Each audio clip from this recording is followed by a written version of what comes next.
think it was Anthony Robbins that said the quality of your life depends on the quality of your question, something like that. I'm kind of paraphrasing there. I realized that in my youth, I had a lot of questions that were going on in my mind. Some came from people, some came from books, some came from contradictions that I saw in life. And it was in the answering of some of these questions or searching for the answer that I found out a lot about myself. But what I've also found is there's a lot of people that either don't ask these questions or they have an absolute answer that does not lead them in a positive direction. So I just want to give you a few questions. It's something that when you get a chance, write it down, carry it with you, really think about it, meditate on it, contemplate what the answers really are. But here's a word of caution. Do not necessarily go with your first reactive answer, especially if your reactive answer is an absolute in the negative or there doesn't seem like there's any potential for your life to get better with that answer. Because if you really think about it, even though these questions are relatively simple in the way I'm going to ask them, they're extraordinarily powerful in where they can lead you. In either direction, I would say. Okay, question number 1. What is the most important thing to me and why? We see so many people in life that are living lives, in that whole idea of like quiet desperation. They're in relationships they don't want to be. They're working for someone that they don't want to be. They're in a job that they don't like. They're possibly living in a neighborhood or a house that they don't like. They're not satisfied with who they're being as a person.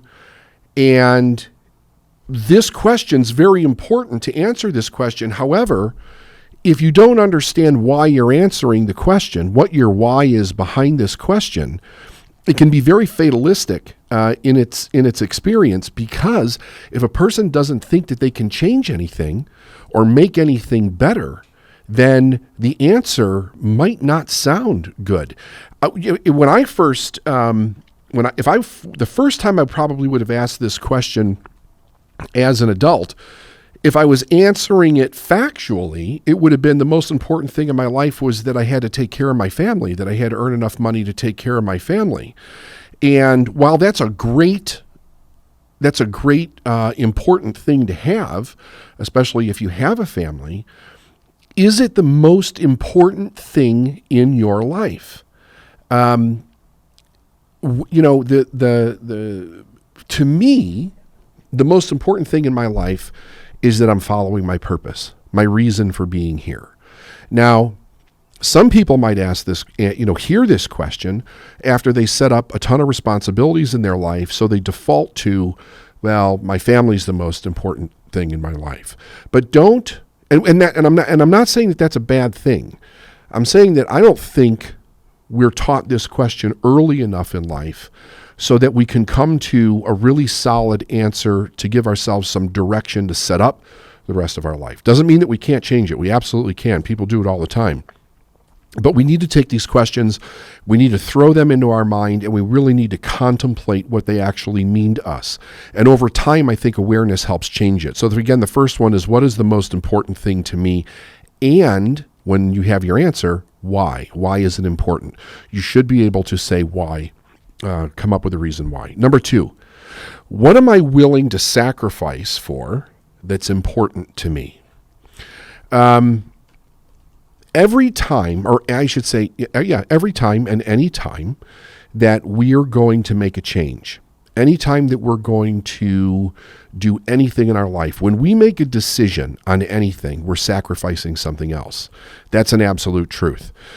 So if I decide that I am going to learn something, I'm going to have to put some time into study, application, changing habits, maybe getting to know people, whatever is required for me to learn something. And that is time and space that is taken up in my life, which means I'm going to have to sacrifice whatever was in that time and space prior to this idea.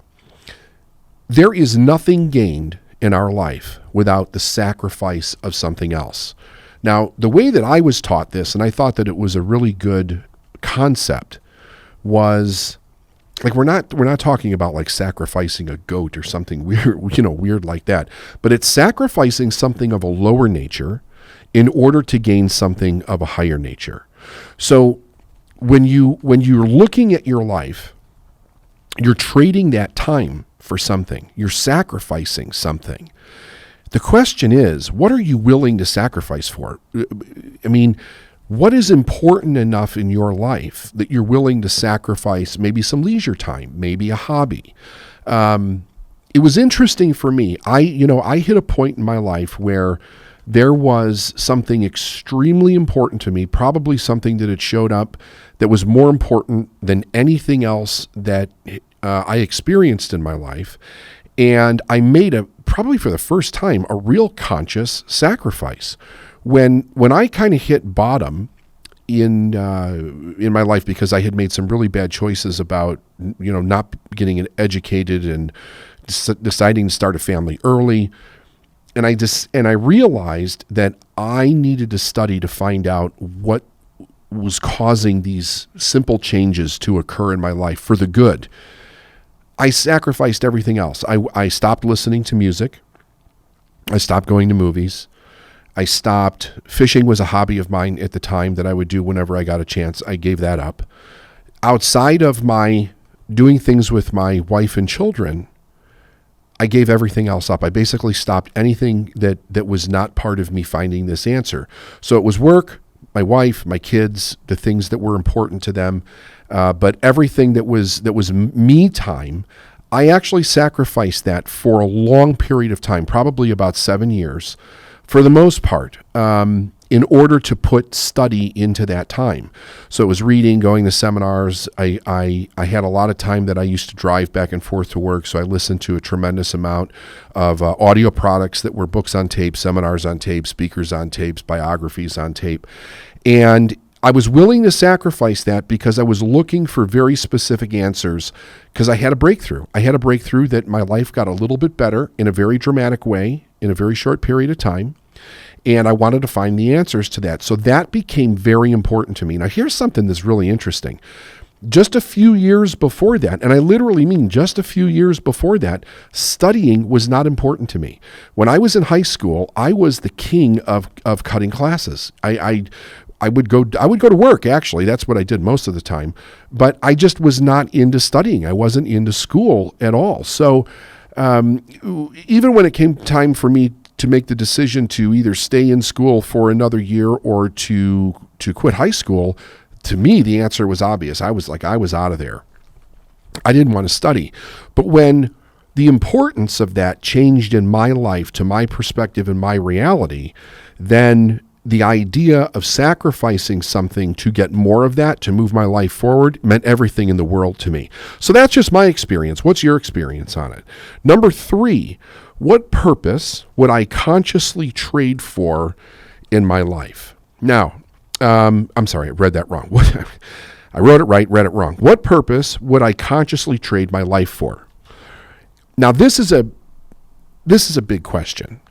I think that the first thing that we have to do is to realize whatever it is that we're doing in our life, whether we're conscious of it or not, we're trading our life for that thing.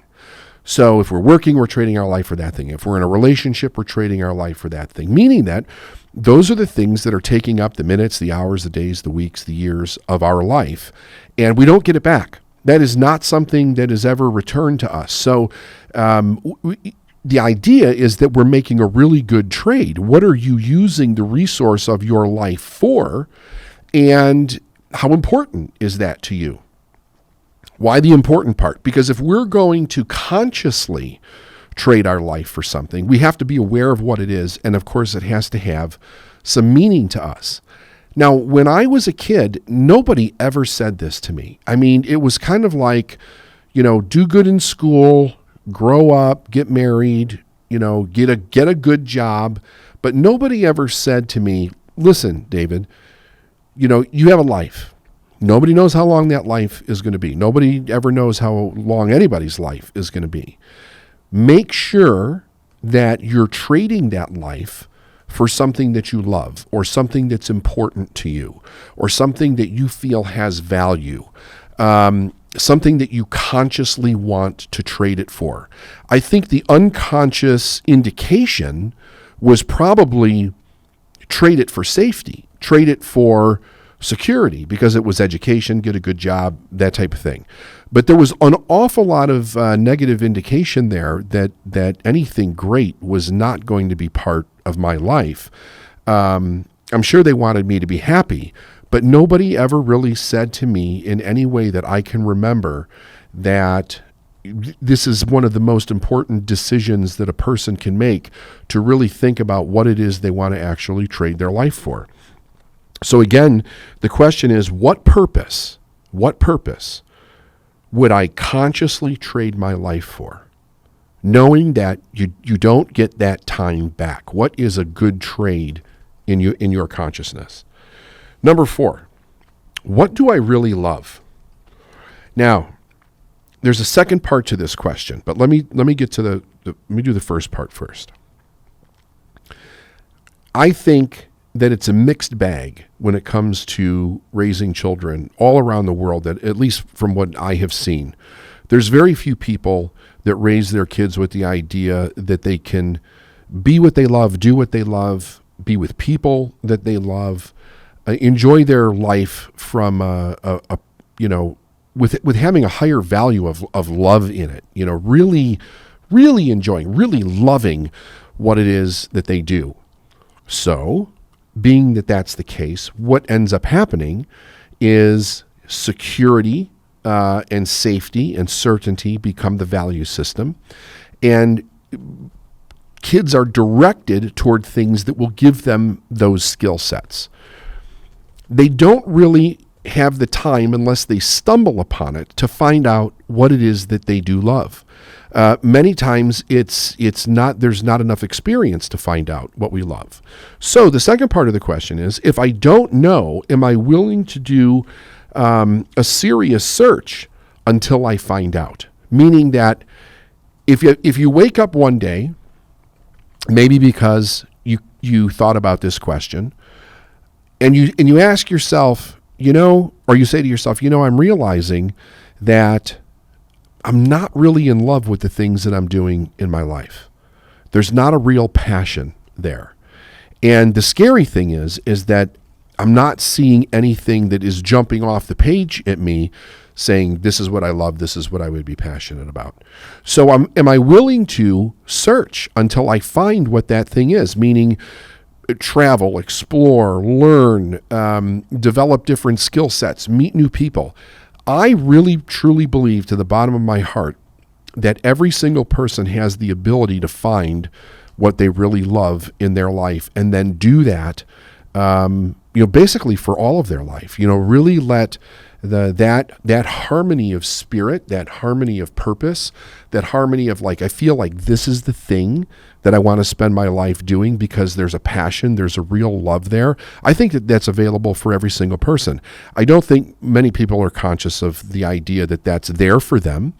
If you're answering it in a way where you say, I don't know that that's realistic, what if it was realistic? What if you could move it to the part of your mind where it's actually a possibility that's out there?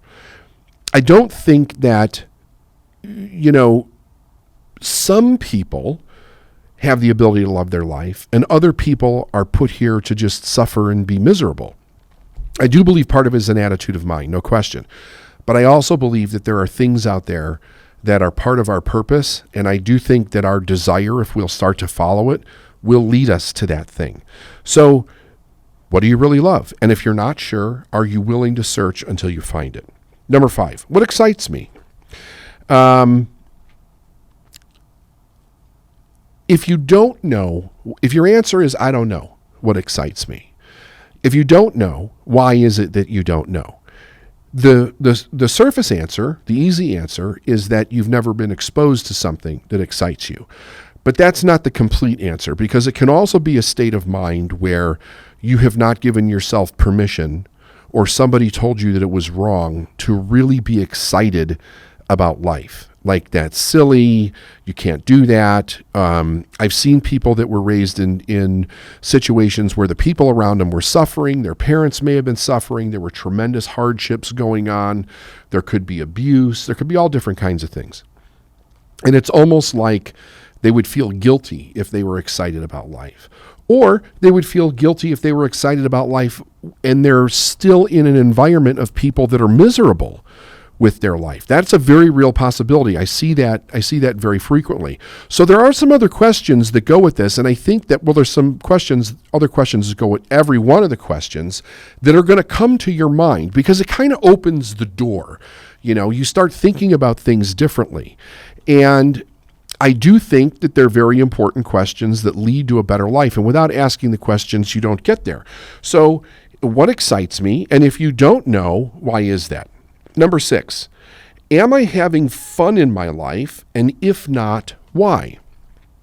Now, fun and excitement in this context, I believe, are two different things. Excitement is, you jump out of bed in the morning, you're excited about life. You really love the idea that you get what to do in your life. You're with people that you're excited to be with. You're learning, whatever it is that turns you on, that excites you. Now, if you're having fun in your life, kind of indicates your approach to life. Are you so serious that you can't have fun? Are you constantly worried about consequences where you can't have fun? You're not allowing yourself to step into the enjoyment of the things that you do or the people that you're with. Do you have to be so serious that if somebody else cracks a joke or they're having fun, you got to shut them down or make them wrong in your mind or move away from them or find something wrong with them? Unfortunately, a lot of people really deal with this kind of a psychology, and there's many reasons for it. But I think that things that bring us pleasure and joy are also indications of the direction that we should move into. And I know that there's probably some of you that are going, well, there's all the kinds of things that bring you pleasure and joy, but you don't necessarily go down that road. Yes, that's true. I agree. There's no question about that. However, I'm talking about having fun in your life with things that mean a lot to you, with the people that mean a lot to you, doing your work, upholding your value system, your own ethics. Are you having fun? And if not, why? So I'm not going to answer that question for you, but if you're not, ask the question why. Really let that sink in and consider whatever your subconscious mind tells you. Because what I know about this is this. If you ask these questions, even if you don't get an immediate answer, if you just sit with it and you just let the question kind of just hang there in your mind, you're going to start to get information that bubbles up from inside of you that starts to answer these questions and points you in a direction. A question is almost like a command to your mind to find the answer. So it's going to search for what's real to me, what's in my past, what's important to me, what do I really believe about this? Possibly, what have I heard about this in my life? And those kinds of answers they're going to mean a lot as far as the direction that you're going. Number 7, is asking for help of value for me? I think it's unfortunate that so many people are raised with the idea that asking for help is not being a man or being a woman or being self-sufficient or having pride. There's been a lot of indication for a long period of time from different directions in humanity that asking for help is not a good thing. And asking for help not only is one of the most fantastic things, because there's always somebody that knows more than us. There's always somebody that has a valued opinion. I think it's essential. It's absolutely essential. It allows us to receive, and allowing ourselves to receive is a really great thing. We cannot knock that in our life. It'll open doors. It'll lead you down different roads. It'll provide you with tremendous opportunity in your life. And the one thing is true, if you look at people whose lives have changed, you'll always find out that they were either able to ask for help or receive it when it showed up in their life. Number 8, do I believe I can change? And if not, why not? Great question. Do I believe I can change? I remember somebody asked me this question one time. They said, David, do you believe that you can change? And I was talking, basically about where I was in life. And I was very, very far away from where I am now. And my answer was, I don't know. I don't know if I can change.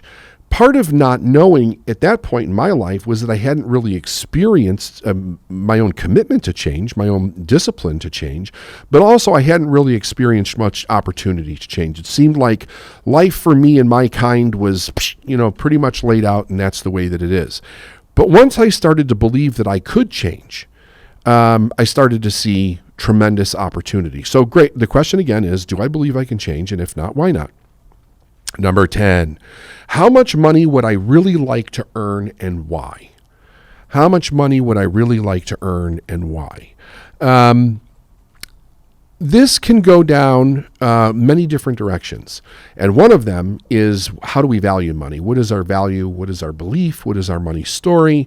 But, money, without question, adds to the quality of our life. It adds to how we're going to live our life, how our children are going to live their life, how we're going to live our life in different stages of our life. But think about this when you ask this question before you answer it, right? Again, you really want to stay away from the reactive answer, especially if the reactive answer is negative, like, I don't need that much money, right?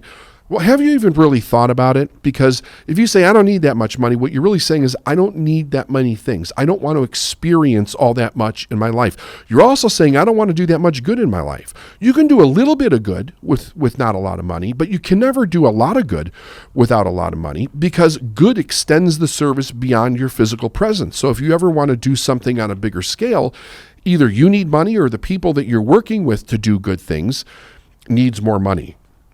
The other thing is that there's almost an indication that there's something bad about it. But really think about this. When it comes to my life, if I come from the place of what I really want in my life, unconsciously, I'm also aware that everything has a financial component to it. So if I had heard sometime in my life it's not okay to want things because maybe my family didn't have money or we were living in a hardship or something like that, I may think I'm doing something wrong by wanting a lot of money. And I may have to flip that in my mind. So let yourself go down some of these roads when it comes to the money idea and really explore it.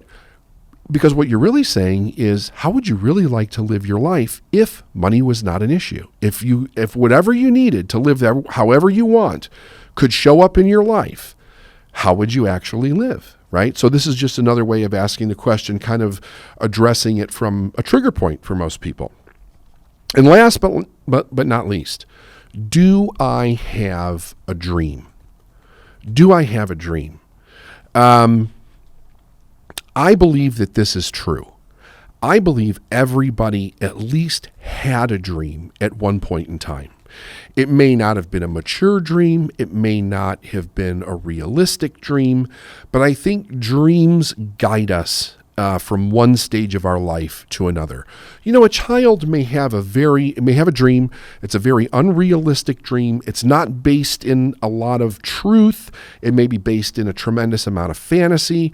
But I think that when a person is encouraged to look at their dreams, to pay attention to them, to realize that they're very important, that those dreams grow, they morph, they mature, and the vision of the dream becomes bigger. It becomes more vast. Here's a great book to help with this, by the way. But first, do I have a dream? If not, again, why not? And here's what I would suggest. If you're looking for, well, what is my dream? I would start asking yourself, what do I think about in my secret thoughts? What are the secret wants or desires or fantasies that I have that are good, right? But I don't really tell anybody about them. Like, I keep them in that little secret place that I just don't share those things with. I believe that those are little keys that unlock doors into what our dream is. I think that anybody can come back in touch with their dream if they just give it, a little bit of focus in that direction, because I think it's very important. That dream will lead you to your purpose. It'll lead you to what you're here to do, the expansion, the growth in a person's life, to be, do, and have what it is that they're really put here to do. again, I think everybody, at least at one time, had a dream. And when you think about that for yourself, if you think to yourself, I don't have a dream, or I don't know what that would be, and you're not even finding anything in that little secret space inside of yourself, see if you can remember when you did have a dream, even if it was completely ridiculous, when you were a kid, when you were 4 years old, right? Go back to that person again and open that door inside of yourself and allow that little kid to come back out and see what that kid's about. See what the difference is between who you are now and when you had that kind of a dream, that excitement, that fun, that anything is possible idea to come in your mind. Because I guarantee you, if you open that door, if you re-spark that desire in yourself, that something is going to come to the surface, and that something just might change your life. Ask good questions, and everything will change in the right direction. And, I personally can think of a lot of things to be grateful for this year, but I will tell you that in my observation of the world that we live in, I'm seeing a mixed bag of gratitude, a mixed bag, meaning that there's an awful lot of people out there that really don't seem grateful. And I think that if we were to look at it, just on the surface, so to speak, you might say, well, it's been a rough year for a lot of people. And it's true. It has been a rough year for a lot of people. This year brought challenges to our entire globe that we've never quite seen before. And yet, the fact remains that it still becomes what you make of it. While it's been a rough year for a lot of people, I would have to say that if you're finding yourself in a situation where you're really struggling to find what to be thankful for, then maybe it's time that you got out there and did something to be thankful for. This could be a rough episode for a lot of people, because I'm going to challenge you. And the reason I'm going to challenge you is because if you're experiencing hardship, and rightfully so, a lot of people are experiencing hardship this year. But if you're experiencing hardship and you're finding it's difficult to get to what to be grateful for, you need to be challenged. You need to be challenged. My podcast is not about airy-fairy, light and fluffy, juicy turkey. It's about dry turkey. It's dry, rough turkey. And if you want the juice, we got to squeeze a little harder to get the juice out of it. Whenever we are experiencing something in life that is hard, we have to understand a couple of foundational things. Number one, it's not to punish people. And even though many people are experiencing the difficulty, maybe the sadness, maybe the grief, maybe you're mourning family members that were lost to COVID, or people that are currently sick and we don't know which way it's going. Maybe it could be any of the traditional hardships of life that have been exacerbated by COVID. Maybe your life has been sucked into this racism hell fight that we're all currently experiencing. Like, my God, it's 2020 and we still have racism in the world. It's like, what the hell? How is that even possible, right? But no matter what it is, no matter what the hardship is, all hardships, all challenges are here for us to glean insight from, to give a life direction, for us to grow as human beings to a higher level of consciousness, a higher level of good, a higher level of contribution. And I find that whenever a person says that they are not going to be part of a victim mentality and they're going to get out there and find a way to contribute, you will create gratitude in your life. You will create something to be grateful for. Can it be a pre-mindset ahead of time? Yes, it can be. It absolutely can be. And I've preached that since the podcast started. I've done several things that outside of the podcast this year to lend a hand in the expertise that I have to the world, to people out there that need it. And one of those things was how to be grateful, how to be certain in an uncertain time, how to use gratitude to open the door of contribution, how to use gratitude to open the door for joy and happiness, and to help us guide our way out of something that is very challenging for a lot of people. But for this one, for this Thanksgiving, I want to challenge you to go do something beyond our selfish self. And yeah, doubling down when it's already hard is not a bad thing. It's a good thing. We are better than what we're experiencing as a people. We are so much better than what we're going through right now. Let's think about this for a second. And I'm talking about the United States. So if for all of our listeners that are in other countries, I'm just, put your country's challenges in here with it, right? So, feel free. This is an open policy, so to speak. We've got COVID, right, that smacks us right upside the head right at the end of the first quarter of 2020. And we're in a tumultuous time with our country as far as being divided between the Republicans and the Democrats. We just wrapped up an election here. So we're going to see what happens with that.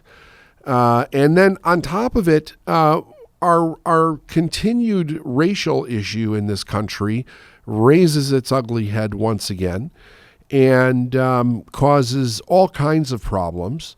On top of that, we have people that are out of work. Even though we're somewhat rebounding on that scale, the fact is that there's still people out of work. There's still people in need of money, in need of somebody to contribute to their life in some kind of assistance, some kind of help, and or in a real need. There are so many things. There are so many challenges that we're being faced with. To have all of these challenges hit us at one time indicates one thing very clearly to me, that we are in the midst of a transformation, and that is something to be grateful for. We need a transformation. We need a transformation big time, not only in the United States of America, but we need a transformation on this globe. Human beings deep in their heart are wonderful, wonderful people, I believe. That's what I choose to believe. Even though there's evidence to the contrary, I choose to believe that we are really great in our heart. And in order to continue to be great and to continue to move into that greatness, we have to dig down deep and look at how can we contribute? How can we be part of something better? How can we stop doing things that show a complete lack of gratitude for what we have? I find it personally appalling when we see the bitterness and the hatred that is spilled out into our public life right before the entire world this year, because we're so much better than this. And it's on both sides. It is the cause and it is the effect. It is the action and it is the reaction. It is the idea that there are things that are wrong, and the worst thing that we can do is handle these things from a position of being wrong, or handling them in a way that is completely non-productive for everybody concerned. To try to drag down an entire group of people because there's wrongness being done, there's no benefit to that whatsoever. We're so much better than that as people. But if we're going to be better, we have to do better. And if we're going to do better, we have to rise better, and we have to think better. We have to really think before we act. We have to get out of this victim mentality and be grateful for the things that we do have. We live in a world unlike anything we've ever seen before, as far as what our contribution on a global perspective, I will say, has added to the direction that we could go as a people. We have technology that is absolutely amazing. We're at the height of what we've done technologically in the world. We have the ability to figure anything out. We're becoming conscious of our consciousness in many ways, meaning that not only do we know that it's a possibility to create whatever we desire, but we're starting to get to the place where we know that. And that is a huge jump. If you look back in history, it wasn't that long ago where only a few people around the world had a significant number of individuals in their own society that really believed in the idea that nothing was limitless to us except for what our thinking makes it to be. And today we're seeing that it is getting bigger. But there's also something interesting about that. While our consciousness heightens in many directions, there is a darkness on the other side, and it is dark, folks. It is really dark, that is raising its ugly head, trying to hold on with everything that it can. And I think looking through the lens of gratitude is probably one of the only things that lets us break through that darkness. But damn it, we've got to look through that lens. Otherwise, we're looking through a lens of darkness, and it's no good. And you might be thinking to yourself, well, hell, David, this is not an inspiring message for Thanksgiving. I'm not so sure that we need a real inspiring message for Thanksgiving right now. I think that we need an actionable message. We need a message that is going to get people to work, to really start thinking about ourselves in a way where we're each responsible for the contributions that we make to society. And if we want a better Thanksgiving next year, if we want more to be grateful for next year, we're going to have to start with what are we grateful for this year? And how can I contribute so that I'm grateful? I have gratitude for my gratitude. I got BT here who's orchestrating he's our premium director of podcasts here at Team Neagle, and he's sitting across from me and he's taking notes as we're going through this so that we can do an amazing inside the episode when we're done with this. And him and I have known each other for quite a long time now. And the one thing that is really fascinating is that when we have conversations, off camera, in our private lives, we both have acknowledged how much gratitude we have for the decisions that we've made in our life. But I think that it's time that we have to raise that level of gratitude to the place where we understand that gratitude is a choice. Gratitude is not something that we're entitled to. Gratitude is an actionable mindset that we can take out into the world and we can use in a way where it's not just something where it's like, I'm grateful for my turkey this year, I'm grateful for my stuffing, I'm grateful for my friends and family. You know what? Let's go higher. Let's raise our standard. Let's be grateful for what we're doing. Let's be grateful for really stretching our mindset to a place where we're pushing the envelope beyond what's just easy, but we're walking into what's hard. We're literally saying, come on, I'm taking this on. We're going to go further. We're going to do better because we can do better. We're going to prove that we're grateful by the way we treat each other and go beyond the dark thoughts that are trying to consume us at this time in history. If we don't double down on actionable gratitude, there's no choice but the dark.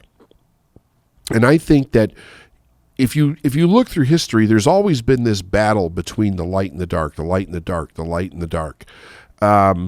I think that the dark is easy, and for the light, we have to work at the light. Somebody's got to keep the light on.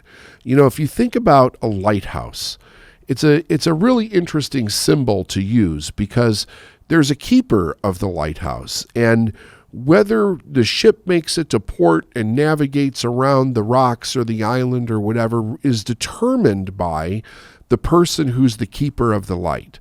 For individuals, for all of us, in our families, in our businesses, in society, we each have to accept the responsibility of being the keeper of the light. We have, I remember when I worked with my mentor, he used to say, we're the torch bearers, and we run with the torch until we can run no longer, and then we pass the torch on to the next torch bearer, or the next generation. If we don't become very aware of that and stay conscious of it, we're going to continue to keep fighting like cats and dogs. And the fight is not over the light right now. There's so much fight that is darkness fighting darkness. That's not a good thing.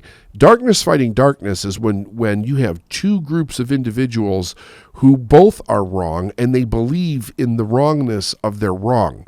But they're saying that they're fighting for the light. That's why there's no breakthrough, because they're not actually fighting for the light. They're fighting to be right.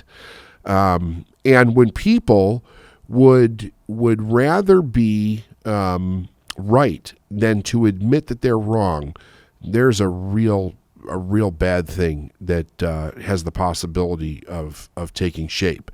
So my suggestion is this.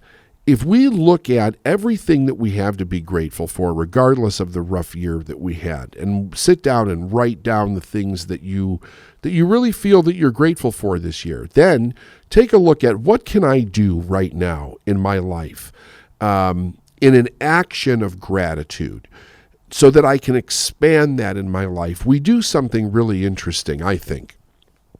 Gratitude is also, when we're using it as something that's actionable, gratitude is something that opens the door for possibility. It opens the door for vision in the direction that we're going. We need a vision. We need an individual vision. We need vision for our families. We need vision for our businesses. We need vision for our government. We need vision for our world. We need a world vision where we're heading in a direction that brings everyone into the light. Like enough with the darkness. We need a vision of light for the entire world. We need a common ground of good that we're all working for and for a direction. Some of the things that happen when we're using actionable gratitude is that we see where we can be of benefit to our fellow human being. When we're fighting for this every man for himself type thing, that's a dangerous thing.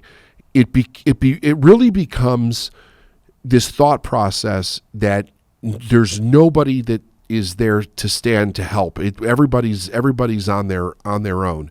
I only think that is real when we're thinking about what is my personal responsibility. I am my own personal responsibility. I have to fight for that.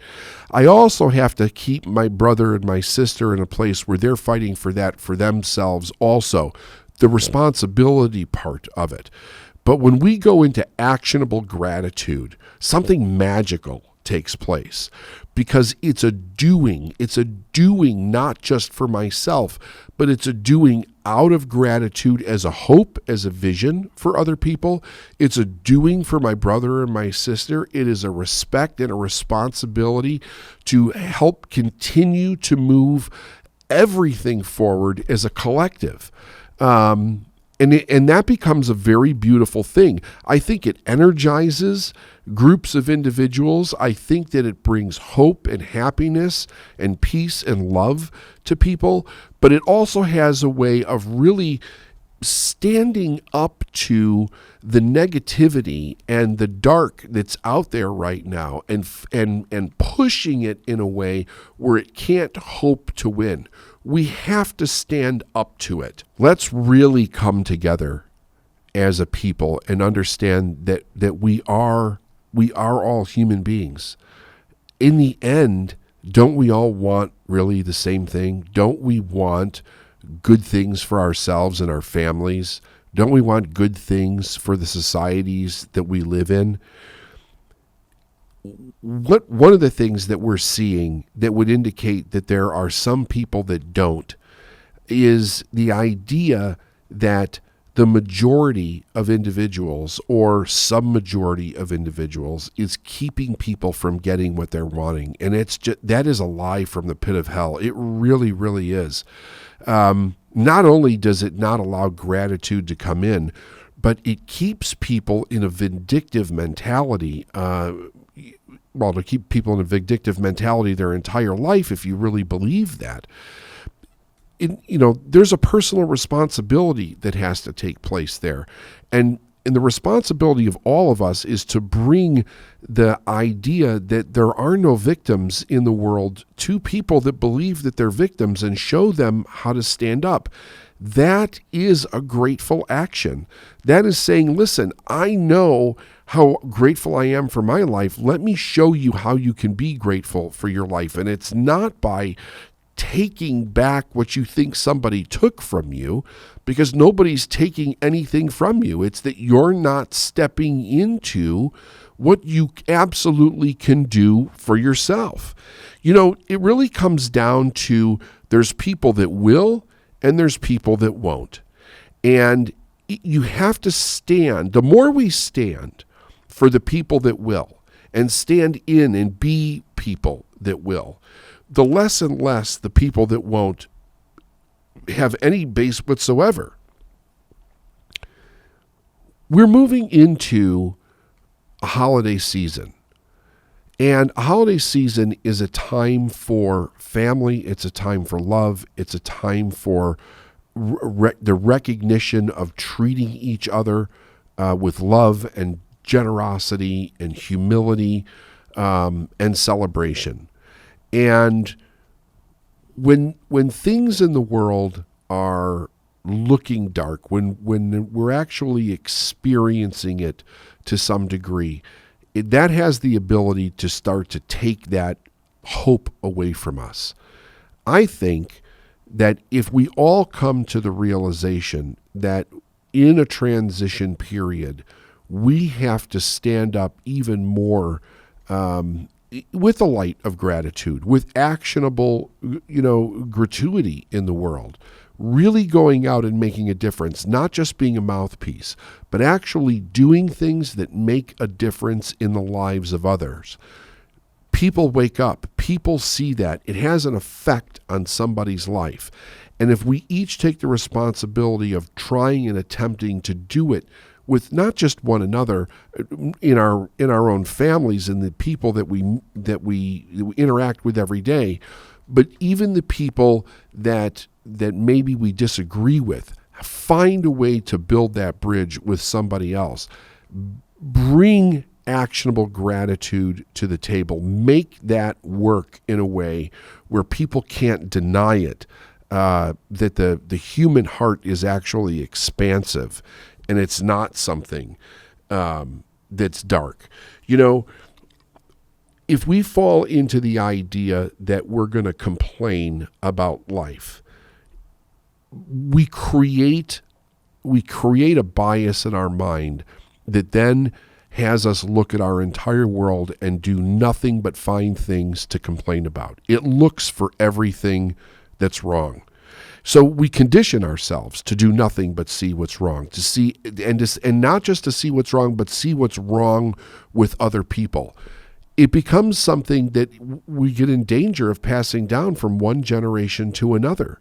And when you start teaching children that this is the way that it is, they can't see anything different at all. We become locked in a box of being vindictive, self-hatred, self-pity, loathing.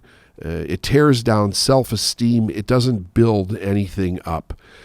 For the people that are in the responsibility of the media out there, where it's your job to build up the ratings of your company, you might want to really consider something for a moment. Do you really want to push the ratings ahead of the human ideal? I mean, really? Do you want to continue to spew hate and darkness around the world because that's what gets ratings and that's what drives in the dollar to your company? You know, the only way it stops is if people start refusing to put out the garbage. Like, you have to stop spewing the garbage. You have to stop complaining, and you have to go out and do something to be grateful for.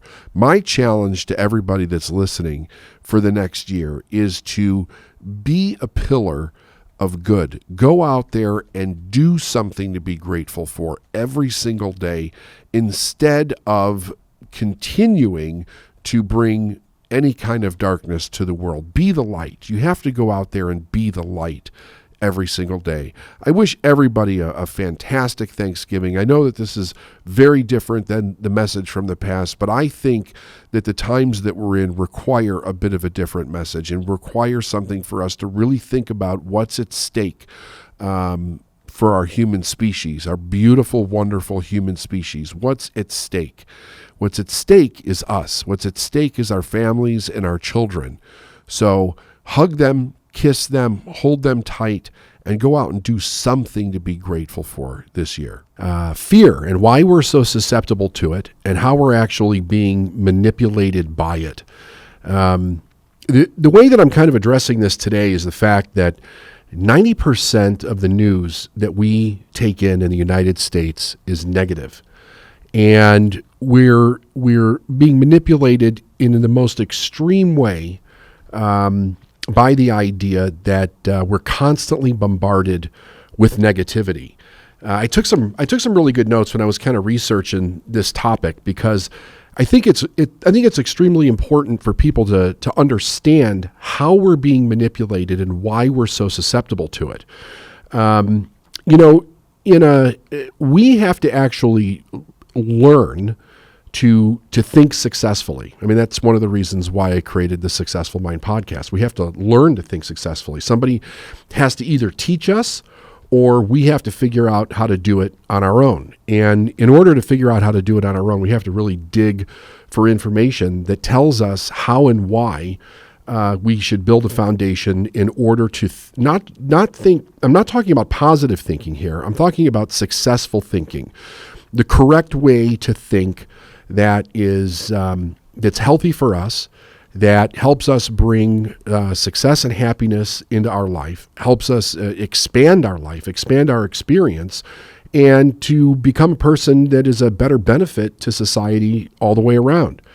So we have to learn to think, and we have to learn to think in a world that thrives on getting us to react and to react to its agenda. So I want you to think about something I think is pretty important here. Let's take a look at why we're so susceptible to negativity. If we go all the way back to when we're infants, it's an absolute fact that at one point in our life, we were very susceptible to death. Like it was an absolute if we were not taken care of by our parents. Without a parental figure there, the infant is going to die. Somebody has to take care of that infant. So the amygdala part of our brain, the subconscious part of our brain, knows this. It's designed to get us through all of our life in a way where we stay alive and we keep moving forward in some way. Basically, that we keep moving humanity forward in some way, like procreation, the basic fundamentals of expanding the species, and not get killed in the process. So that part of our brain is hyper alert to fear. And the thing about it is that it never goes away. It's always on alert for anything that is dangerous or could be dangerous or would suggest danger in any way to us, so that we can do whatever it is that we're programmed to do to get out of danger, so that we don't get hurt, so that we don't get killed. So we have a foundation in our thinking that not only was 100% real at one time, but in most individuals, it never comes to a mature state when they become adults, meaning that if a parent does not teach a child how to think based on cause and effect and give them the correct foundations of thought and value and purpose in their life, so that they can accurately evaluate things as, is it good for me? Is it good for my family? Is it good for society? Is it good for my career? How do I make decisions proactively based on creating my best life? Then what ends up happening is at some point in time, we get turned over to the society rules where it is probably 99% reaction in the world. We're constantly being bombarded with the reactionary state of things that are going on in the world. And if you just go by the statistics in the United States, which is 90% of the news that people are taking in as negative, we have to understand that that's an intentional manipulation on the part of the news media. I mean, and the reason for it is because people react to it more than they react to positive, because we're hyper wired to react to it. So when we see something that is threatening to us, we automatically react. We have something that's called and you could look all this up on the internet, like fact check me. Go ahead and do it. There's a ton of information on this. I was actually surprised at how much information is actually out there in many of the studies that were done.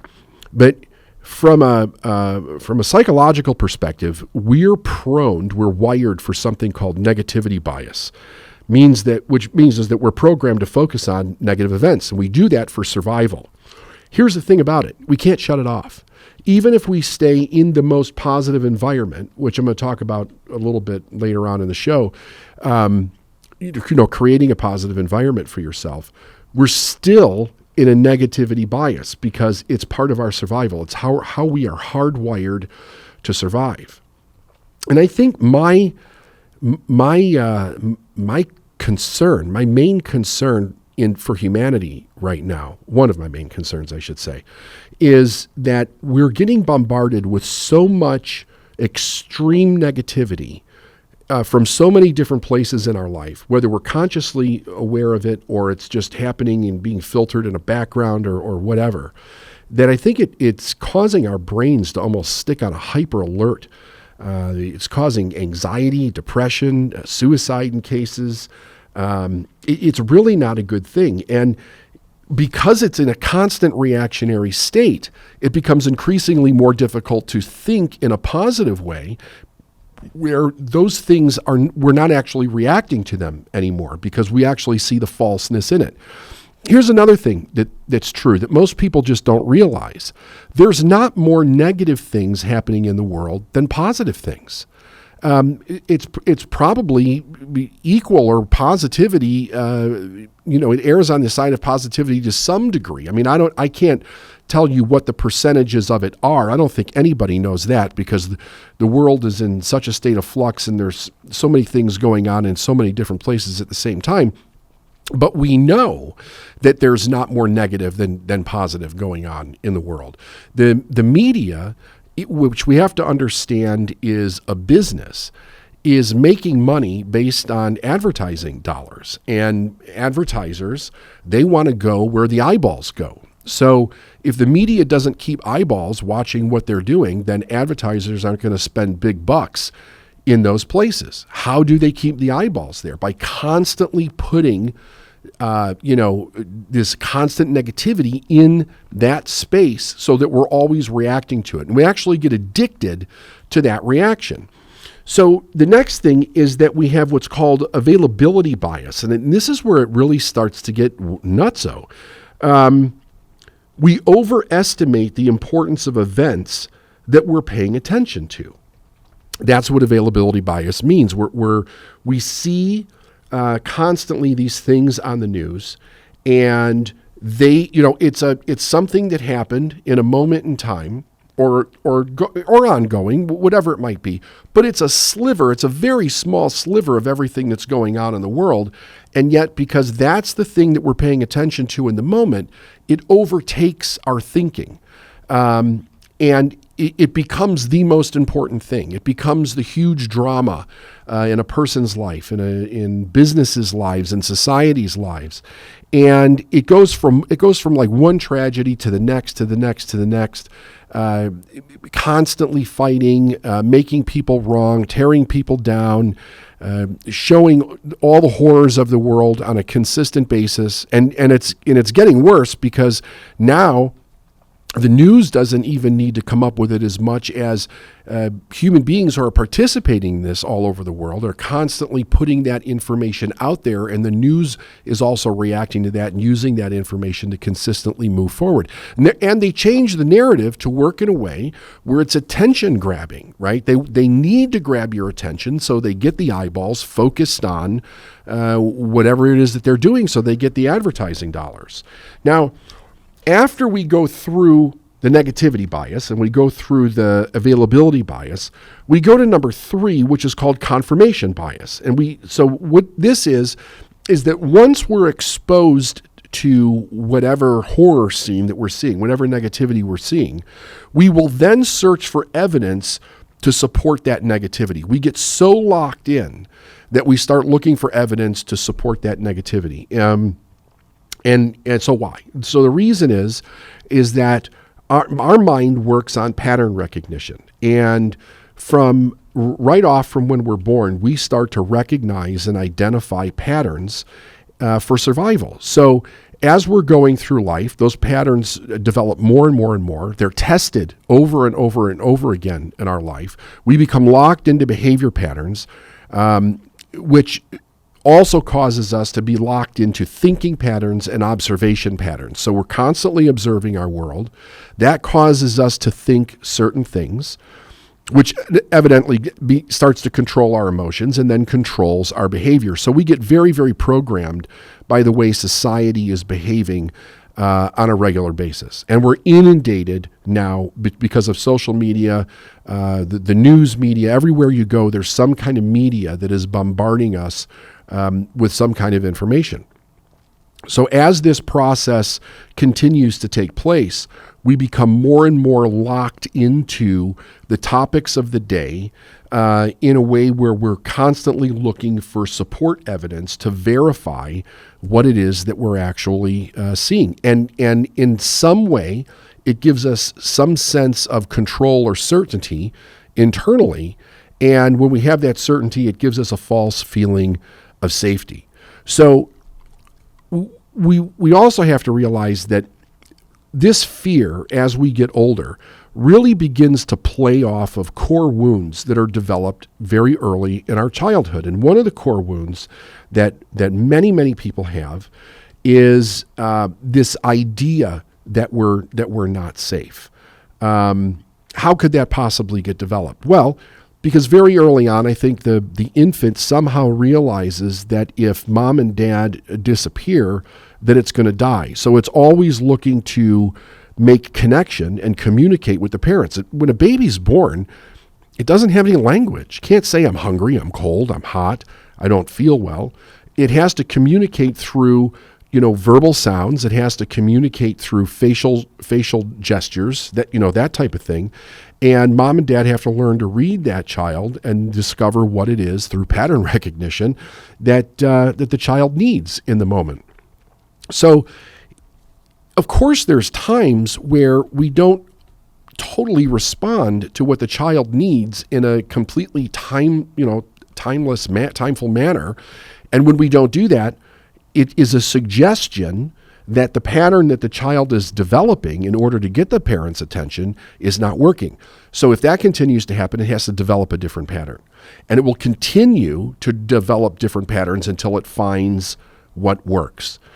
Then the child feels safe because it gets some kind of a response, some kind of a reaction. So we learn to pay attention to how people react based on how we actually move through the world. So it's tremendous pattern recognition with an underlying idea that these patterns are keeping us feeling safe. They're keeping us feeling certain. So as we move into the adult world, what begins to expand, that the child does not have this experience at all, is the sheer amount of information that comes at individuals today. I mean, if you think even 100 years ago, the amount of information that the average individual was exposed to on a daily basis was relatively small. It was not overwhelming. It did not, some of it may had to do with life or death or struggle and those things, but the amount of things that appeared to be threats were relatively small compared to what we're exposed to today. And actually, the threats back in the day were probably even more real, but people found ways to actually deal with them. So it also had a healthy aspect to it, where it built their self-esteem, it built their skill set. They had knowledge of how to move through the world and how to better themselves in order to live a healthy, successful life in whatever way that they deemed that for themselves. But today, we're bombarded with so many things that suggest uncertainty, like it's in the millions that we get hit with on a regular basis. Constant change, constant threats all over the world. In any given day, it's nuts what you see on the news. So our mind, there's no way for our mind to process all of those individual threats. So it has a tendency to filter what is the thing that's most important to us as a threat right now, and then it gloms onto that. And the problem is that once we go into the availability bias and the confirmation bias, we're not actually seeing the truth. All we're seeing and confirming is what the media is actually telling us. So then that becomes our truth. And if that becomes our truth and the news is terrible, the amount of options that we have in our mind at that moment are very small, because we're not in our rational mind. We're actually in the reactionary mind, and the reactionary mind is trying to find a way to make sense of what's going on. It's trying to find a way to source stability in our life, and do something about it in a way where we don't have to feel so crazy about what's actually going on. So this goes back down to now, what I want to talk about is programming and experiences. We have to ask ourselves fundamentally, what am I kind of predispositioned to lean toward in my life? Am I a proactive person? Am I looking for what's right in the world? Or has this reactive battery of force that we call the media that we've been exposed to for so long, has it conditioned me to constantly be wary, constantly be looking for what's wrong with things, constantly be on guard, feeling anxious? Which one is it for ourselves? And the statistics are showing that more and more people are having major issues in their life because they can't control the anxiety of what's actually going on. And it's not really to any fault of their own. There's really no place a person can go unless they shut off all sources of media and contact, that they don't get this information coming to them. So we have to understand the power of the social reinforcement behind this to play off of whatever we're programmed to think and how we feel and what we believe around the world. And then we have to ask ourselves, what kind of experiences have verified either positive and success in my life, or negativity and fear and maybe failure in my life? All of these things can be changed, but a person has to step into some part of consciousness where they start choosing outside of what they're experiencing for it to happen. And I don't think that we make a conscious choice to do that unless we really understand what's actually happening to us, that we're being highly manipulated by basically everything. Whenever we step out of our bedroom in the morning, and we turn on any kind of internet or the radio or the television or whatever, it's all designed to manipulate you. It's designed to manipulate you to feel a certain way, to do a certain thing, to take action on something. The world is constantly calling us to take action, to engage in some way based on what's going on. And the pressures to do so are extraordinarily high, probably higher than they've ever been in history right now. So if you consciously are aware of that, you also have to think to yourself, what do I really want to think? And what do I want to be involved in? And what do I want to deem important in my life? But if the only source of information that you have is coming from these negative sources, then the problem that we have is that we're not informed. We're not getting all the information that's actually out there without taking time to do some serious research around what is actually being said. And then where do you do the research? How can you trust the research? You have to do research on the research to make sure that that's accurate, and it can really get nuts. So there's a couple of things that I want to recommend for people what they start to do. First of all, realize how much of the news that you're being exposed to is negative and how much it's actually causing you to react in your life to your outside world. Realize that even though 90% of it is negative, that does not mean that there's more negative in the world than positive. I mean, I've seen people who really think the world's just absolutely coming to an end because the only viewpoint they have is what they see on the news, that the world, it looks like it's coming to an end. I mean, if you were to be dropped here and look at our media, you would think, oh my God, what hellhole did I fall into? But it's not. It's all manipulated news. There is just as much good going on in the world, but you have to know where to look for it. If you Google positive news, true news, that type of thing, there's a lot of information there, but I'm going to give you 4 that I have checked into that are pretty good. One's called Positive News, and you can just put these in Google and the site comes up. Positive News. The next one is Good News Network, The Optimist Daily, and The Happy News. And that's just 4 that pop up really quick. Like I said, that there's a lot more. There's things where you can curate your news so that you decide what it is that you're going to get, which you can see on a daily basis. And here's another thing. Go 90 days without watching the news, without taking any information from the news whatsoever. And I know when I say that, some people actually feel anxious thinking about that. That should tell you something right there. Here's the point behind it. If there's something really important that you need to pay attention to, that information will get to you. I mean, unless you're living in a cave somewhere, I can guarantee you if something major is going on in the world that you really need to know about, it's really affecting your life, that information will get to you. Go 90 days without watching the news, and then take 90 days and just take in positive news. And I would mark down every day of the first 90 and the second 90 how you're actually feeling about yourself. There's been many studies that show when a person does this, when they do even as little as 30 days, that it lowers their blood pressure, that their anxiety comes down, they think more clear, they find themselves more happy, in a cheerful, optimistic mood. They want to do more and participate more in things in their life that are actually positive. It's really weaning yourself off the addiction.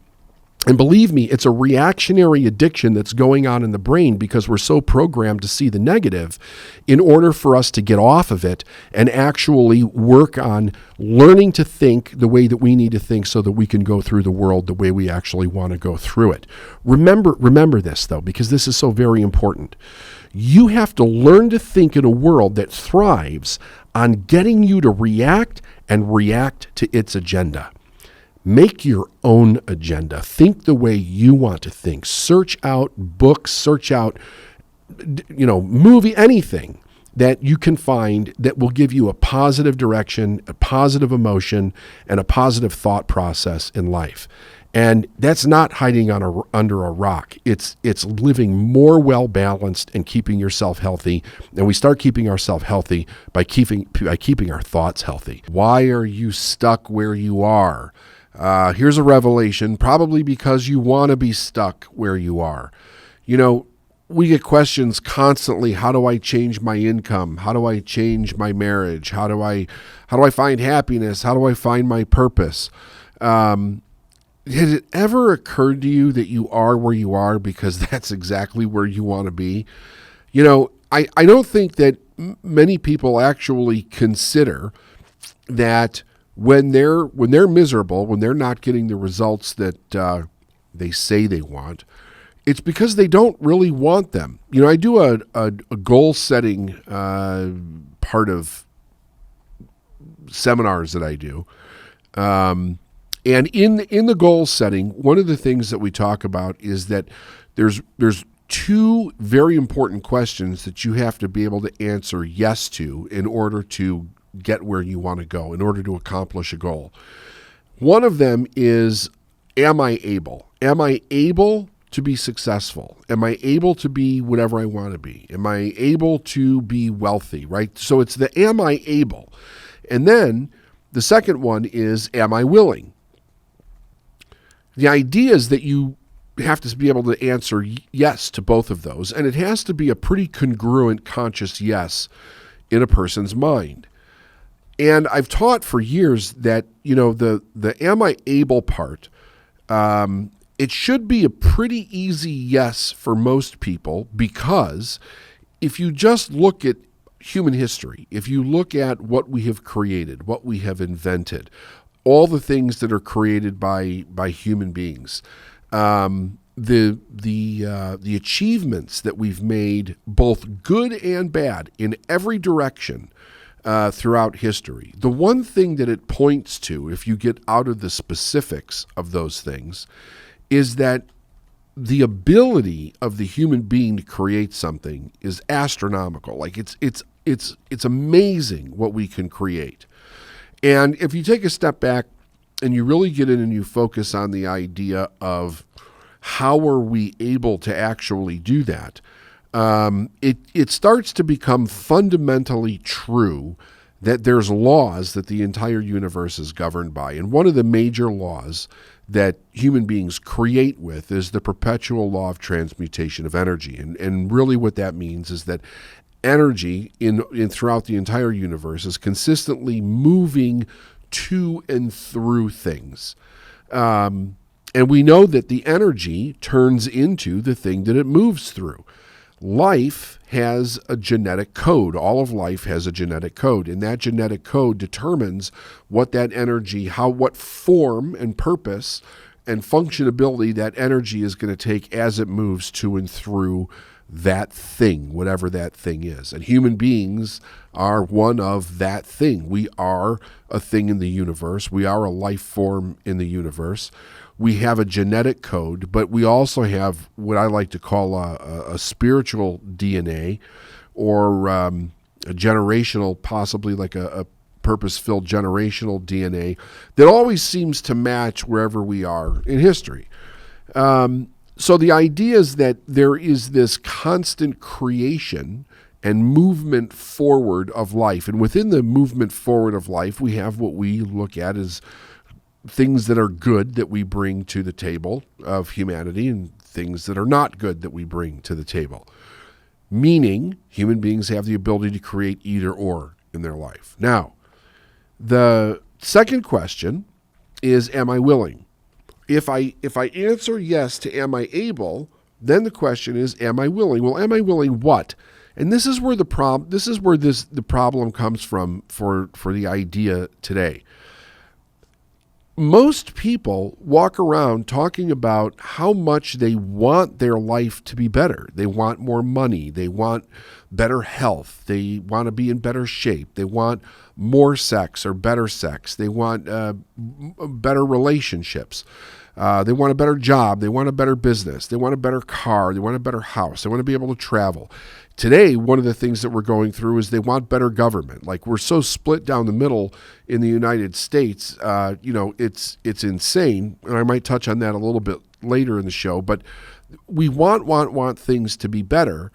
And for the most part, we walk around complaining about what we don't have, and then constantly saying, I wish or I want things to be better, without ever considering the idea of why we're in the situation that we're in. Now, if we get down to the individual's position in life, think about your own position in life, what you have created, where you are, what you're experiencing as your life. If you want it to be better, and you've wanted it to be better for some time, and it's not getting better, you're probably looking for reasons that it's not getting better. But here's the truth. The real truth is, the reason it's not getting better is because you're not willing to do what it takes in order for it to be better.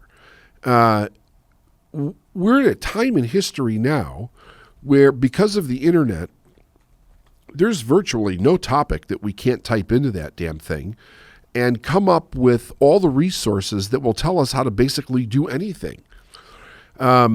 It's all there, and it's all there for, it's relatively free. That information is free.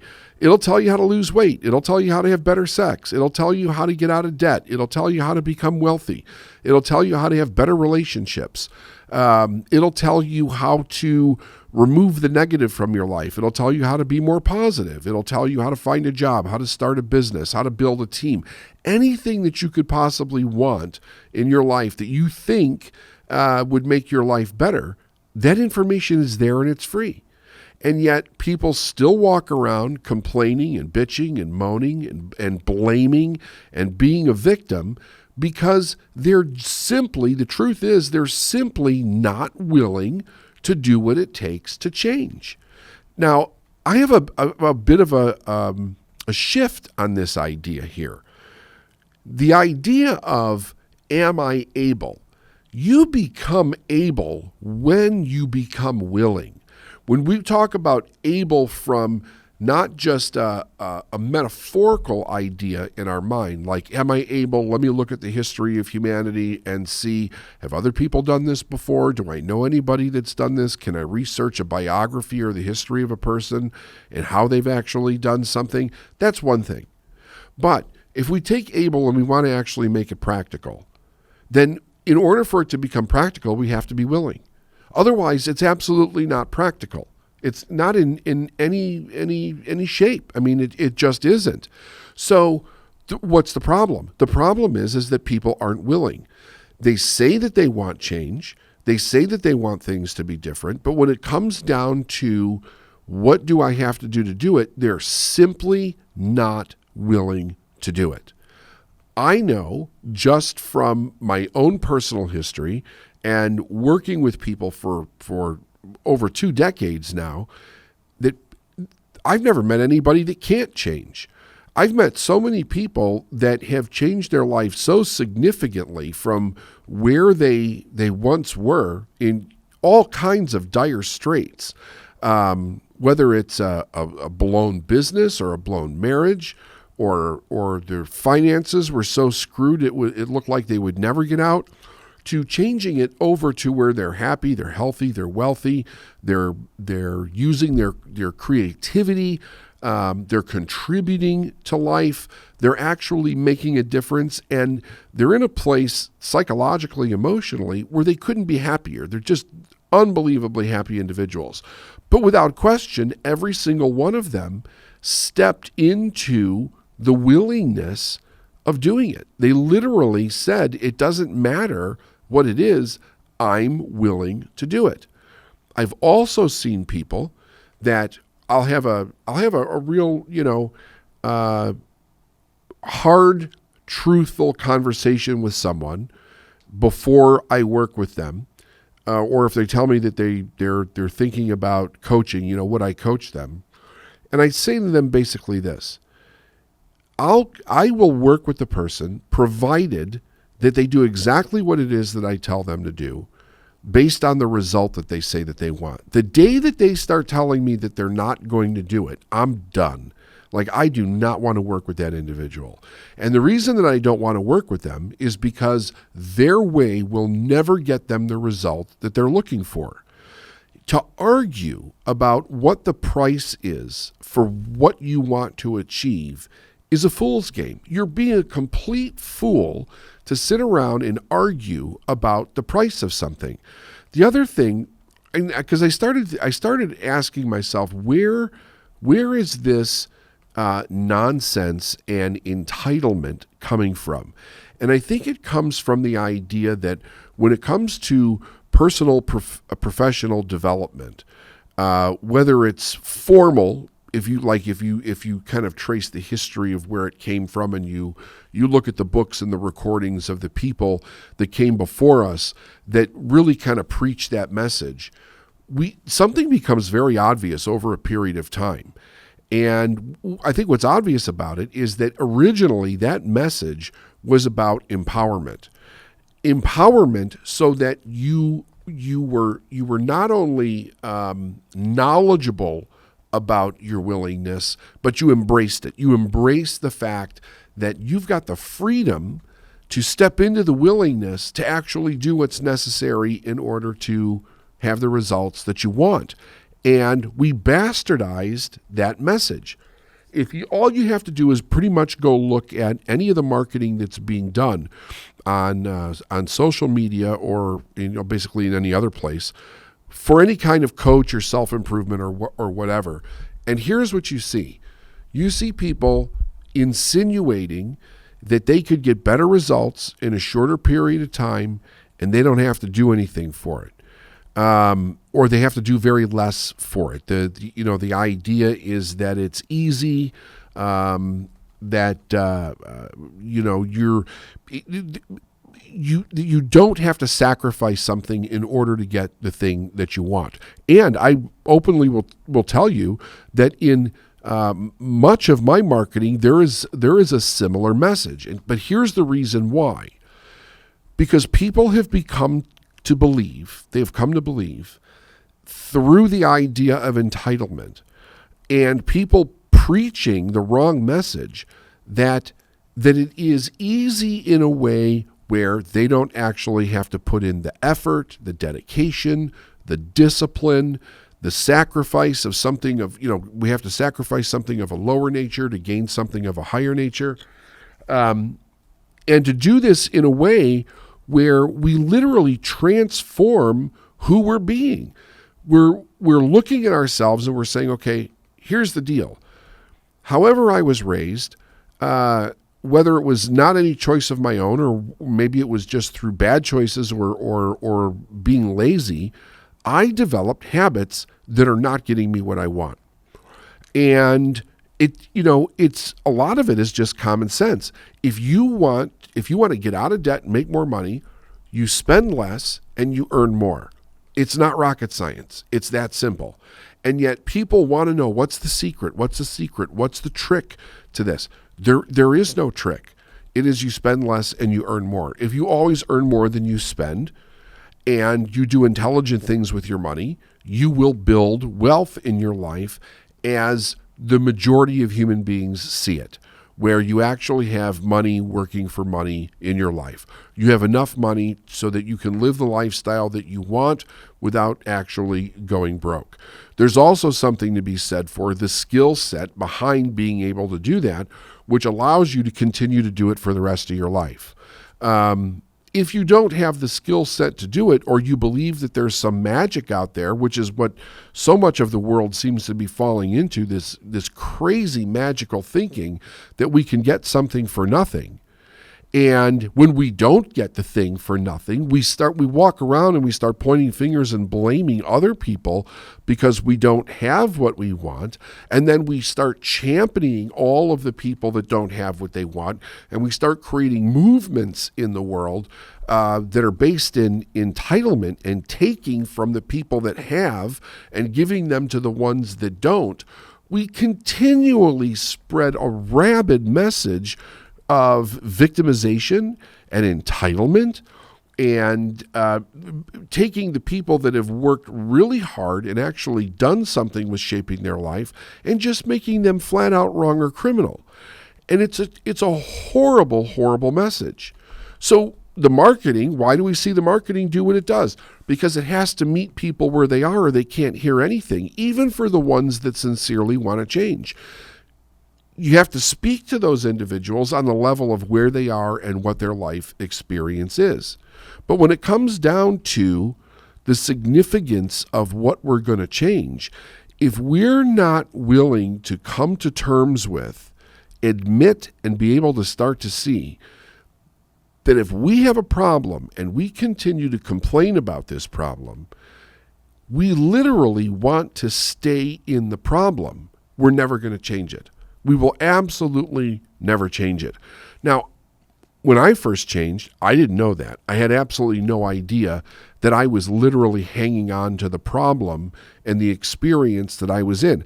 And I would sit down every day and I would look at trying to come up with some kind of practical solution. How do I actually get out of this problem that I'm experiencing in my life? How do I change my money around? How do I double my income? How do I get rid of the debt? How do I move into a better neighborhood for my family? I was looking at that, but nothing was changing. Absolutely nothing was changing. And nothing was changing because I was holding on to my belief system about why I was in the place that I was in. I didn't realize I was blaming other people for it at the time. I didn't realize that I was coming from this place of entitlement that said somebody should give me something so I could get out of this situation. I didn't know that that's what was going on in my mind, but I think that we have to become absolutely aware that there's this foolishness going on out there where people are complaining and they want their life to change. And not only do they not realize that they really want to be in that place, but they're blaming other people for being in the place, probably more than ever. You know, it's in my mind, it's an evil sin from the pit of hell that people are having this experience.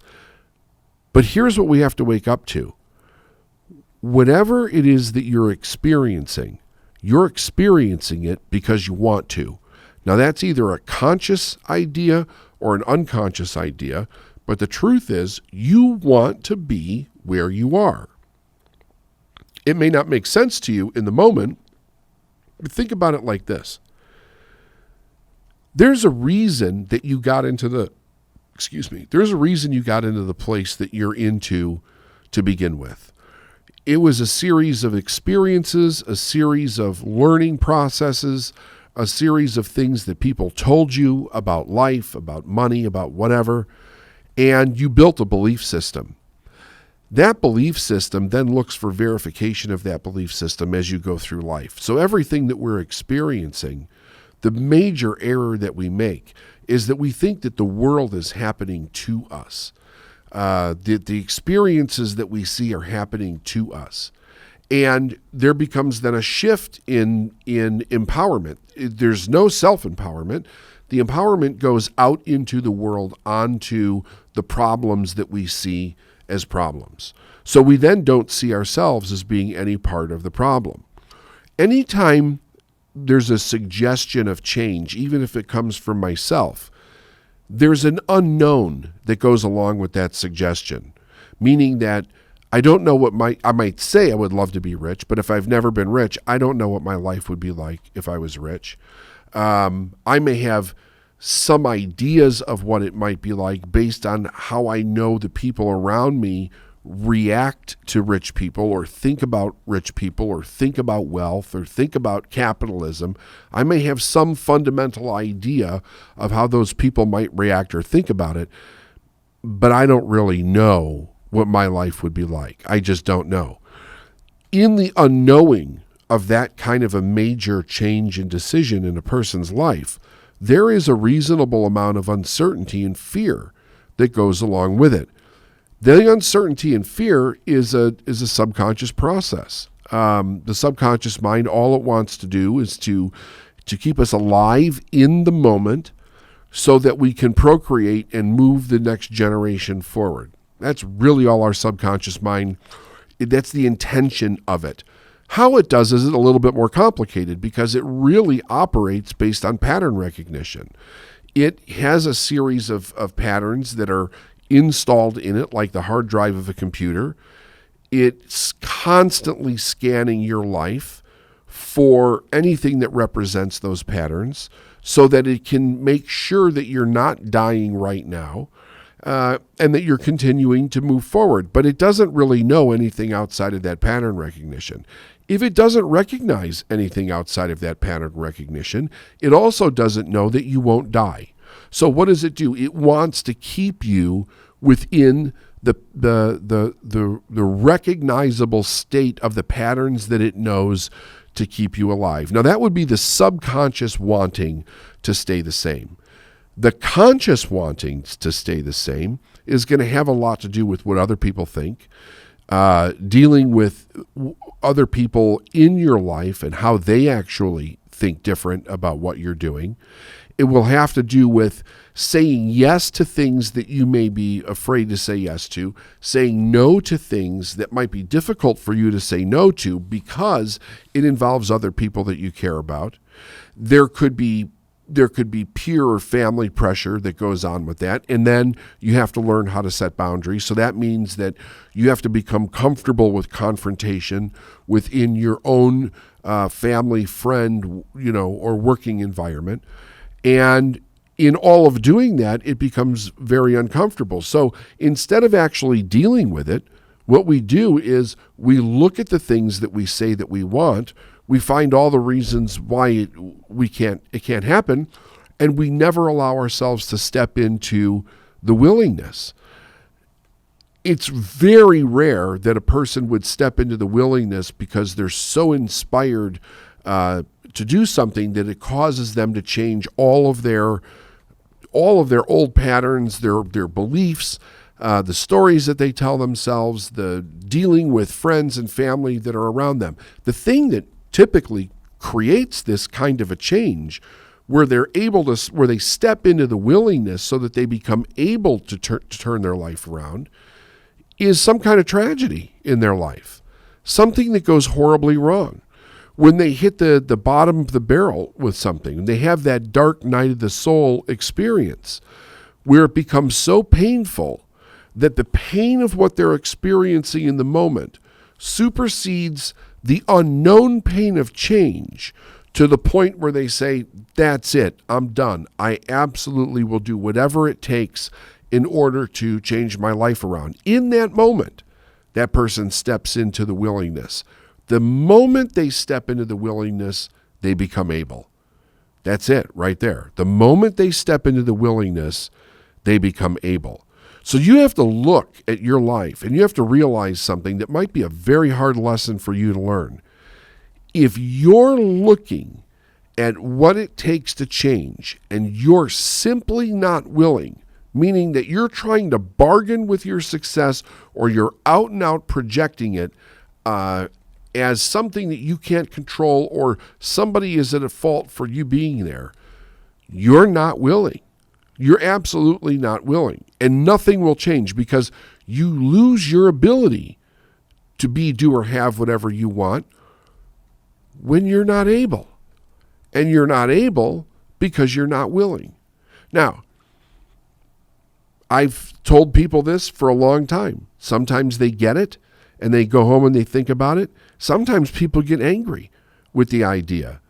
They get angry because if you look at it like this, you cannot step into the truth about what it takes for you to change and without letting go of blaming other people for why you are where you are. You absolutely have to let go of blame of anything or any person if you're going to become able. And that's the willingness. You have to be willing to let go of that in order to be able to do it, or you stay right where you are. So it comes down to this. Every person is able, but they cannot step into that ability until they're willing to do whatever it takes in order to become the success or the change that they say that they want to have. And if they're not willing to do it, they're staying where they are because that's exactly where they want to be. So my advice is quit bullshitting yourself and saying you want to be somewhere or you want to do something or you want to change it when you know damn well that you're just not willing to do what it takes. At least admit to yourself so that you can accept some form of responsibility about where you are, and then possibly you'll be able to work on the reality of that at some future time. But for the moment, if you keep living in the delusion where it's somebody else's fault that you are where you are, you're going to stay there for the rest of your life. And you don't have a hope in hell of anything changing because you've shifted all of your God-given power onto either external circumstances or another individual or a series of individuals, and you have abdicated your own power. You don't have it anymore, and nothing's going to change. You have to be ready in your life to move into the willing so that you become able to change. And if you're not going to do that, you have to realize you're going to stay broke and miserable, but the only reason that you're doing that is because that's where you want to be. My suggestion to you is find whatever it is inside of yourself that you need to hold on to look at your own life and say, no matter what, I'm willing to get out of this victimized way of thinking and actually make a damn difference in my life, and also be a difference in the lives of other people. The truth is being a real manifestation to all things. In his book, The Hidden Power, if you've never read Trower's book, The Hidden Power, you should. It's a must read. Some of it's a little bit difficult, but there's some really great stuff in here. In chapter 4, he's got something called affirmative power. And this is what I kind of want to bring to this today. He says, thoroughly to realize the true nature of affirmative power is to possess the key to the great secret. We feel its presence in all of the innumerable forms of life by which we are surrounded, and we feel it as the life in ourselves. And at last, someday, the truth bursts upon us like a revelation that we can wield this power, this life, by the process of thought. And as soon as we see this, the importance of regulating our thinking begins to dawn upon us. Now, when I read this the first time, it had to be probably about 8 years after I had my first experience with significantly changing something about myself. And it's funny because all the different literature that I've gone through, it'll talk about some idea, some experience that puts you in touch with another side of yourself that's not there. Napoleon Hill talked about it in Think and Grow Rich. And I remember thinking that I was in such a place of despair. I had no idea how I was going to get out and turn around anything in my life. Not making any money, got all kinds of problems going on. And I mean, if you listen to the podcast before, you know the story, right? So I was a forklift driver in the back of this trailer. I had like a major meltdown one night, and this idea comes to my mind: change your attitude. So this is where I start. The change that I made was three things. I act like I love what I did. I did every job to the best of my ability, and I treated people with total respect. But the part that I want to get to here with what Trower is talking about was the after effect of this. Because I don't always talk about that much in too much detail. But the idea is this. I did not go set a goal to increase my income. I wanted to increase my income. I was hoping that I could go from $20,000 a year to $40,000 a year.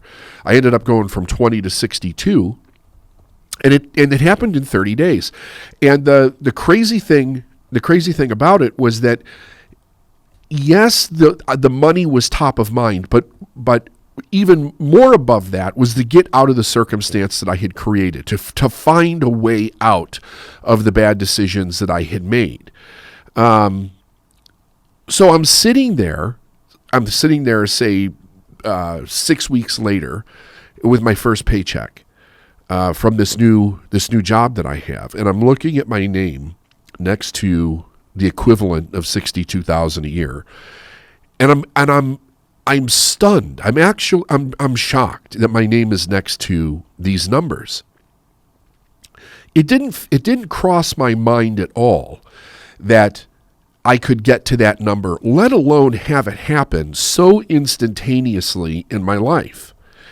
And this is what actually started to get me thinking, because I was thinking to myself, I know I did something. I know that I somehow caused something to happen to create this effect that I'm currently having in my life. It was not luck.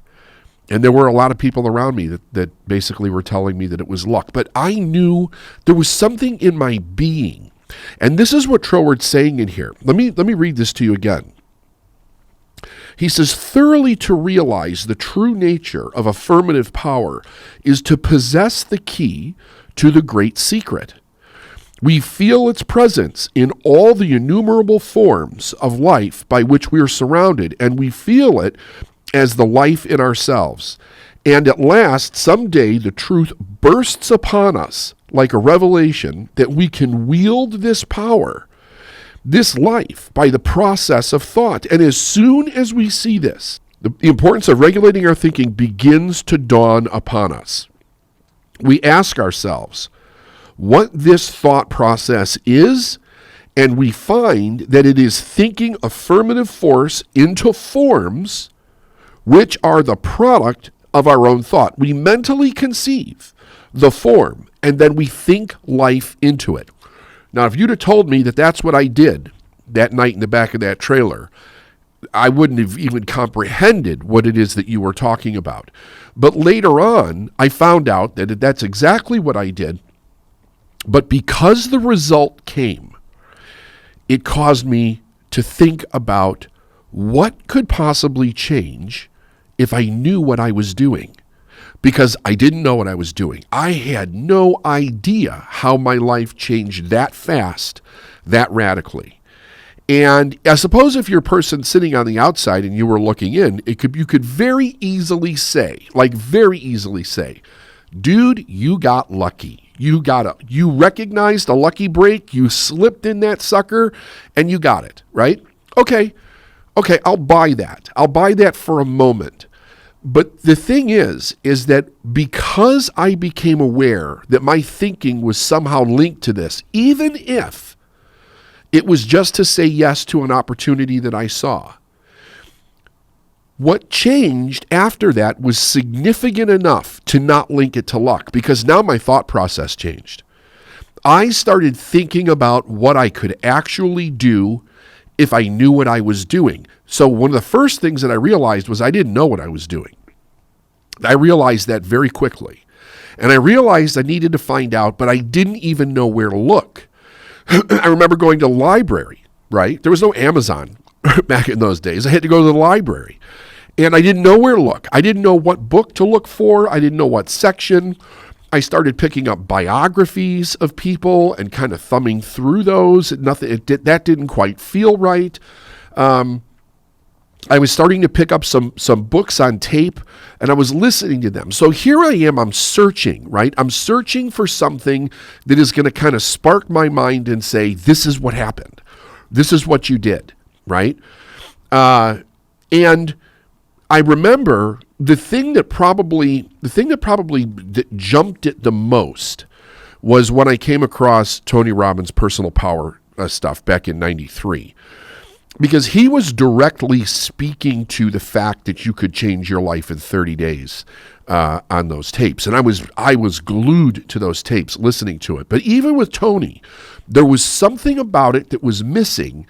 There was another question that I had. I couldn't formulate the question. I couldn't tell you what it was. But I knew that I would know it if I heard it. So I kept going down this process. Now let's think about what Troward's saying here. He says, this must always be the nature of the creative process on whatever scale, whether on a grand scale of a universal cosmic mind or on a miniature scale in the individual mind. The difference is only in the degree, the degree and not the kind. We may picture a mental machinery by which this is done in a way that best satisfies our intellect.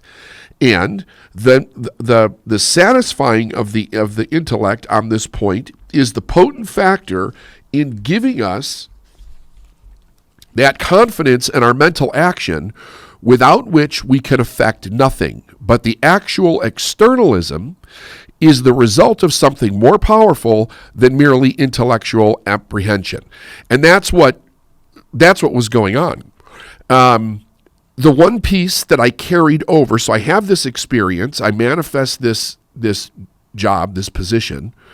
In skill set, it was pretty much a lateral move.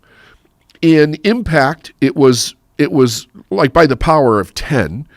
And then I start very quickly rising the ladder at this new company. But my whole attitude changed about everything that I was doing. Now, I recognized that if I thought I could do something, all of a sudden I could do it.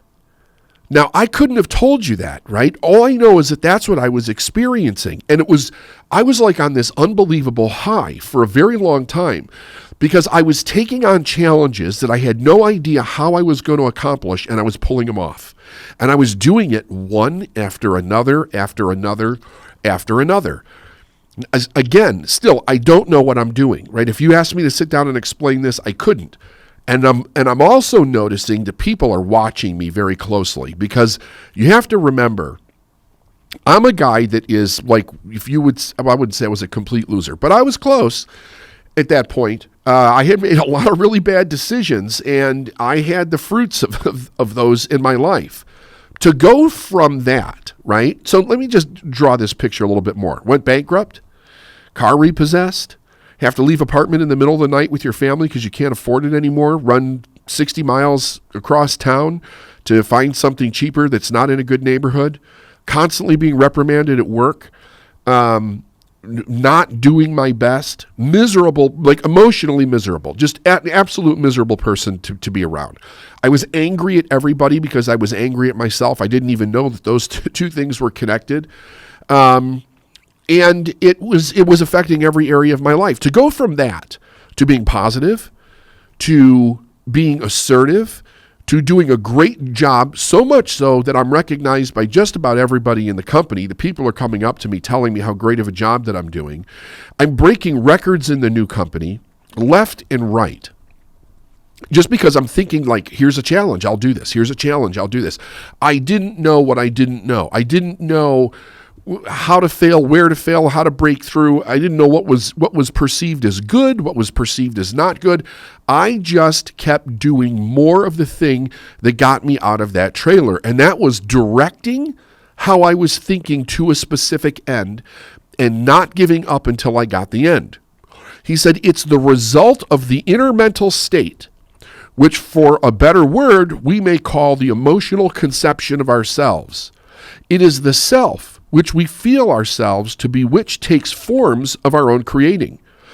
For this reason, our thought must be so grounded upon the knowledge that we shall feel the truth of it, and thus be able to produce in ourselves the mental attitude of feeling which corresponds to the condition which we desire to externalize. Then he says this: we cannot think into manifestation a different sort of life to that which we realize in ourselves. As Horace says, nemo dat qua non abat, we cannot give what we have not got. Now let me tell you what my experience here in this one part that he's talking about. He says, for this reason, our thought must be so grounded upon the knowledge that we shall feel inside the truth of it, and thus be able to produce in ourselves that mental attitude of feeling which corresponds to the condition which we desire to externalize. Now, let me tell you how I experienced this. It was this weird-ass knowing that if I locked onto something, I could do it. But I had no reference in my life that I could do it. Nothing. I had absolutely nothing. My first big breakthrough was getting out of that trailer. And I did not understand from a cause and effect perspective. It wasn't like I set a goal, I worked at it, I read books, I got better, I progressively moved, I got approval, I got promoted. It wasn't anything like that. It was, here I am in this trailer, down and out, absolutely miserable and exhausted. And 30 days later, I'm working for a completely different company, tripling my income and climbing the ladder rapidly. That's my experience. So now I'm looking at, how can I keep going? How can I keep going? And I would lock onto these different objectives. But the weird thing about it was that where doubt and worry, uncertainty, lack of confidence existed before, it was gone. It was almost totally gone. And it was like, I know that I can hit this objective. I know that I could hit this goal. I was getting big accounts for the company. I was producing more than other people ever produced. Was the first person that got promoted out of kind of like the rank and file to go into management. And I was eager, I was hungry, I was young, I was full of energy. But this knowing that Troward is talking about here is this magical principle, and it's not magic. I really shouldn't use that word, but it feels like it, because when you recognize this inside of yourself, all of a sudden it's like the world around you begins to change dramatically. The reality that you once knew begins to shift. So then he goes on with this, and he says, and on the other hand, we can never cease creating forms of some sort by our own mental activity, thinking life into them. This point must be very carefully noted. We cannot sit still, producing nothing. The mental machinery will keep on turning out work of some sort, and it rests with us to determine of what sort it shall be. In our entire ignorance or imperfect realization of this, we create negative forms and think life into them. Now, that's the thing that I moved out of. Because prior to this happening, and I became so acutely aware that somehow I was doing this because the contrast was so stark. Prior to this change, I'm experiencing a lot of negativity happening in my life. At that time, I don't know that I'm creating it. But some weird thing flipped in me when I broke out that I started to think to myself, I somehow or another, I was creating all of those things that were going bad in my life. Because it was almost like if you took and waved a magic wand over a person's life and it was trouble and despair and doom and gloom, and you wave this wand and then everything is great and happy on the other side. That's about as stark as it actually gets. So I'm like, well, if I'm creating this new thing, I must have been creating the old thing. But again, the piece that eluded me was how. The only three principles that I stuck to the most, and which served me very, very well, was that I act like I loved what I did. Now, I will tell you, that got easier because as I was making more money and things looked good, I was more enthusiastic about what I was doing, just naturally enthusiastic about what I was doing. But doing everything to my best, which I realized was getting better on a daily basis. I would do my best and I would try to find a way to push past it. And then I'd do my best there and try to find a way to push past it. And do my best there and try to find a way to push past it. And then just treat people well. In most of my life, I did not treat people bad, but when my attitude started to go down the tubes, I was not treating people well. I was snapping at people. I was angry. I was hyper judging other individuals, which I did grow up around a lot of that where I came from. It was almost like it was a weird social skill in some sense. But really, that wasn't what my personality was. So getting back to treating people well, that part really wasn't that difficult for me. But now I have a contrast. I have this contrast that Troward's talking about. This is what I'm experiencing. So he goes on. We create forms of death, sickness, sorrow, trouble, and limitation of all sort, and then think life into these forms, with the result that, however non-existent in themselves, to us they become realities and throw their shadow across the path, which would otherwise be bright, and the many-colored beauties of innumerable flowers and glory of the sunshine. So it's one or the other. My attitude was the life-giving energy that I was breathing into what I was doing, whether it was bad when it was bad or good when it was good. So then he talks about how this doesn't need to be. He said, it is giving to the negative an affirmative force which does not belong to it. Consider what this means by the negative. It is the absence of something. Now, let's look at what I was doing. And you might want to ask yourself, What are you doing, right? When you have negativity, are you talking about it? Are you speaking about the negativity? Are you experiencing it emotionally? Are you looking for it unconsciously, like you're recognizing it everywhere? Are you finding verification of why it's happening? Are you looking for things to blame, or at least things to be causing what it is? That's exactly what I was doing. And I was putting that kind of energy into what I was doing on a daily basis. And it got worse and worse and worse and worse and worse. I mean, it rapidly got worse. But see, that's the truth about, that's really the truth about the whole thing, though, isn't it?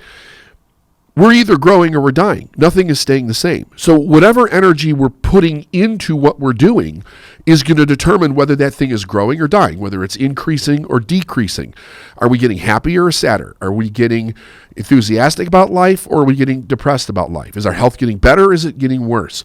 Are we making more money or less money? Are we having more sex or less sex? Are we having better sex or worse sex?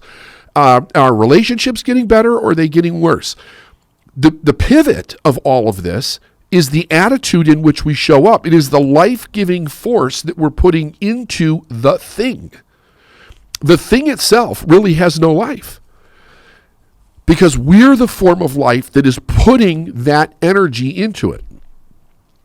He goes on to say, it is not being and is the absence of all that constitutes being. Left to itself, it remains in its own nothingness. And it only assumes form and activity when we give these to it by our thought. What are you thinking? What are you thinking? Here's a really good question that you can ask yourself with everything that you're experiencing. Why am I choosing to have this experience? Why am I choosing to have this experience? Now, I don't remember when I started asking that question, but it was early on. It was after the initial change, but I think I picked it up in a book somewhere or in a seminar that I was listening to somewhere along the line. Probably in the early to mid-90s, I picked that up. But I was telling a group of people earlier today that it was one of the most significant things that I did and maintained that caused rapid change in me, because what it created for me was it disconnected me from the idea that the thing was the problem, and it put it squarely back on my shoulders. And then once I began to remove my own personal judgment from my own insecurities, my own lack of whatever I was doing, I then could see the power in changing it, and I was getting to know that power intimately because I saw it change. I saw it change so rapidly, like it was crazy how fast. He said it's not the being, and is the absence of all that constitutes being. Left to itself, it remains its own nothingness and only assumes the form and activity that we give to it by our thought. Here then is the great reason for practicing control over our thought. It is the one and only instrument that we have to work with. Do you know that thinking is the highest function that human beings have? It is. Thinking is the highest function that human beings have. Throughout all of history, all the great writers, all the people have all done great things, have all agreed about one major thing. We become what we think about most of the time. In other words, the thought that we hold in our mind most of the time is actually what we become. The problem is that if the thoughts that are going on in your mind were placed there by somebody else, which it is for almost every other person, and you're not getting the results that you want, you have to change it with thoughts that you want to think, which means you have to seek out those thoughts. You have to seek out those behaviors, those attitudes, those values, those ways of being. It's the one and only instrument we have to work with, but it is an instrument which works with the greatest certainty. For limitation, if we think of limitation. For enlargement, if we think of enlargement. Our thought as feeling is the magnet which draws us to those conditions which accurately correspond to itself. This is the meaning of the saying that thoughts are things. But you might say, how can I think differently from the circumstances? Certainly, you're not required to say that the circumstances at the present moment are what they are not. So, To say so would be untrue, but what is wanted is not to think from the standpoint of circumstances at all. Think from the interior standpoint where there are no circumstances, and from all whence you can dictate what circumstances shall be, and then leave the circumstances to take care of themselves. And that was it right there. That was it.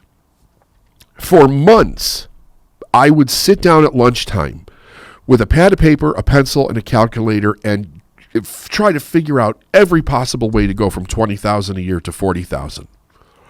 Rack my brain doing it. What can I sell? What service can I offer? I remember I went out and bought a used Chevy Blazer with a snow plow on it, and I would plow snow in the wintertime if I could make more money plowing the snow than I could working overtime. Like, I was trying every scheme that I could find to make more money. But when I took my mind off all of that and I changed my attitude, I took it off the circumstance and I put it on the power source, which was myself. You're the power source. Put it on yourself. The attitude of being is the energy in the life that you put into things. That is the hidden power. That is the truth of real manifestation in all things. It is the determination, the desire, the attitude of mind, and the thought in which you hold it that you direct into any living thing or any static thing or any circumstantial thing that will literally create the life that you want, the result that you want. And I will tell you something. I have worked with thousands of people for over the last 20 plus years. The people that have done this, in every sense, do it quickly. And I am still shocked today with how fast a person can change their circumstances by changing the attitude of their mind and diligently putting it into the work that they're doing. From health to money, to family, to relationships, to their business. I've watched things go from being on death's door to thriving in a very short period of time. I am so convinced that life force that we have within us, if it is properly directed and intelligently directed, there's absolutely nothing that we can't accomplish. And for certain, there's nothing that we can't turn around. I think one of the most important things that we have to do is learn how to pick our friends. And in saying that, there's an idea that most people, as they're being raised as, from children to adults, they don't get a really solid teaching in the aspect of how do we evaluate relationships that we're going to take on in our life. And I guess, unfortunately, fortunately, you could look at either side of this. My learning in this came a little bit later. Of course, I had to go through some of the challenges of not understanding how to do that earlier in my adult life. But I mean, it was all good in the aspect of it really taught me a lot about how to pick friends and how to evaluate the character of friends.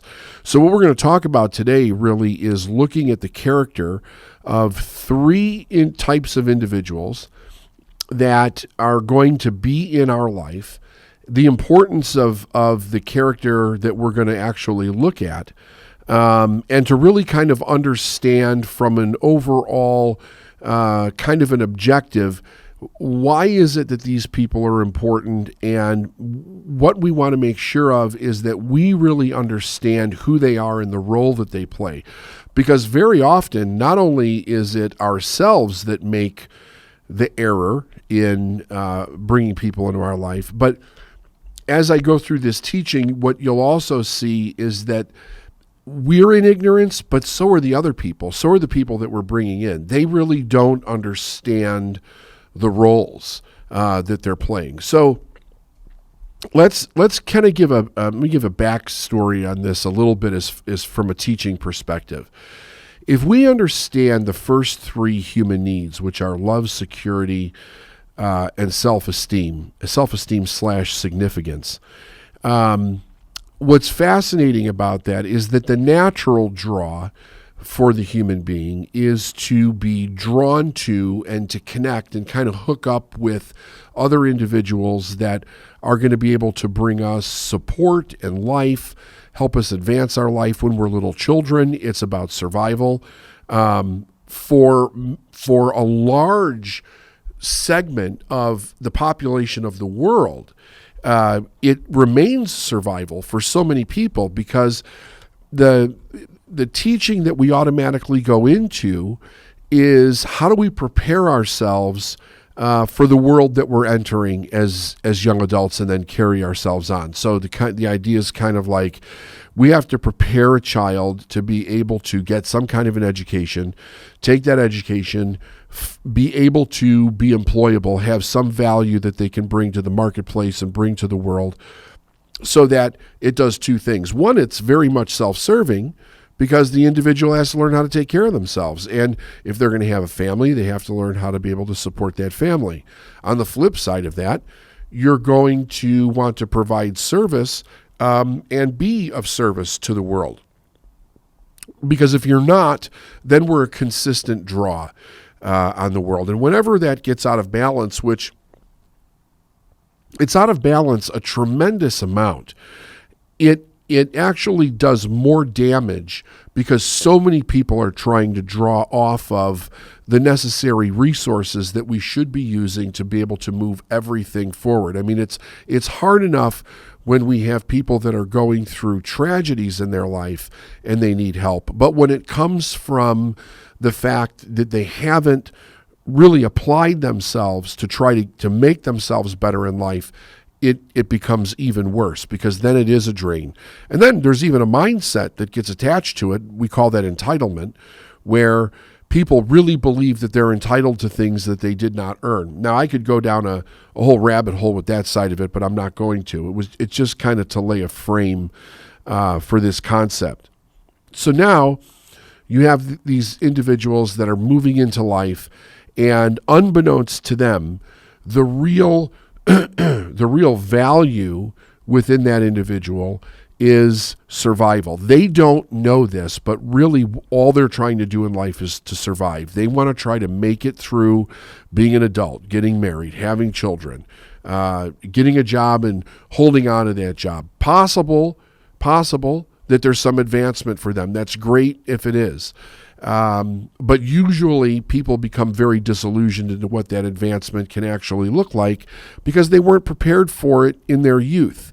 I think that if we had parents that were preparing us for something on with more grandeur to it, then we would look at how do we actually prepare to do something really incredible with our life. Because the truth is, everybody has the ability to do something really incredible based on who they are and what their own unique desires are to bring to the world. But if nobody sees that, nobody recognizes that, if there's no history of it in your family lineage, then it's really left up to you to be able to kind of find that for yourself and open it up. Now, having said that, we also have individuals that, for whatever reason, and there's a myriad of those reasons, they know a little bit more about who they are in life and where they're going to go. So they start to prepare for that. They start to prepare for it by learning how to manage their own lives even better. Maybe that's getting a better education, really applying themselves within that education, becoming more worldly. They're well-read. They're well-traveled.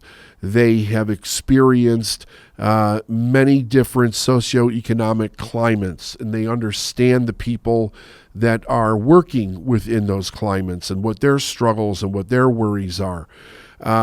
They have an intention that they want to take the thing that's important to them and become the best that they can be and really bring that out into the workplace. So they're operating from a little bit higher level of consciousness, and they're preparing from a little bit higher level of consciousness so that they can go out in the world and really do amazing things. Now, when you take a person who is somewhat conscious. They go out, let's say they're going to start a business for themselves, or they're already in a business. And I mean, the listeners that are listening to this now, many of you are you're entrepreneurs, you're business people. Many of you that are listening want to become that, so you're listening from that perspective. And many people are also trying to figure out, how do I advance my mindset so that I can be more productive and really tap into my own greatness. What we're going to find out here, though, is that in order for us to be able to move forward in our life, we're going to need other people. This BS that we hear, like self-made man, self-made woman, that's total garbage. There's nobody that is self-made. We all need relationships. We have to have relationships with people that are better than us, people that know more than us. We're going to have relationships with people that don't know as much as we do, and we're going to help them. We're going to have intimate relationships, friendships. We're going to have relationships with individuals that we don't even know as we go through our life. And if we don't understand how to understand the basic character of why people are coming into our life, not only can we set ourselves up for a big fall, but there can also be a lot of hurt feelings on the opposite side of this. So let's start off with this first idea. And the idea is this: we need to know our friends, and we need to understand that there's basically three people, very important types of people, that are going to come into our life. And the first one number one, I should say. It's not in any criteria as which one's going to come in first. But number one is what we call confidants. And for those of you that may be wondering, where did I get this teaching? Because every time I teach this, people are like, how can I learn more about this? Well, first of all, there's not a whole lot more to learn outside of what I'm teaching you. We have a tendency to want to complicate things. I'm going to teach it in the simplest way that I know. But I learned this from the Reverend T.D. Jakes, who has every Sunday, I guess, he has something called the Potter's House. He's a very, very well-known minister out of Houston, Texas. I've been listening and learning from him for a long, long period of time. And this is where I got it from. And he doesn't have a big teaching around it. It's not out of a book. There's no courses on it or anything. It was a teaching basically that he did for 30, 45 minutes on a Sunday during a service, and that's where I picked it up. So I thought it was brilliant, and I've taught the same teaching for many years myself. You're the cause of the way your life is. Nobody else and nothing else. I now have the power to change it. I can do anything once I accept that responsibility.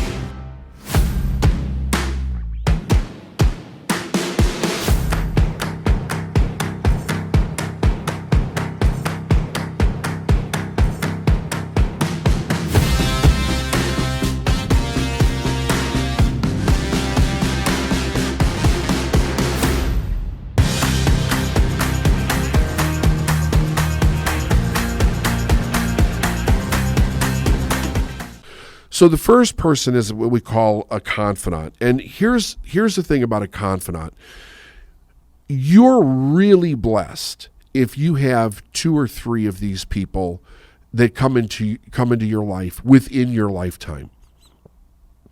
And it's, the thing is that these are not a lot of people that come into your life that play this role. Now, what is their role?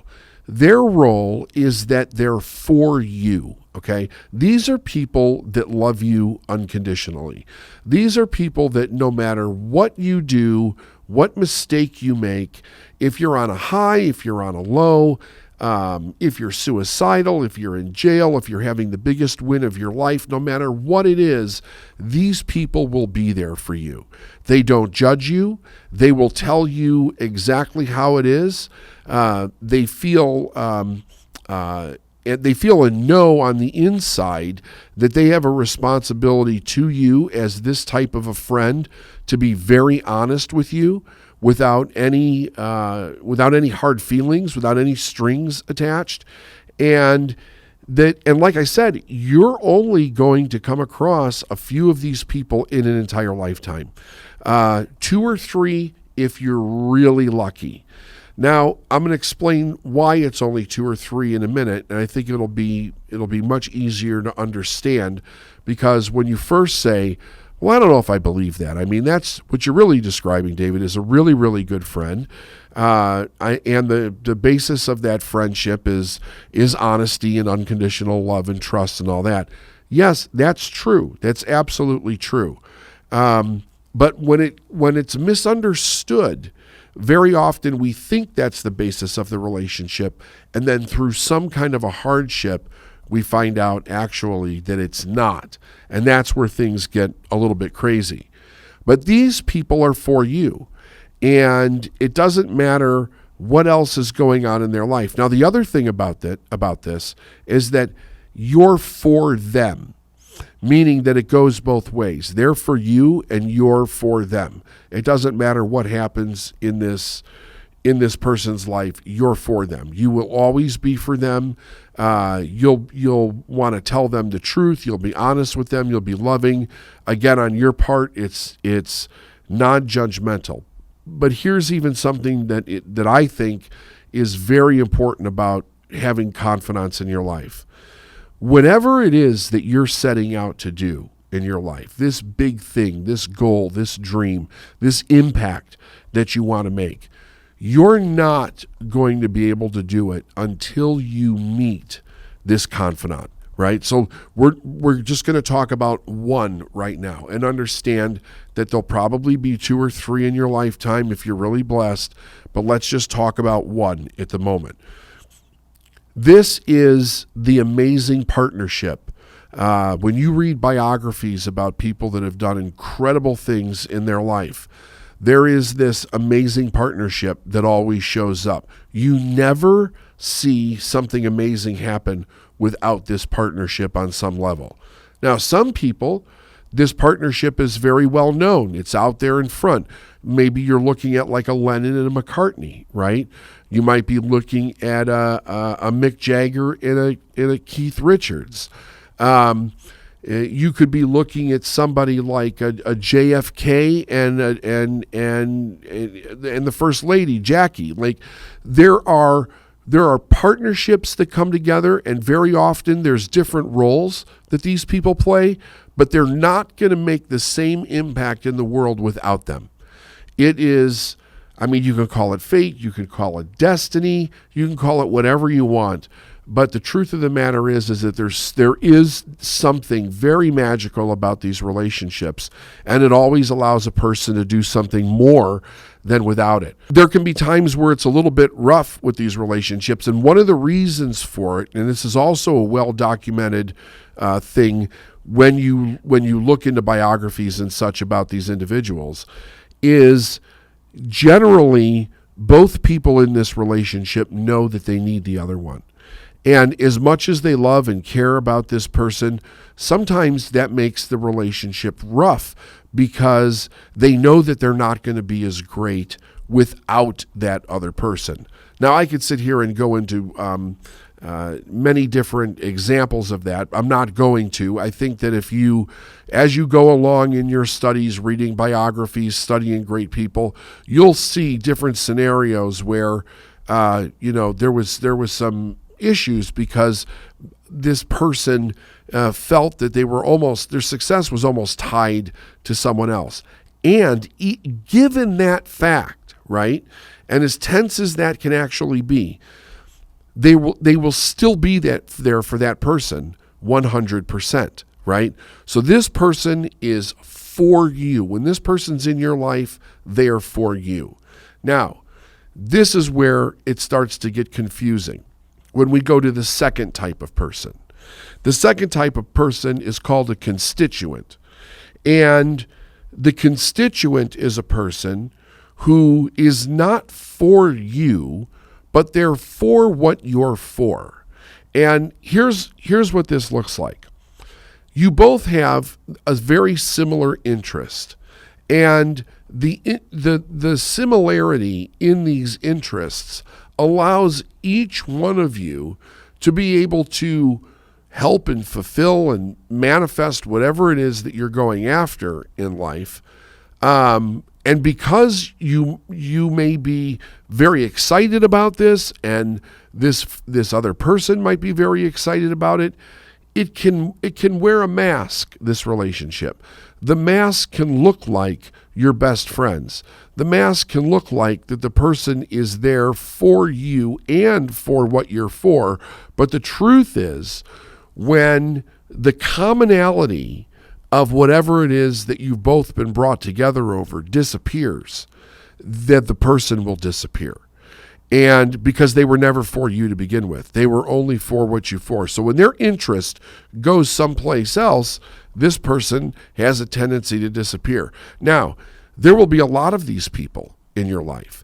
This could actually be a marriage, right? I mean, I've seen this where a person is a constituent in a marriage. They think they're for the other person, but actually what they are is they're for the same thing. And we see this when people get divorced all the time. All of a sudden, one partner in that relationship has a different interest, and it ends up ending the marriage. They were never in it because they were for each other, even though they may tell themselves that. The actual results of what show up actually show us something completely different. So again, these people are for what you're for. They're not for you, even though it may seem like that.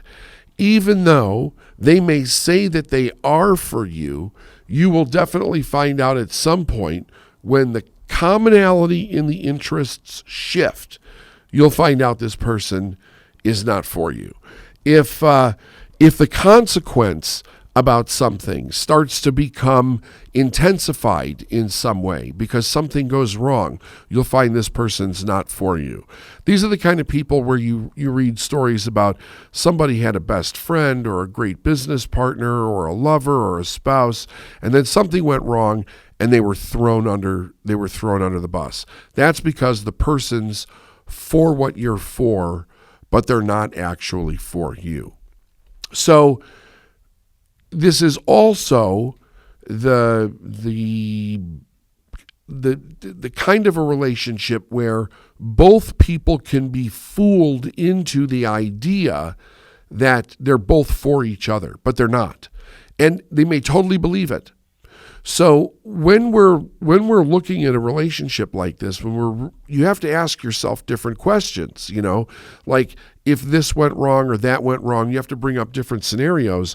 Would you want to stay in the relationship? Would they want to stay in the relationship? And really give some analysis as to what actually makes up the framework of that. Because I guarantee you, when the person is for what you're for, but they're not for you, this is also not a person that you want to share your dreams with. It's a person that you want to trust only with certain things in your life and not with everything in your life, because they're not really for you.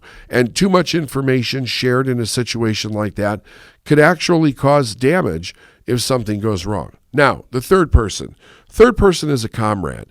And first of all, let me say this. None of these are bad, right? We need all three types of these people in our life. What can make it bad, or what can cause problems, is when we're ignorant to who they are and why they're actually in our life. So the third person is a comrade. Comrade is not for you. They're not for what you're for, but they're against what you're against. This is the person that will show up in your life when you have to do a great battle in your life. Maybe you have to fight a lawsuit, or there's a health challenge, or there's a challenge in the family, or there's a big challenge in the business. You're being attacked by some outside entity for some reason. This is the person that you want to come into your life to do battle against the enemy, to do battle against the wrongdoing that has happened in your life, because they have the same dislike. They're against the same thing in life that you're against. And again, this is one of those things, because there is a harmony to it. The relationship has no reason to be, like on the edge, of any. It doesn't have to be angry. There doesn't have to be any meanness there. There doesn't have to be any kind of dislike going on. A matter of fact, some of these relationships can be quite exhilarating. If you have two people and they're both against the same thing and they're fighting for the same thing, it can be a quite happy relationship, full of energy, goals, real excitement within the realm of that relationship. But make no mistake, they're not for you and they're not for what you're for. They are against what you're against. And they're literally there. They're really there to help you do battle with the great battle that you're going to have in your life. And listen, in some ways, I can think of some scenarios where this could actually be a little bit of a longer term relationship. Maybe this person is your attorney, and your business is big enough. You're doing enough work out in the world where you need an attorney that is, works for you all the time, or a firm that you're connected with all the time, and you're doing battle with things, out there in the world. There are some charities that I work for, some nonprofits that I've linked up with in my life, and one of them specifically, I won't get into what it is on this podcast, but one of them specifically is to help eradicate something that's horrible that's in the world. So I'm not disillusioned. I'm not for that person that runs the charity. I don't even know the person that runs the charity. I'm not for what they're for necessarily. I'm against what they're against. That's what attracted me into that relationship. We're both against the same thing, and I want to help them accomplish the goals of what it is that they want. Now, like I said, none of these have to be bad in any way, right? We all need these coming in. What makes this get screwy is when we don't understand the foundation of the relationship and we kind of flip it on its head. Because there's so much emotion, there can be excitement, there can be goals that you're going after, there can be achievement, there can be celebration, there can be a lot of different things going on. But because we're experiencing that, very often we think the relationship is something that it's actually not. And that's where we set ourselves up for disappointment. That's where we set ourselves up for hurt feelings. So it's really necessary. Like, I would listen to this lesson several times.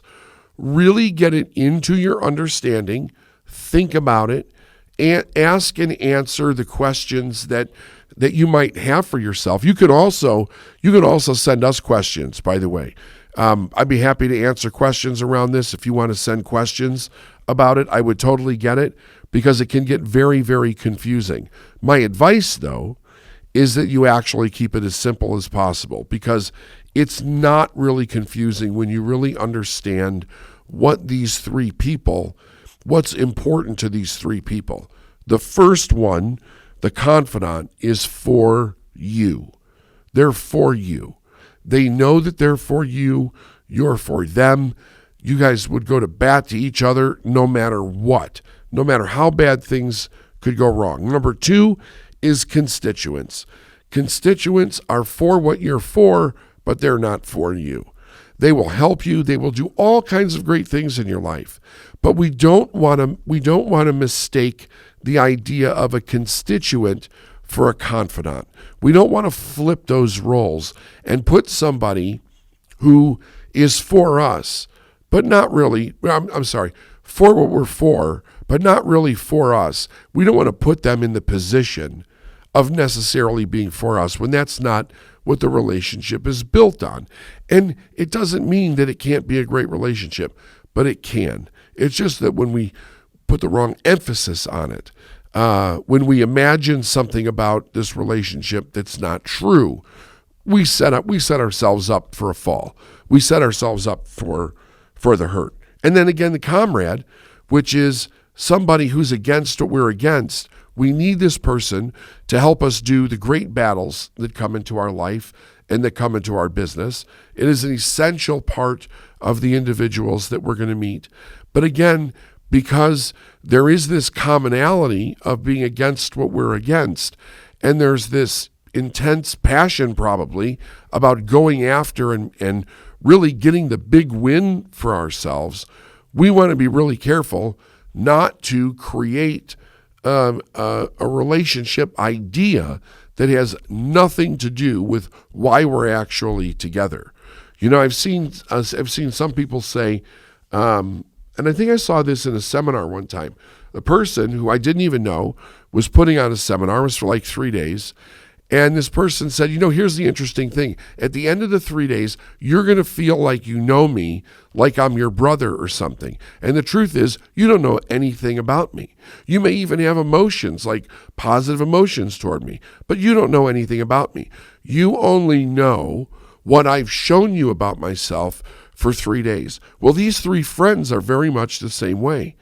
You only know what the core of the relationship is, but when we have weak boundaries, the problem that we have is we start putting people in different places in these relationships than they actually belong.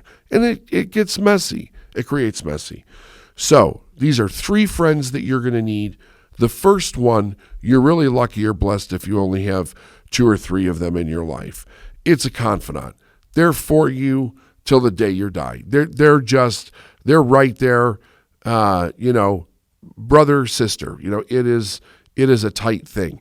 And they're very essential to wherever you're going in your life and the completion of that. Constituent, not for you, but for what you're for. These are team members. These are players. These are people that we all need in our life, but we need them in the right role. And then comrades, against what we're against, and they're there to help us do the great battles in life. Understand these three people. Know your friends. Keep them in the right context of what relationships are supposed to look like in your life, and you'll save yourself a lot of pain, and you'll have great big wins in the future. 3 women who have been able to build and scale amazing businesses using universal law and universal principles. They're all 3 very good friends of ours. We've got personal experience with them, and we just thought we'd have an open conversation about this. Yeah, I've got some planned questions to ask, but I think this is going to be really fun and free-flowing. And I also want to say, if anyone has any questions or wants to join the conversation, this isn't about just listening to us yap and have fun conversations. Please feel free to join in. All you need to do is raise your hand, and we'll pull you up on stage and unmute you, and you can ask questions or add something to the conversation as well. So please don't feel like you need to be 100% a spectator or listener, I guess, in here. It's totally open and casual. My name is Steph Tuss. I'm CEO for David Neagle. And it's my pleasure to be here moderating for you. I'll do my best. I'm just waiting for a few more people to jump on with us before we get started and ramp up this conversation. As I said, the topic of conversation in this room is universal law and business. Not something that you hear a whole lot about, but incredibly important when you're looking at growing and scaling your business in a really conscious way. All right, so I'm going to get this party started. It's 5:03 my time. We said we were going to start at 5, so welcome everybody who's just joined us. You're joining a conversation about universal law and business. We're here with David Neagle. We're also here with Lee Hayward. Lee is a very good friend of mine. Actually, I've been a client of Lee's, so I can attest to her amazingness and the quality of her business. She is a brand strategist and founder of the Prosperous Image. So let me just kind of give you an insight. And here's the thing. I told these ladies that they could introduce themselves, but I want to say a little bit about each of them. And David, if you do too, please feel free to jump in. But Lee helped me understand how to dress myself. I was always a person that had a hard time going into stores and picking clothes that made me feel like I want to feel in how I looked. She's amazing at it. She's amazing at capturing the look, how you want to look, what you want to feel like in clothes, what you want your image to say about you. And as you show up in a more powerful way, physically, you show up in a more powerful way emotionally, and that's the impact she had on me in my life for sure. And I know she's worked with lots of other people that I know who have had nothing but amazing things to say, but she's built her business from the very ground up. So welcome, Lee. Anything you want to add now that I've just semi-introed you? Well, thank you, Steph. I mean, I love how all of our stories interconnect. And my business began as this like personal styling company where I helped, put clothes on people. And it really was through David's teachings that I realized that this actually has nothing to do with clothes. And it has everything to do with creating a brand that helps you actually show up in a way that attracts the results that you want. And that's really exciting. So that's kind of how we all were tied together. And thank you for all the kind words. Yeah, of course. And the next female entrepreneur that I'd like to introduce is Alejandra Allie Leibovitz. I've known Allie for, oh my gosh, Allie, I think it's 10 years now. I think it's more, Steph. You think it's more? It probably is. I have no concept of time. I call it Neagle time because a year feels like 10, and it just, I don't have any idea. But I know I've known you for such a long time and watched you build some amazing businesses. And I mean, I could say so many things about you. You're an artist, you're an author, you're a fantastic mom, you're a partner in a multi-million dollar business, but I will let you do the honors of introing yourself. Thank you, Steph. Hi, everybody. I'm Alejandra Leibovitz. I am an immigrant business owner, and as you can hear, I decided to keep my accent. And even though my accent is super cute, don't let it deceive you because I can be pretty deep. I own multiple businesses, as Steph mentioned. The bigger one is a 9-figure business. Recently, I achieved what I've been working for since I met David and Steph, which is to have my business work for me. So I fully replaced myself and I retired. I'm pretty much retired before the age of 50 with a handsome recurring personal income and the time to develop stories, that was my goal since I met David. I started coaching with David and with Steph from the very, very beginning, and I've been using universal laws to achieve every single goal. I would say that the law of polarity is my middle name. And the reason that I'm starting yet also another business with stories. I had a problem, and the opposite of a problem is a solution. So I've been creating a lot of stories. And these stories live in an audio app, and I've been converting them into literary form, into storybooks, and they are currently being shopped around to major publishers by my literary agents. And I'm very honored to be on this call with one of my dearest mentors. I have learned from David and Steph not only universal laws, but I also learned how to figure out what I want, how to manifest it, how to have a good mindset, and the one that I love the most, how to sell. Yes, how to sell. So important to every business owner, yes. And the one thing that people resist the most, I think. Thanks, Ellie, for that amazing intro. And next up, we've got Sarah Kaki, owner of multiple law firms. Sarah, you want to introduce yourself?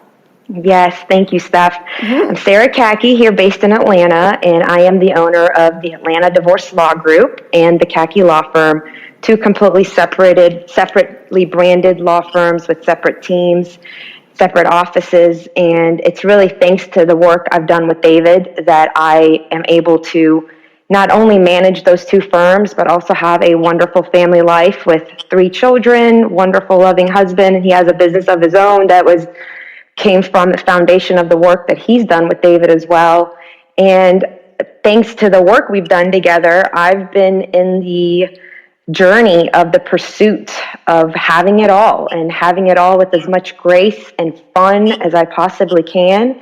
And in that journey, I've met some of my closest friends like Allie and Lee, and thanks to the leader that I've been able to develop within myself from the personal development work I've done, I'm able to employ incredible people within my firms and leaders within my firms that allow me to keep pursuing more and do fun side projects with my friends like Lee and Allie and like you guys. So I'm here to share all the lessons and all the tears and blood and sweat that I did the hard way till I met David and decided to go the easy way.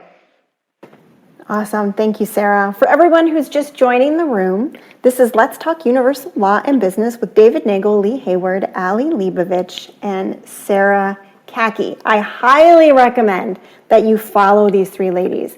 And if you're not following David, please go to each of their profiles, tap on them, and follow them. Plus, ring the bell to get notified whenever they're back on Clubhouse sharing some of their knowledge. If you think you know someone that could benefit from hearing these stories or anything that we're going to talk about tonight, feel free to invite your friends into this room as well. All right, so we've got our intros in place. Let's all start at the same place. So David, can you just, before we get into a deep discussion about this, can you just give us a brief description of what is universal law? I can, but first I'd like to say something.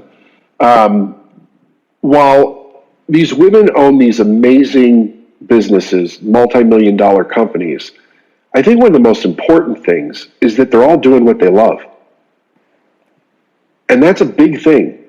To be able to not only earn earning the money is one thing, which is a great thing, but to be able to go out there and do what you love every day and to expand that and create that is absolutely amazing. The things that they've done and the people they help is outstanding. As far as the laws go, the interesting thing about the laws is there's 7 basic universal laws that really everything in the universe operates according to these laws. And the way that it plays a role in the human experience is it is literally a way for us to think based on how the universe works. Most people are raised and taught how to think based on lack conditions and experiences from people that did not understand how the universe actually operates. And the modus operandi of the universe is more life. It is to continue to expand life, to create life, and life actually helping life continue to move forward. If you were raised by someone who did not understand that and they worked very hard for a living, they experienced the human challenges only without any further teaching, they didn't understand how the universal laws work. So they operate by man-made laws that are designed just to help us survive as human beings, but they're very limited in the scope of what they can do and how they can provide for you. So the idea is that once you understand these laws and you can literally integrate them into your thinking so that everything that you think about is coming from first the basis of how does it pertain to these laws, and then think about it from a creative perspective and an abundant perspective, not a lack perspective, then you literally can design a life that you absolutely love. And you can do whatever you want because you're not coming from the perspective of lack. You're coming from a higher understanding of how the universe works and how it actually affects each and every one of us as we go through our lifetime. Thank you. I think the interesting thing about these laws is that they seem so simple on the surface, but it's not exactly what we're taught as children to think about. So it's almost like these laws provide a new way to think about how success works and how life works in general. Lee, Ali, Sarah, do any of you want to pop in and just share how these laws, I know, Ali, you mentioned the law of polarity is your middle name. I think the law of polarity would be my middle name as well. Do you want to share a story of how this played a part in your ability to grow like you've grown? Sure. I grew up in Argentina in a dictatorship until I was 13, almost 14. There was different militaries and no freedom like what everybody is used to here in United States. And I always thought that there was kind of something else other than that. I wasn't completely sure what freedom meant and what kind of how it could be to live in freedom or to live in any other situation that wasn't in a dictatorship. My parents, my family, they had lived other situations that weren't a dictatorship that was closer to democracy, but not really. And for them, their life and how they educated me and how it was that this is what you get. This is the only way, and this is what you get, and you gotta make the best of it. But there is really nothing else. And I didn't know it was called the law of polarity. I always had an instinct that there was something else. One day when I was around 6 years old or maybe 7, I went to a new friend in town house. She actually lived in an apartment, and I didn't even know there were apartments in this little town where I was living. So I went in and we went into her room, and when we got into her room, absolutely everything in that room was pink. The bed was pink, the curtains were pink. I didn't even know they existed, like pink curtains in the world. I shared my room with my brother, and everything was brown, kind of khaki color, and adult furniture, male furniture. There was nothing girly about it. And in this room, everything was girly, pink, little furniture. And I remember standing there, and that was sort of like the pivotal moment where the law of polarity really came into my life, where I looked around and I thought, wow, I didn't know this existed. And then I thought, I wonder what else exists that is not this. And that was my first real connection to something else that I didn't know what was the name. That from that moment on, that's what led me to always think that there were options, that there was something else, and that there had to be a different way of doing things. And when I started coaching with David, I was at a crossroad, basically aspiring to be broke. I had just recovered from being very sick. The company that I was working for, MTV Networks, they were moving to different places. They were closing the offices here, and I was not going to have a job anymore, and I didn't really want a job. And it was basically started from the beginning, and I could see that there was a different way of doing things, but still didn't have the name for it. And learning from David all of the teachings and putting names to these laws and being able to talk about them and to have a common language then with my partner and with other people and with David and with Steph, that was to me being able to have a name and that common language was pivotal. Always thinking that, okay, there is this major problem, there has to be a solution. Where is it? Where is it? Where is it? And even until when the pandemic hit, for example, the first thing I thought was, one, I'm going to go back to basics. So I started listening to every program that I had ever done with David and every book on basic mindset. And then I went to the law of polarity. Why? Because if there is this giant problem that everything seems to be stopped, there has to be the opportunity in here.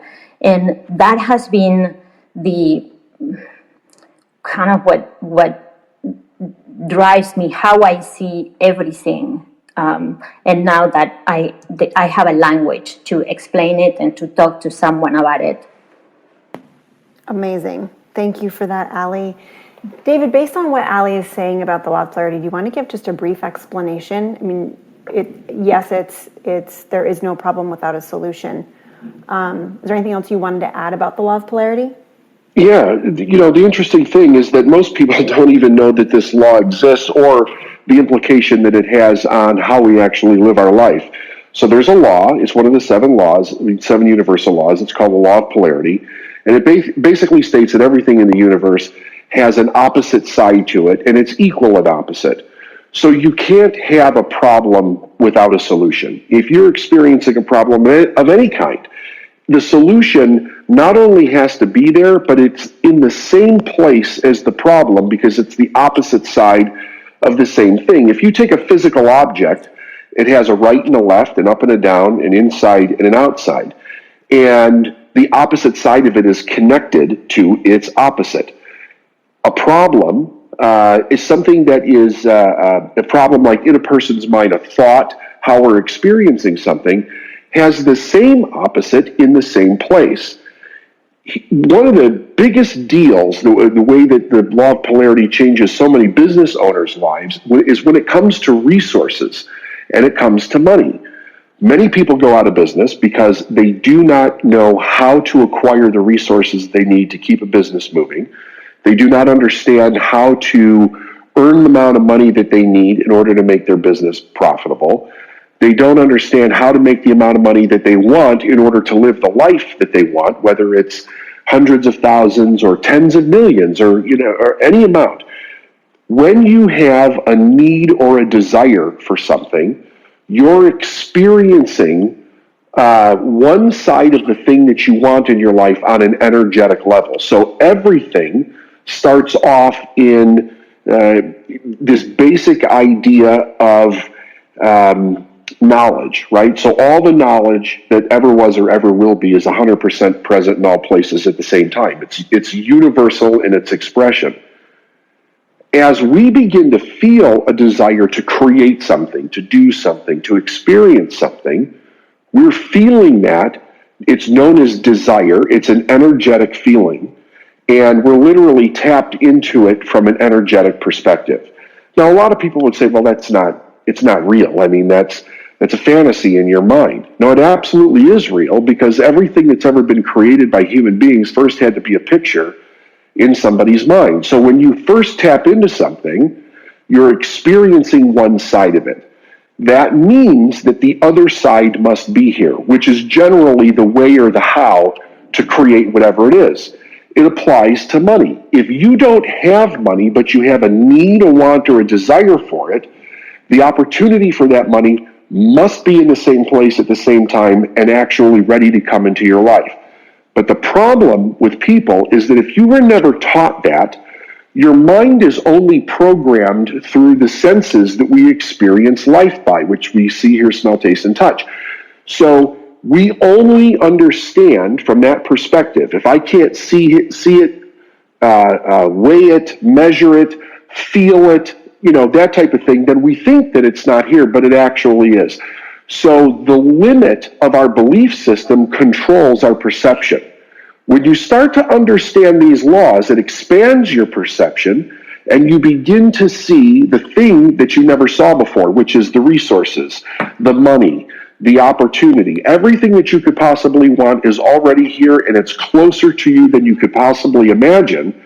And what we do is help change people's perception so that they can see it, recognize it, know where it is, and literally bring it into their life.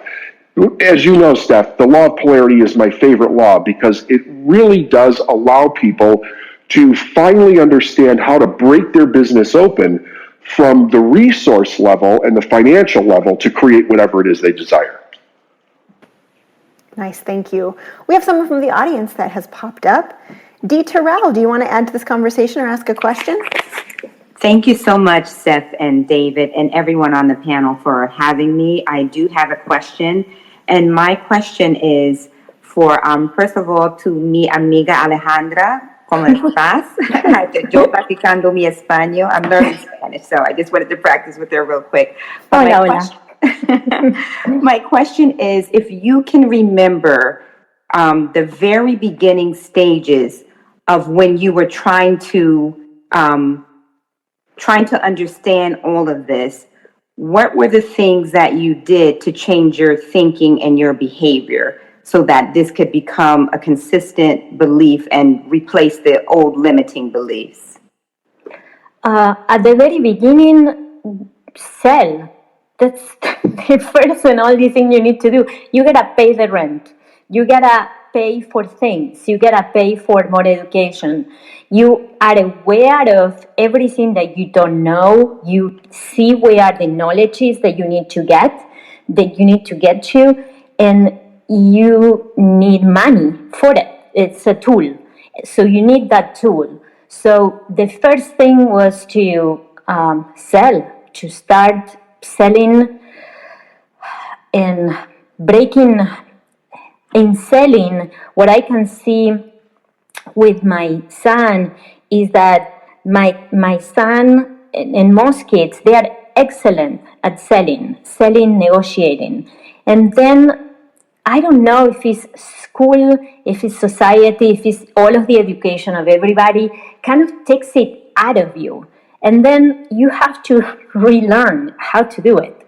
So first you gotta get rid of all of your shit so that, sorry for the word, but you gotta get rid of that so that you can, working with somebody like David or Steph, so that you can sell and that you learn that and you learn that you're selling, you're doing that for somebody and not to somebody. And that is the main thing. When you can do that, then you, one, have a business because money is coming in. This is not, you're trying and this and the other. And you got to do everything to get rid of everything that you learned so you can be a kid again and sell again and listen and be of service. Does that help? Sí, claro. Muchas gracias. Thank you very much. It does help a lot. Thank you, Terrell. All right, for anyone new that's joining us, I'm just going to do a quick room reset. You are in Let's Talk Universal Law and Business with David Neagle, Lee Hayward, Ali Leibovich, and Sarah Kaki. Sarah, do you have any stories you want to share about how you've kind of leaned on universal law as you've grown multiple businesses? Yeah, and it's funny because I was listening to D. Terrell's question and I was remembering my early days with David and being exposed to these universal laws, and I was studying them like I'm studying a science book and trying to remember the names of them and the little components of them and then the sub-law within the law. And it's actually brilliant that I don't remember the 7 names of the laws anymore, even though I studied them and probably got aced the test if there was an exam handed out at the time, because they've been now so ingrained into my thinking that they just now are turning into instinctual behavior and instinctual thinking. And to kind of piggyback a little bit on what Ali told D. Terrell, and I'll add this on top of it, it also just comes from getting very, very curious about yourself and getting very resourceful about yourself. David taught me to ask myself 2 questions anytime I was meeting a block, a mental block, or even a physical block to move. And that was, what am I resisting? And what would it look like if this was easy? And one of the biggest laws that has changed my life, and I think has now become one of my sort of mantras, is the law of cause and effect. And what I was doing for a long time before meeting David is I was putting all the cause in, which I believe would just be hard work. Just work hard, work harder than everybody else around you. If you're exhausted, if you go to bed more tired than anybody else, if you go to bed later than everybody else, and you come home looking exhausted to your children, and then everybody's going to be proud of you, and all good things will happen. The problem is that's not how the law of cause and effect works. Law and cause and effect is led by an intention. You have to first set an intention of, what do I want? What am I doing this work towards? And not until you're super clear on that will you actually get the effects you want from the causes you're putting into place. So what I learned was that all that hard work I was doing, all the sweat I was putting in, it was really just to get appreciation and love and special from my parents and from my community and really from family. And that's how my family, that's how my culture really regards somebody that has achieved anything. They just put in a lot of hard work. But what did they work on? What did they focus on? It doesn't even matter. So I was putting all this work in and showing up to David, broke, exhausted, and tired, and uninspired, and just done. And I didn't have the results. I didn't have the effects I wanted because the intention that I couldn't see was that I was trying to be special and loved. I wasn't trying to really accomplish what I said I wanted to accomplish, which was be a great leader of multiple firms and have a great life, a great family life that I could enjoy on top of having these businesses and getting to have the freedom of time and resources to do other side projects that inspired me and were part of my purpose. So the law of cause and effect really comes down to me about doing the work, knowing what it is you want, being clear on it, and then doing the work to achieve it. And that's what makes this teaching so much better than a lot of the junk out there that we're all exposed to about, go on a mountaintop and sing some chakra and play with some gems and things will manifest. That never sat right with me, and it's not till I met David that I realized, wow, what it really is about, it's just a simple science of cause and effect. And once I was able to understand why all my causes was not getting the right effects because I wasn't setting the right intention, then it changed everything, and everything then came with grace and ease. And it goes back to what David said in the beginning, because I was doing the things I loved. I was doing the things I loved with complete clarity of mind of why I was doing them and for what purpose. And then I was enjoying everything I was doing. It didn't feel so hard, didn't feel so tiresome. And it really just led to a life where family life, business, everything just sort of meshes together. And we're not chasing the weekends and we're not chasing work-life balance because it's all one part joyful journey of growth.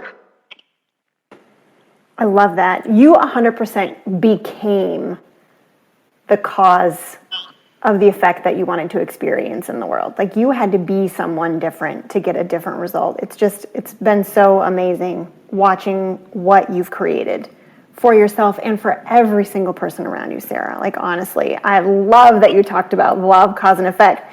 David, you want to do a little teaching around cause and effect?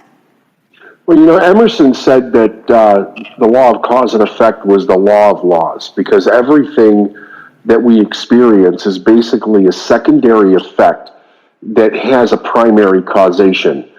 And because each human being is a creative center, we have all the creative faculties inside of us. Like we're the only life form that we're aware of on the planet that has all the creative faculties within us, which means that we can create literally from the energetic perspective as the primary foundation into the secondary, which is the physical foundation.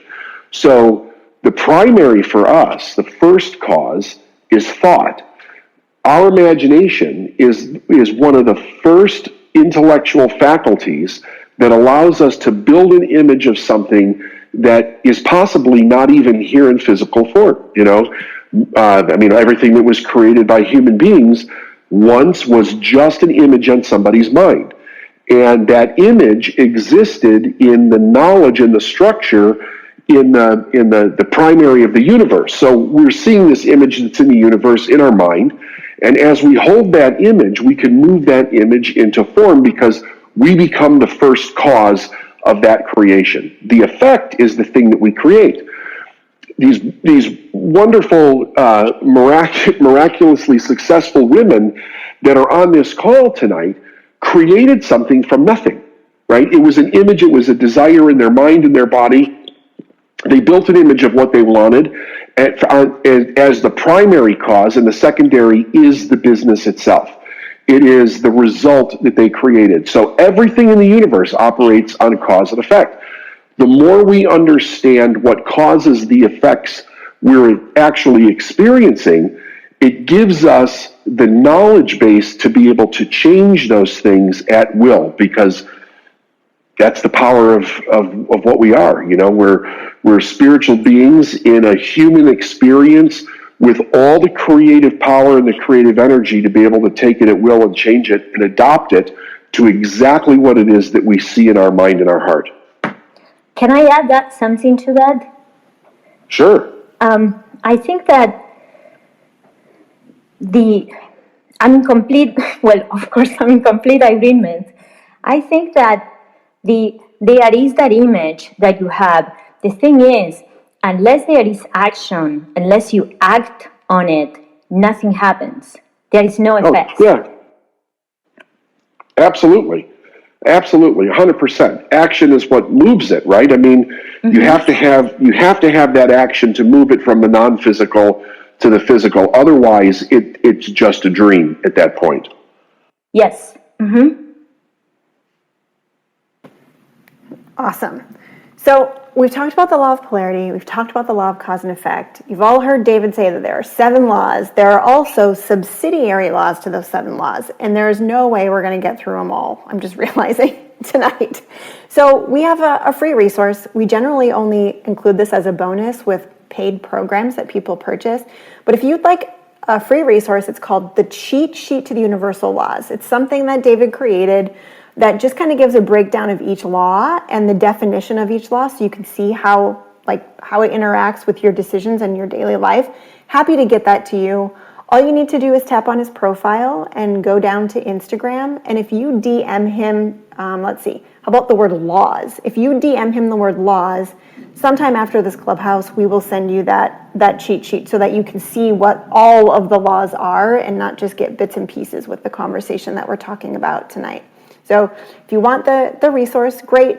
Tap on his profile picture, scroll down to Instagram, slide into his DMs, and just type laws, and he'll get that to you today or tomorrow morning.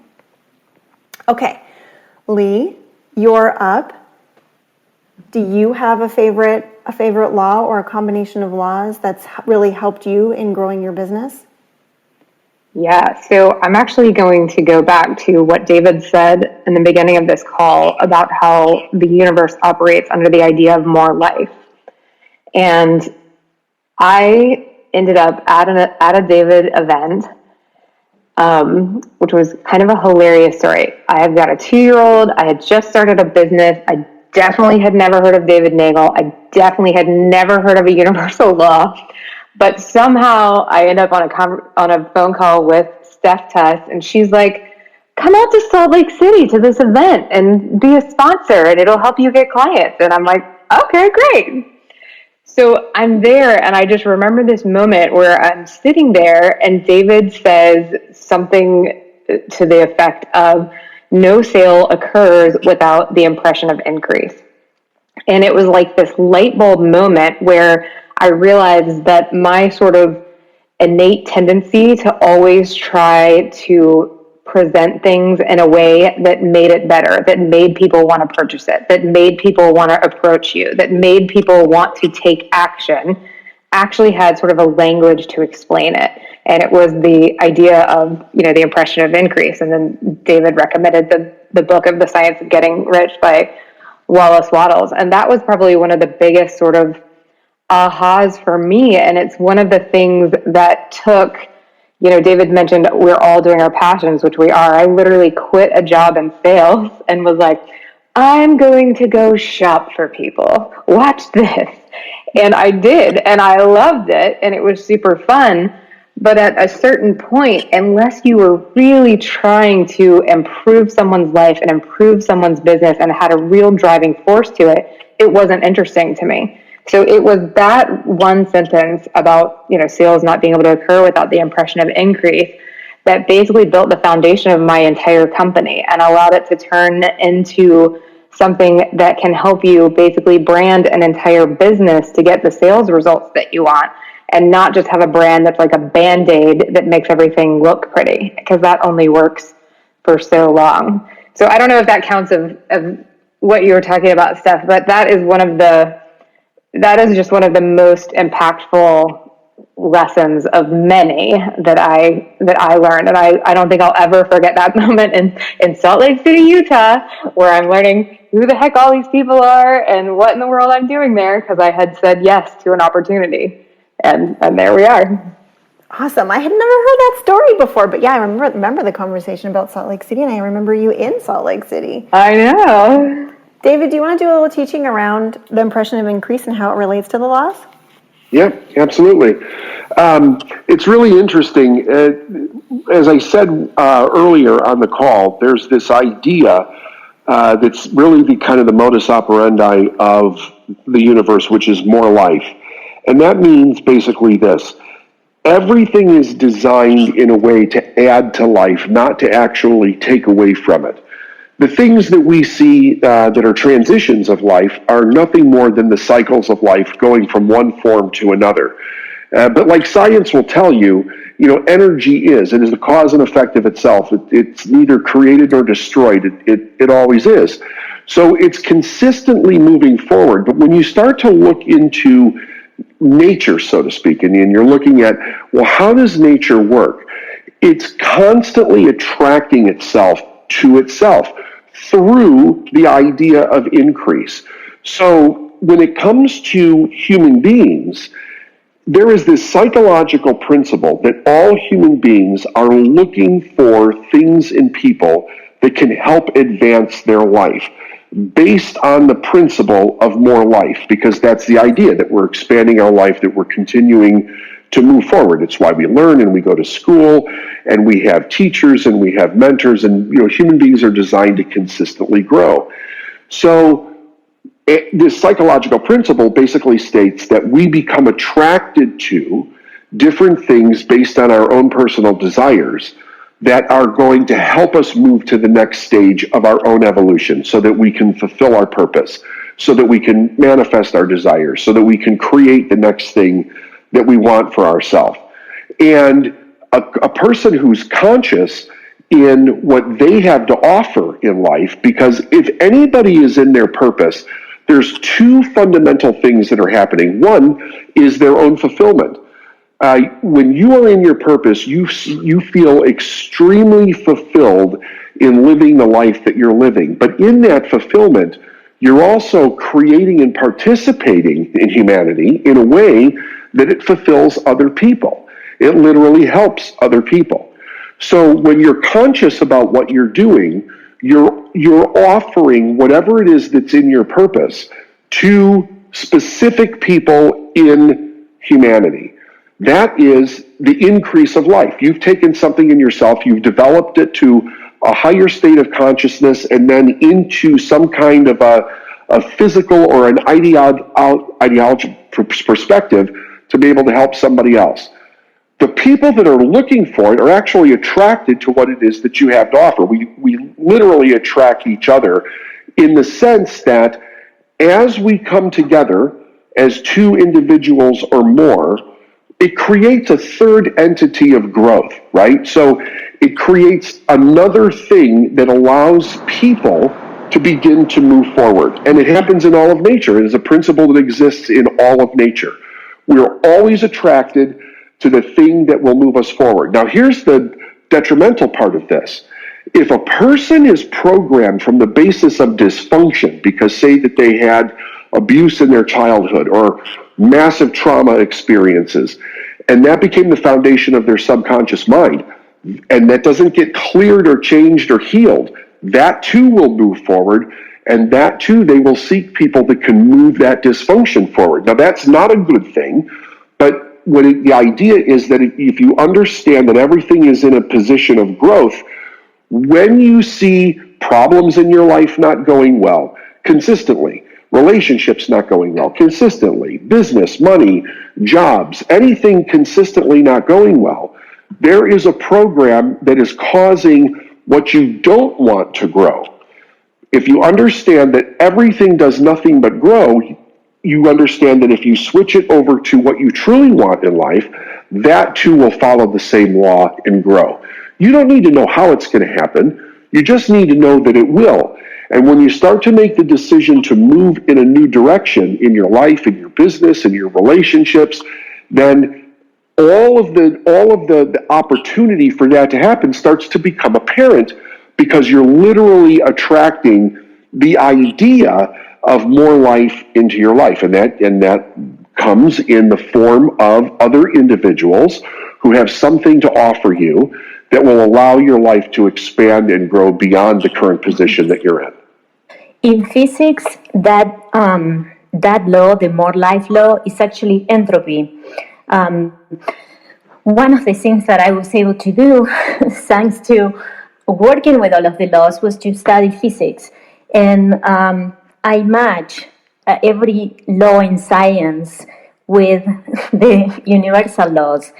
And basically, what runs the universe is matter, energy, and entropy. And entropy is basically more life. There is more entropy every second of this universe. Is entropy what is making the universe expand, what makes things go into one direction and not into the opposite direction. Since there is an arrow of time, and we are constantly moving towards the most natural way of being that we have, left to our own devices with no forces, in nothing interfering in us. We are moving towards the most natural way of being, which is the more life. That's where everybody's going. And like David was saying, if that is not right, then you are going towards there. If you could be growing, being more poor and getting more sick and selling less and going bankrupt, or you could be growth, selling more, getting a multi-million-dollar business, having success. It depends on what is inside of you and what is your most natural way. And it requires a lot of awareness and help to change that. And I thank David for that very much and Steph. Oh, David, is this also the law of vibration at play here? Yeah, well, the law of vibration is basically it's the energy in the universe on whatever frequency it's being transmitted, right? So everything operates on a different frequency, and that basically explains the law of vibration. Vibration literally is frequency, because everything is in a constant state of movement. The question is, what frequency is it operating on? So it's very much like radio signals. In any room that a person's in, there's probably 20 or 30 different radio stations playing at the same time, but you can't hear them unless you have a radio. If you have a radio, you can dial into any specific station that you want. You can hear rock, or you can hear jazz, or you can hear country or blues, or whatever it is that's playing. And if you want to hear something else, you change the station. Well, intelligence and knowledge operates on frequencies that are very, very similar, and we can literally change those frequencies and how we receive them by changing the way that we think. If we increase and move to a higher level of what they call vibration or frequency in our thought, if we're thinking good things, if we're expecting good things, we're raising our consciousness in vibration, and we will experience higher levels of thought based on where we want to go within our consciousness. If we're thinking base desires, if we're thinking fear and survival and vindictiveness and revenge and jealousy, like stuff like that, you're going to think thoughts that are on the same level as that, on the same frequency. So the idea is, the more conscious we become about how to think according to these laws, the easier it is to raise our vibration. And what we literally attract is the thought. We attract the knowledge into our mind. Everything else is here. So we're just raising the frequency in which we think, which causes us to think completely different as far as the knowledge base goes in the universe. It's the same principle that Edison used to create the light bulb. There was no light bulb. He had an image in his mind, and he kept thinking about the creation of this light bulb and working it out physically, like Ali said, in action. And he was literally pulling the knowledge from the universe as to how to do that. And it's how we do everything. That's why we don't need to know how it's going to happen. Our job as a human being is to make a decision that it does, and then to stay in the mindset of what we're doing, and then pursue the actions that are in front of us in the moment. And then we make decisions from the results that literally manifest from there. Awesome, thank you. Just a quick room reset. We are talking universal law and business with David Neagle, Ali Leibovich, Sarah Kaki, and Lee Hayward. And we have someone in the audience who's raised their hand. Victoria, Tori, do you have a question or have something to add to the conversation? Thank you. Yes, I have a question for Ali and David. Ali, when you told the story about walking in the room where there's pink everywhere, your next statement was, it then made me think, what else is out there? What else am I missing? Your curiosity questions. And I've heard something very similar from your husband when he was talking about, I think, probably a boat or a yacht or whatever,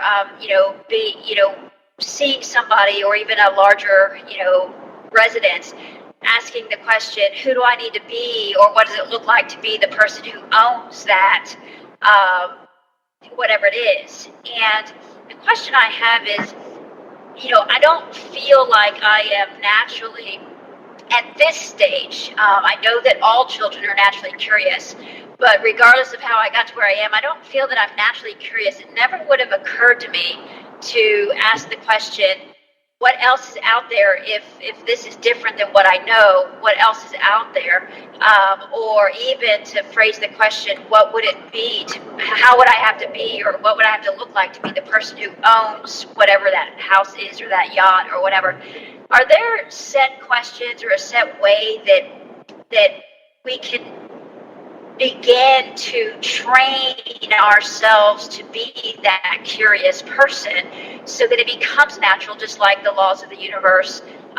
Because, I've heard that curiosity from Sarah. I've certainly heard it from Ali and others, and you, David, and I'm just wondering, a set of questions to train myself to be more curious so I can be more expansive. David, do you want to go first or should I go first? I'll go. I'll answer it. Mm-hmm. I think that your curiosity is around naturally. It's around what you want. Don't think about what Arjan thought about a yacht. That's something that was interesting to him. Don't think about what I was curious about, or Sarah or Allie. Think about the things that you're curious about, that you wonder about. I know you do, but I think you're trying to put it up against what other people were interested in, say, well, why were they interested in this and I'm not? I've known you for a long time. There's a lot of things that you're interested in. Ask the questions that pertain to the things that you want or the things that you're interested in your life, because that's the mechanism that opens the door specifically for you, for the way that you need to go to become the person that you want to be. Don't try to fit into somebody else's model, because that won't work. Everybody's is very specific to them.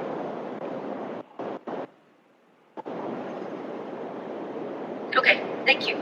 You're welcome. I have something to add.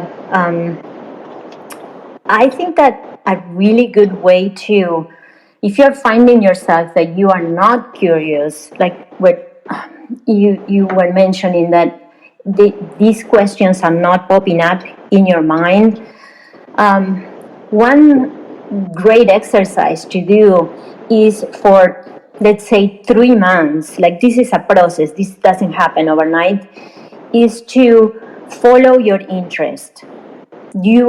Anything that piques your attention, like piques your curiosity, anything that piques, like you're curious about and you think, that's interesting, anything around you, you gotta follow it. And you gotta follow it and you gotta investigate more. It doesn't matter if it makes money, if it makes sense, what anybody thinks about it. It doesn't matter what it is. And you kind of gotta do it for like a good 3 months. Like it takes a while. And somewhere in there, you're gonna get curious. Where, I have no idea. But doing that exercise really helps. I've seen a lot of people that have done it. It helps to get you into that, I guess, vibration mode, to start attracting what is vibrating at that same frequency. Okay, Okay. The thing is, you are curious because you asked that question. So you are looking for something, right? Right. And I feel like, I feel like I just take traditional methods, like right now with the whole hemp farm and learning everything about CBD. Yeah, I think we've lost Tori. Hopefully that was help. Those were fantastic suggestions. Thank you, Allie and David. Lee and Sarah, anything you want to add to this conversation? We've got about 5 minutes left, and I know you both have lots and lots of experience using universal law. Any tips, tricks of the trade, ways that you keep yourself in check that you want to share with the audience? I think I'll just share this about the whole concept of curiosity and desire. It's so easy to judge the small things that show up in our minds that we want. I'll share this and be as vulnerable as I can to hopefully help somebody out there that might have been where I was when I first met David. I walked up to the mic to specifically ask David if it would be okay to spend $1,000 on a Burberry handbag. I mean, that's how small my curiosity level was compared to what it is now. But I was judging that. And it wasn't until I went up to the mic and said it. I was like, David, I'm in a lot of debt, but there's $1,000 bag I want. And he was like, go get the bag. The point wasn't the bag. The point was I wanted that financial freedom of wanting things and not feeling bad about wanting things. I wanted the financial freedom of feeling okay dressing in the clothes I wanted to wear, the meals I wanted to have, the lifestyle I wanted, the luxury that was exciting to me. And none of those things were really like the end goal or the purpose, but they were the start of something that was, it's okay to want something no matter how small, but just open that little window and show up for that one small thing. But that's the thing. That's the whole cause and effect. You don't just go buy the bag. You do the work to go earn the bag and then show up for that desire. Then watch the desire grow and become more and more beautiful. And eventually, before you know it, it looks like magic, but it's not because it's cause and effect. You've done the work to help thousands of people that can go now and buy themselves something that follows their desire.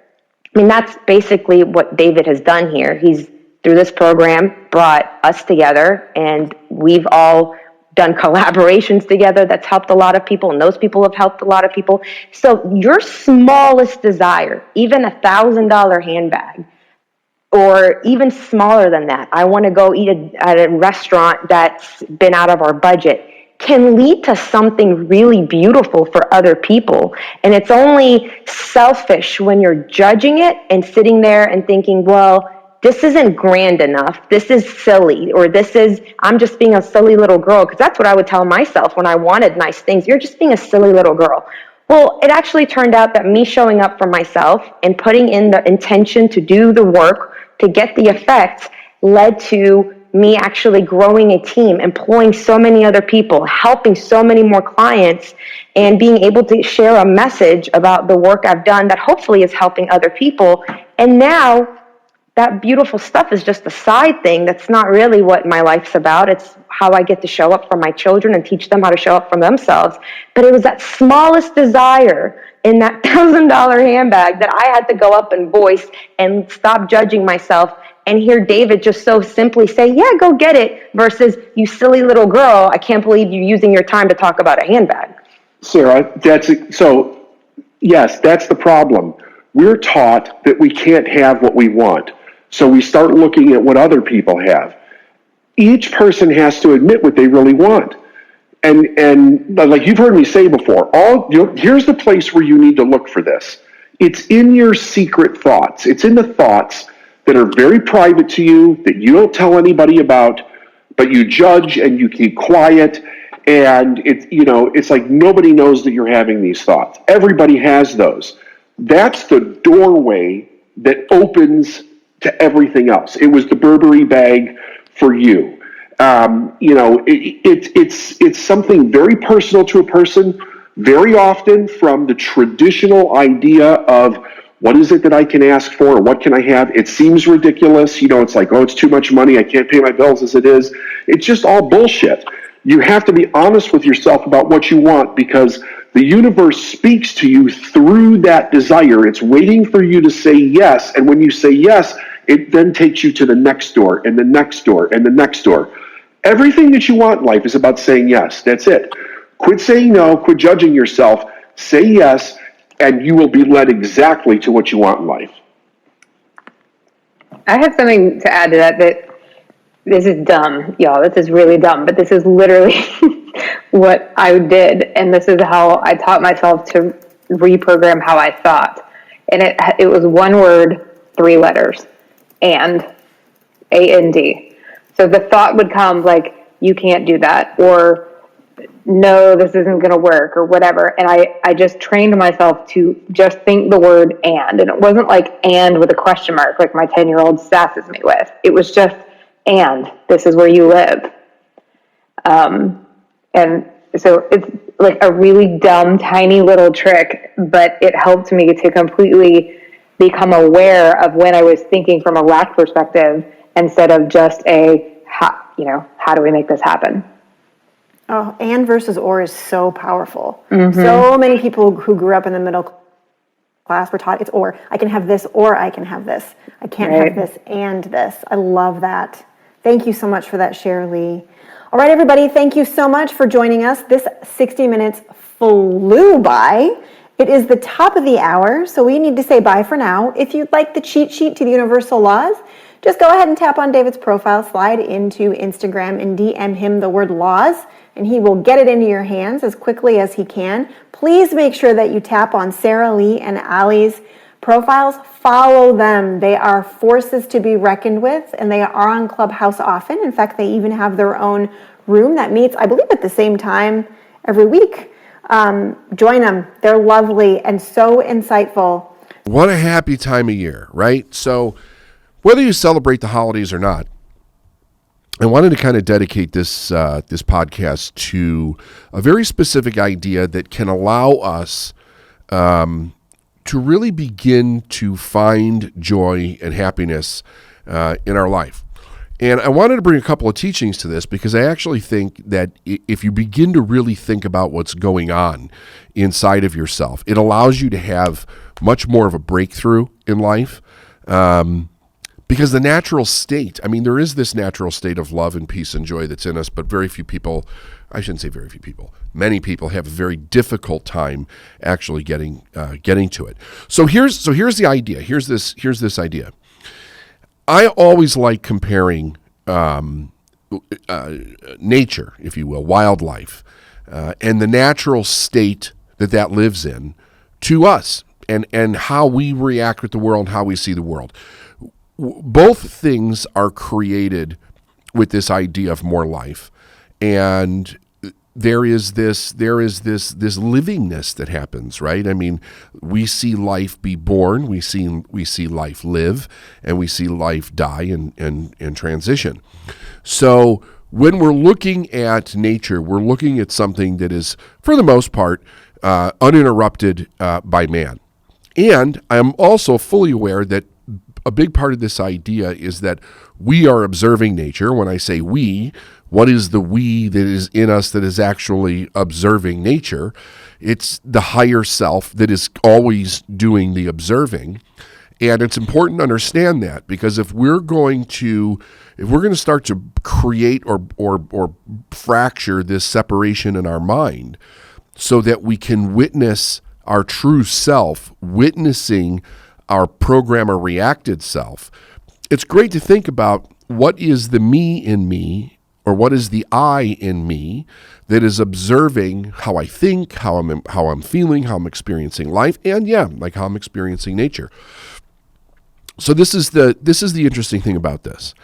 If you watch nature does this really interesting thing where it goes through the livingness of itself, but it does not carry the trauma. It does not carry the grief. It does not carry the pain in which it experiences within through its next existence. In other words, it can have an experience It could be a painful experience. It could be a frightening experience. And yet, once that experience is over, nature continues to move on. So let me just tell you this story, but this happened to me. When I lived in Maryland, I had my office in my home, and we lived on a golf course. So it was winter time. There was snow. You kind of overlooked the golf course, and then on the other side of the golf course, there was this field. So this was big, expansive field. And on the north end of the field, there was this hedgerow. So I'm sitting there, and I was working, but I happened to be looking out the window. Or actually, I was, it wasn't even like I was looking out the window. The window was in front of me while I was working. So something caught my attention, and I saw this cat come out of the hedgerow, and it was probably stalking a mouse or something. It was like doing that little creep walk, that a cat does. And it's starting to move out. And as I'm watching this, about 20 yards down the hedgerow from the cat, unbeknownst to the cat, it was either a coyote or a fox. I don't quite remember which one it was, because it was so amazing what happened. But we'll just call it a coyote for the sake of this story. This coyote starts to come out of the hedgerow, and it's looking at the cat. And I'm going, holy shit. I'm like, cat dude, wake up, like turn around, there's a coyote behind you. You could tell, you knew instantly that this was going to be like an old episode of Mutual of Omaha, and and this coyote is going to go after this cat. So I called my wife in, I called one of my kids in, and we're sitting in there, we're watching this nature show unfold right in front of us. And all of a sudden, the cat becomes aware of that coyote, and the cat bolts, and it is hauling ass across this field, and the coyote's chasing it, and they're going around in circles, and the cat is like staying it's staying out in front of the coyote, but the coyote's trying its damnedest to get this cat. And we're in the office, and we're cheering on the cat. We're like, go little cat, go, come on, watch out. And there were so many times where that coyote got so close to taking the cat out, but long story short, the cat got to safety. It ran into something. I couldn't tell what it was, but it ran into something. And the coyote was extremely frustrated, kicking up snow, trying to find out where the cat went, but it couldn't find the cat. And the coyote eventually gets bored, and it moves off and goes away. It seemed like about a half an hour. I don't know. It might have been longer, might have been shorter. All of a sudden, I see the cat back out in the field again, hunting mice. And I'm thinking to myself, that is so wild, right? It is so wild that this cat's back out there. It's hunting mice. The coyote's nowhere to be found. Half an hour ago, it's running for its life. Has several close calls with a natural order of things in the universe, and yet now it's out there doing its thing. It didn't have to go to a cat psychiatrist. It's not over at the cat bar getting loaded and smoking and telling all its buddies about its bad adventure. It's not full of drama. There's no story. It's not journaling. It didn't have to hire a coach to solve its problems. And even better than that, it's back doing what it's supposed to do, as natural as anything.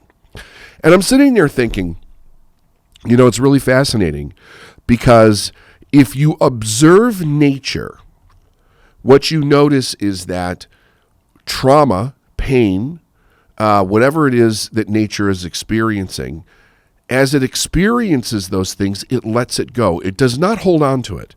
It doesn't hold on to it. It doesn't harbor it. I don't know. I don't think anybody knows if it actually remembers it. But it doesn't remember it. If it does not remember it in a way where it then creates a story out of it and then retells the story to itself over and over again. So it becomes literally free of its experience and continues to move on. Yet we also know that it learns from the experience. It gets better because of the experience. And of course, the way nature works is that nature weeds out the weak. So if it's actually weak in that scenario, it gets weeded out. Now, where else do we see this natural letting go of frustration, anger, fear, grief, sadness, this type of stuff? We see this with very little children. Very little children, before they've gotten too much programming from mom and dad, they will have something happen. and throw a bloody tantrum right in the middle of the floor, or a bloody tantrum at the mall, or at the movie theater, or the restaurant, wherever they are, if they have enough frustration or enough series of things, went wrong, maybe their sister took something or their brother took something from them or whatever, they'll lose it. And it will be a dramatic outpouring of this emotion. It doesn't matter who's there. It doesn't matter who's watching. It just goes out of their body. And when it's over, they go back to doing what they were doing. There's no story. There's no harboring the problem. It's a complete release of the energy, and they go back to doing the thing that they were doing before. So why is it then, if we have this natural ability in us that seems to be in all of nature to release the pain, grief, trauma, anger, frustrations, so on and so forth, out of us to be able to move forward healthy, that we see most adults do not do this? In fact, most adults, what they do is they have experiences that are painful in some way. And instead of experiencing the pain, they stuff the pain back down inside of themselves so they don't have to experience it. And then with the attempt to move forward with what they were doing, but it creates more problems and exacerbates the original problem that they were having. Here's what's going on. What's interesting is that the human being, the core self, the higher self of us, it wants to let this go. It wants to let those experiences go. It wants to release them. It does not want to remember them and hold on to them and harbor them. But as a child begins to grow up, it begins to learn something very unique that we don't see in nature.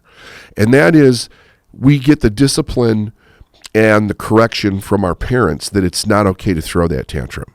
It's not okay to express what it is that we're feeling. And very often, shame and guilt are actually used in the discipline of those activities. So what then happens is that the child begins to associate in its mind and its emotional pattern pain to releasing the pain. And once they begin to associate pain to releasing the pain, then the child doesn't want to release the pain anymore. So as we start to move through the natural order of things in the human being's world, we go from, the kid playing at home, the kid gets frustrated, is able to release it. But then we have to prepare that child to go to school, or it starts to become inconvenient when that child throws a tantrum in the middle of the mall. I think we've all seen that from time to time. Not only have I seen it, I've experienced it with my children. It starts to become inconvenient, and in many cases embarrassing for the parent, and they begin to make that child wrong for the natural way that we're designed to release that energy from ourselves. Because it's after the release of that energy that we're calm, we're peaceful, and generally we're happy again. But when the parent makes the child wrong for doing that, when the parent is not only making the child wrong, but literally attaching shame and guilt into the child for actually expressing that to begin with, we end up with this scenario with this child moving through life, and then now it's experiencing all the other places where it cannot be free and express itself whenever it does feel frustrated. Now, supposedly, we're supposed to be learning coping mechanisms for this in our life. And coping mechanisms, in my experience, for most people, don't really work very well because they're not coming from a place of truth. They're coming from a place of teaching a person how to compartmentalize frustrated emotions, hurt emotions, painful emotions, so that they can continue on with life. When the child goes to school, it can't throw a tantrum in school. It learns that really quick. If it's going to church or it's getting a religious education, it can't do that there. It learns that really quick. It certainly can't do it when it's with its peer group. When the child starts to become a teenager, it's very inappropriate for a teenager to do that. When a child becomes a young adult, and an adult and begins to go into the workforce, they can't throw a tantrum in the middle of the office. They can't kick and scream. They can't release those things when they get unbelievably frustrated or angry. They have to continue on, do the job. They're expected to be able to move through that, and we call that emotionally healthy. What happens? It's all being bottled up. So it becomes one story after another story after another story after another story. Here's a metaphor for this, right? If you want to get a visual of what this looks like, imagine if you had a meal, say your breakfast meal. You had a breakfast meal, you took the dirty dishes, you put them in the sink. You have a lunch meal, you take the dirty dishes and put them in the sink. Every time you go to have another meal, you don't clean the dishes that are in the sink and reuse those. You take new dishes out of the cupboard and you use those, and when they're done, you just keep stacking them. Well, after a couple of days, you're going to have a mountain of dirty dishes in the sink. And there's no ignoring that. It starts to stink. It starts to rot. It's horrible to look at. But the idea is that instead of dealing with those dirty dishes, we just keep piling on the next set and piling on the next set and piling on the next set. Many people are going through life with years of literally one hurt, one grief, one angry moment after another, after another, after another, one frustration after another, being piled on top of them inside of ourselves and pushing them down.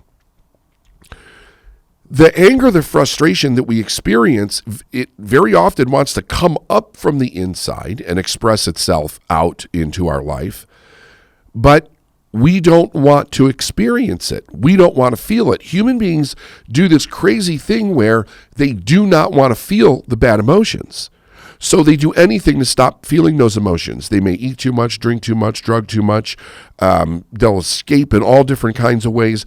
Will go through, huge industries have been created with the idea of having people live so they don't have to experience negative emotions. We call that escapism.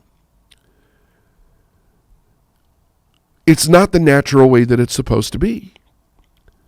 So we have this issue where instead of allowing ourselves to feel, allowing ourselves to understand what's actually happening in ourselves, we suppress it. We want to keep pushing it down, pushing it down, pushing it down. Then anything that we push down, anything that we keep suppressing inside of ourselves, it starts to come out in other directions. It'll come out at work, or it'll come out with a spouse, or it'll come out, you'll project it onto your children. You see this with road rage. Like, people do this with road rage. Somebody cuts them off. Somebody does something, whether it's on purpose or accident. The person in the car flies off the handle, completely loses it. They're cutting people off. They're chasing cars. They're riding somebody's bumper. They're flipping them off. They're screaming at them through the window. In all the years that I've been driving, I've seen some horrific cases of road rage. Ones that are just truly frightening, just really, truly frightening. And we get to this place where we literally start to become sick inside because of this, because we do not understand how to deal with it. And it's almost like somebody has put a door over a door, because we have this door of, like, it's not appropriate to let it out. But then when shame and guilt are actually attached to these emotions, we can't seem to get them out, because now we're dealing with more pain. Now, here's the thing. The more emotions that we have stuffed down inside of us that are not good, the more shame and guilt we've attached to those emotions, the more painful it becomes to let those emotions out and actually deal with them in any kind of a healthy way at all. So I want to give everybody a couple of tools to use, and I think it's a great idea that you could start practicing them right now, right through the holiday season. It's a wonderful thing because this happens to be a time of year where very often we find ourselves in situations where we're around people where, they're familiar. We've got family. There's old stories running. Things can get a little tense at times. Sometimes there's a little too much alcohol. We all know. We all know the dreaded family stories that sometimes happen during holidays. And overall, holidays can be a stressor for a lot of people for many different reasons, and especially right now with COVID going on. Some people can't see their family. Some people are stuck with their family. They can't because they're all in the same house. There's no place to go. People can't get away from each other. It's a really good idea to start to use some of the tools that I'm going to give you today to be able to deal with these things, but more importantly, to be able to really get to know yourself better, so that you can kind of reprogram yourself and reframe yourself to move through life without these kinds of frustrations. Before I learned any of this, I'll never forget when I was back working on a dock driving a forklift in the late 80s, early 90s. I would go to work and get in trouble for something, and I would scream at the boss, like top of my lungs, scream 4-letter words, never take responsibility for anything, blame everybody else. My response to dealing with the frustration was to fight back, not to express my frustration in my own healthy way, but to project it onto other people as actually them being the problem. And when I first started to learn this idea, I did not realize that the real reason something would make me angry or upset was because of the meaning that I was attaching to it. Was a meaning of anger or a meaning of hurt or a meaning of shame or a meaning of guilt. I was giving things some kind of meaning that represented pain to me. It didn't represent love, peace, freedom, kindness, joy. It didn't represent anything like that. And I remember hearing somewhere along the line, in like one of the first cassette tapes I listened to, or maybe it was a book that I read, some concepts of this idea that human beings give meaning to everything. And I was thinking to myself, how can anything possibly have a different meaning? Like, how can that possibly be? This means this. This means this. This is a pen. I can't give this pen a different fucking meaning. It's a fucking pen, right? And I was indignant about the idea that the meanings that I had given things in life, that they were absolute. It made no sense to me that anything could have a different meaning. What I now know that I didn't know then was that in that moment, there was no separation in my mind between me as my higher self and me as this wounded young man who never learned anything different in their life except how to react to life. So what's important to know about this is that there's some things that you can do where you can actually start to see this. So if you think to yourself, when I'm noticing myself going through something, who's doing the noticing? What part of me is actually noticing the fact that I'm going through something, right? If I notice that I'm angry, right? Not just angry, but I notice that I'm angry. If I notice that I'm sad, here's another way of looking at it. If you ever have a dream, you wake up in the morning and you tell somebody, I had a dream. Well, who had the dream? Who had the dream and who was actually looking at the dream, right? Because are you telling the dream from the person who was in the dream, or are you telling about the dream from the person who was observing you in the dream? There's that observer. And that's the part of us that is our higher consciousness and not just the flesh and bone and thought evolved being that we are. There's another side to us. And when you understand that that side's there and you start to recognize it and see it, you're like, oh, there's some understanding that comes with that, because I literally can observe myself doing things. Even if I can't stop myself from doing it, even if I don't know why I'm doing it, I can still observe myself doing it. And in the observation of that, what I may not be conscious of at first, but totally exists, is the ability to make a different choice. It allows me to do something that's absolutely remarkable. And that is, I can detach or separate from what's happening in my life at that moment, and I can let it happen. So one of the first skill sets that I learned was the ability to be able to separate or detach. And that meant basically this: take something that's happening in your life that you don't like, right? Something during your day, it happens, you don't like it. Observe yourself not liking it first. And then say something like this: isn't this interesting? What that does is it allows you to focus more on the fact that you're the observer and not bring judgment to what's happening. But you have to consciously do that. Don't judge what's happening. Allow it to happen. When you go into judgment, what's generally happening in that moment is the fear side of yourself is trying to take over, and it's thinking about why it needs to stop what's happening from happening. Also, there's the shame and guilt side that takes over that says you shouldn't feel good about what it is that you're experiencing right now. When you step back and you say, isn't this interesting, and you just watch whatever happened play out, you can allow the natural order of things to play out in front of you. And then when that's over, the cool thing is that you literally can step back and you can evaluate what happened. You can look at it with a completely different level of consciousness. You can ask yourself, what does this need right now?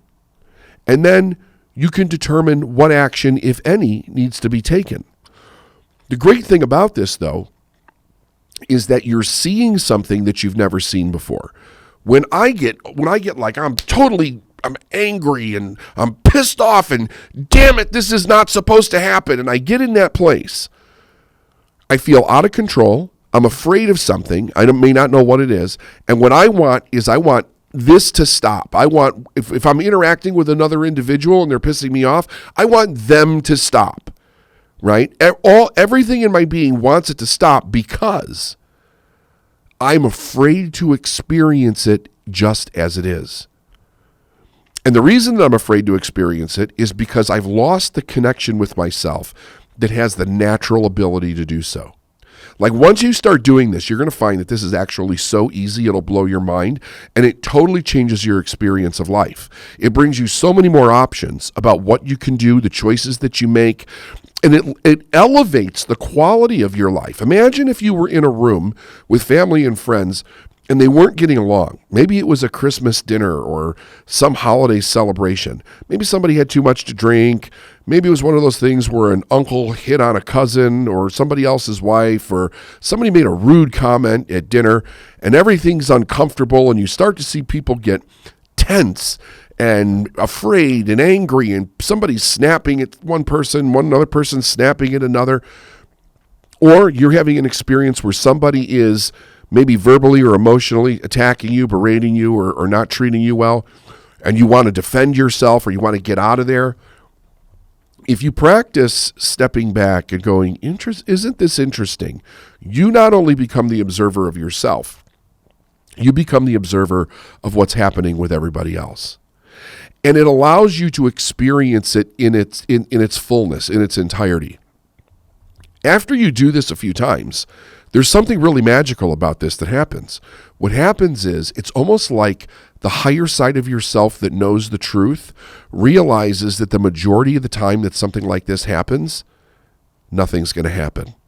Like there was nothing really to be afraid of. Now, I'm not talking about if somebody's chasing you with a knife or you got a road rage idiot trying to cut you off on the road.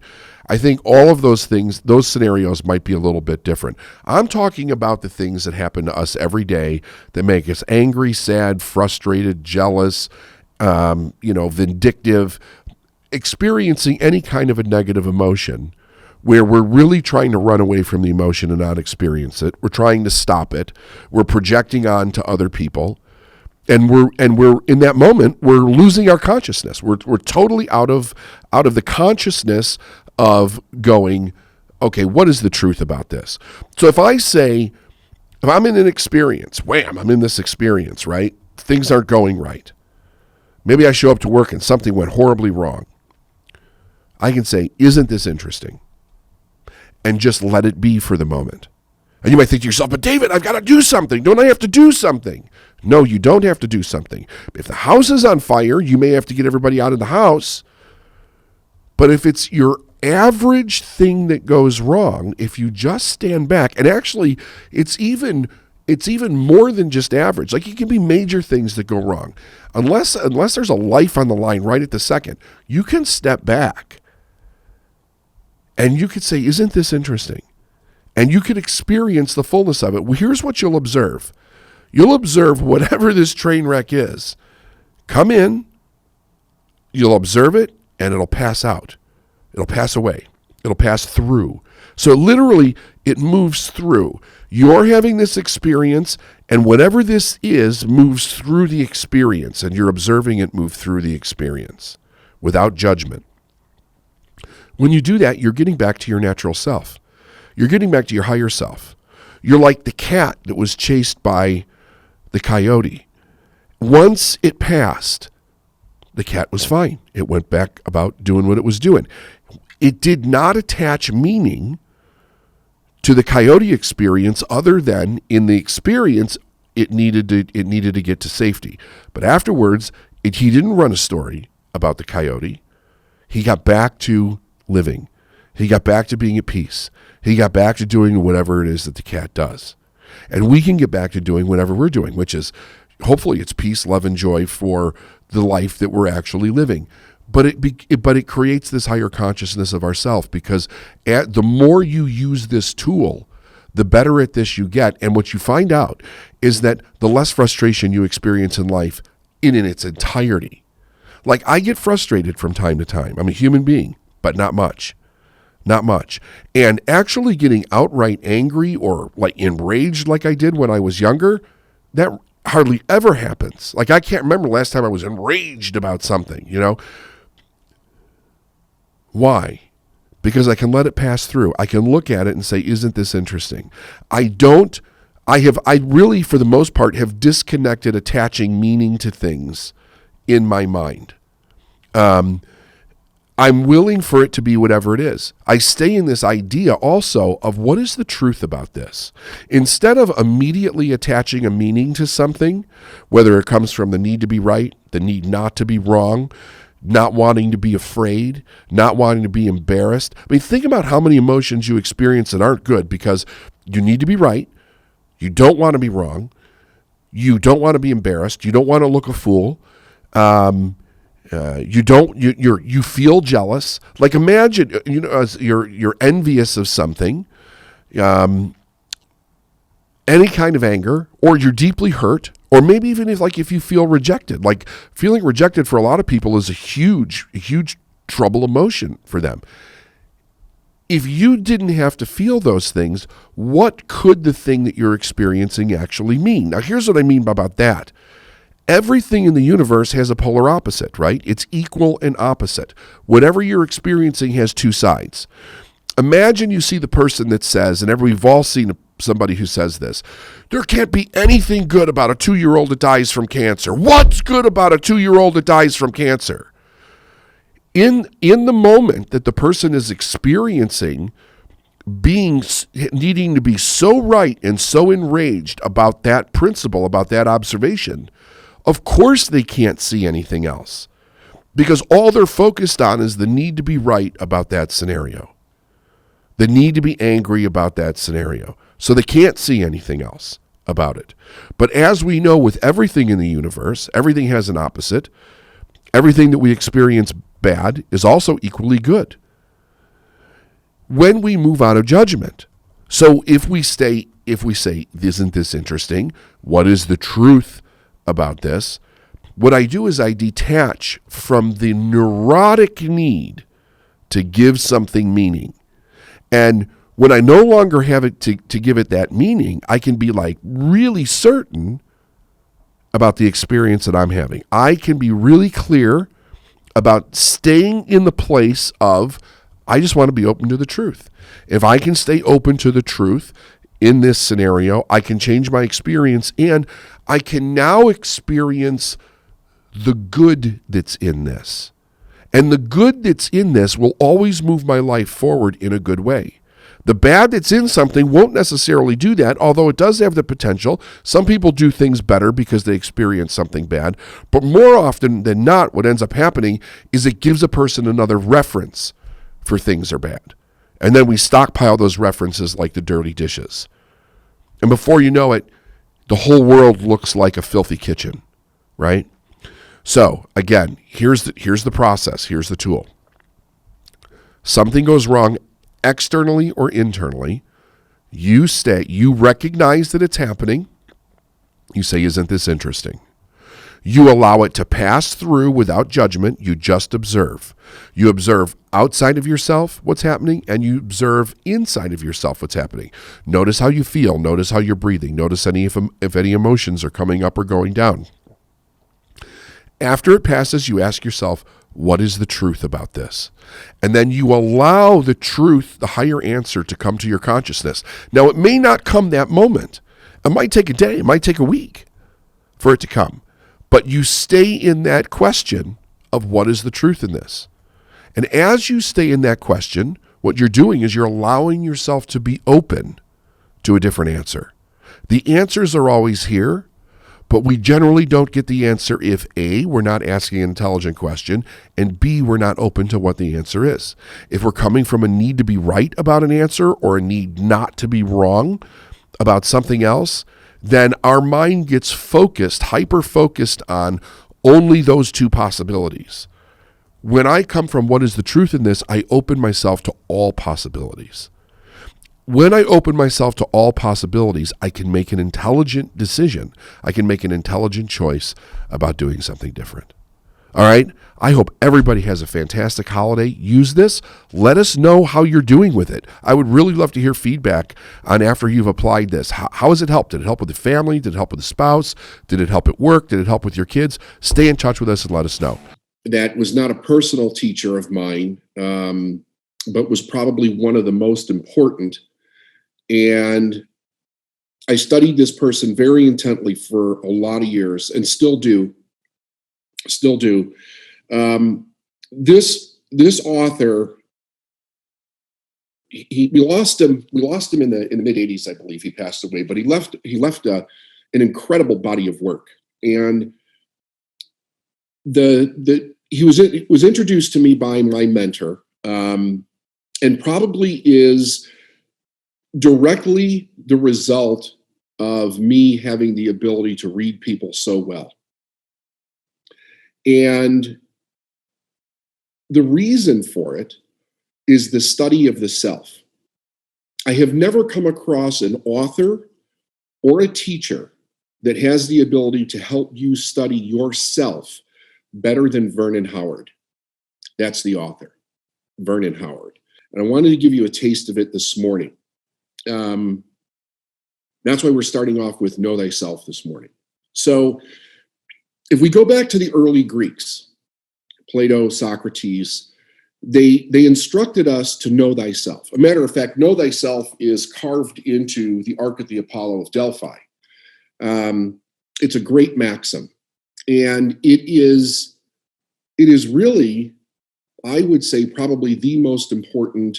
Like if you're coming from a place of self-improvement, you're coming from a place of your own enlightenment, it is the maxim.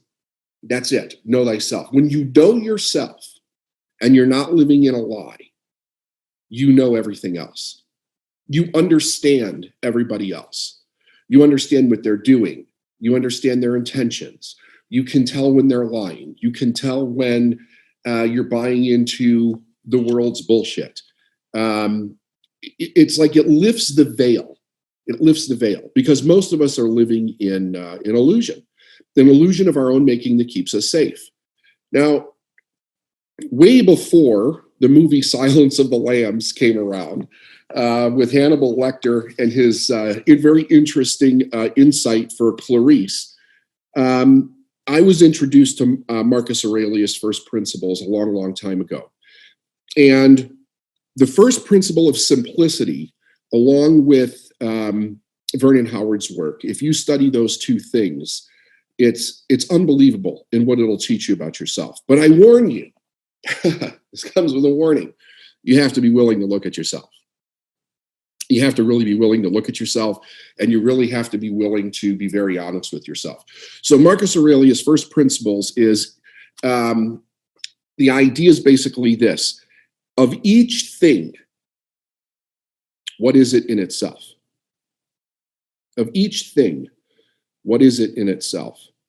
So when you're looking at a complex problem, or even a problem that has multiple pieces to it, when you start to break it down to each separate thing and ask yourself, what is it in itself? You have the ability to go into the truth. Because the truth is simple. Lies and falsehood are complicated. You might want to write that down. The truth is simple.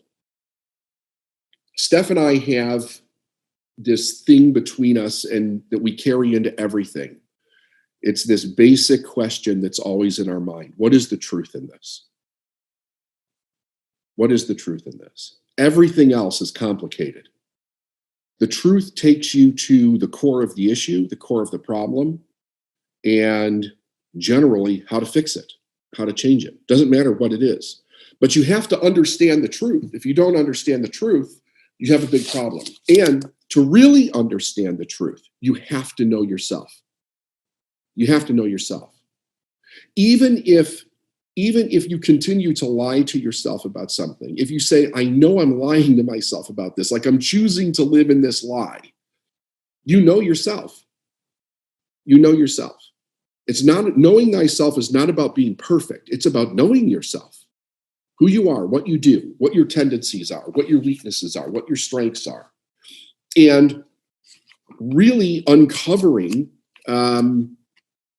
the things about us that are hidden that control us. So I'm going to start off with The Power of Your Supermind by Vernon Howard. It's one of his books, Power of Your Supermind. I've got several copies of this. I got teaching copies, study copies. It's a great book. Now, here's the thing about Vernon. Vernon's a very esoteric teacher. So you have to be willing to really stay in it, study it, not rush it, take different parts of what's going on in your life, different parts of who you are, different parts that you're looking into, and really just sit with them for a period of time and go over and over and over again until you break through and really start to see the stuff. So he starts, let's see, where are we here? Exterior moralities, preaching authorities, all are in vain. Just as Columbus dared to disprove the theory of the flat earth, a man must dare to prove himself wrong, then he is right. Now, if you just took that, right, and you worked on that for a year, prove yourself wrong and then you're right. So finding what is he saying?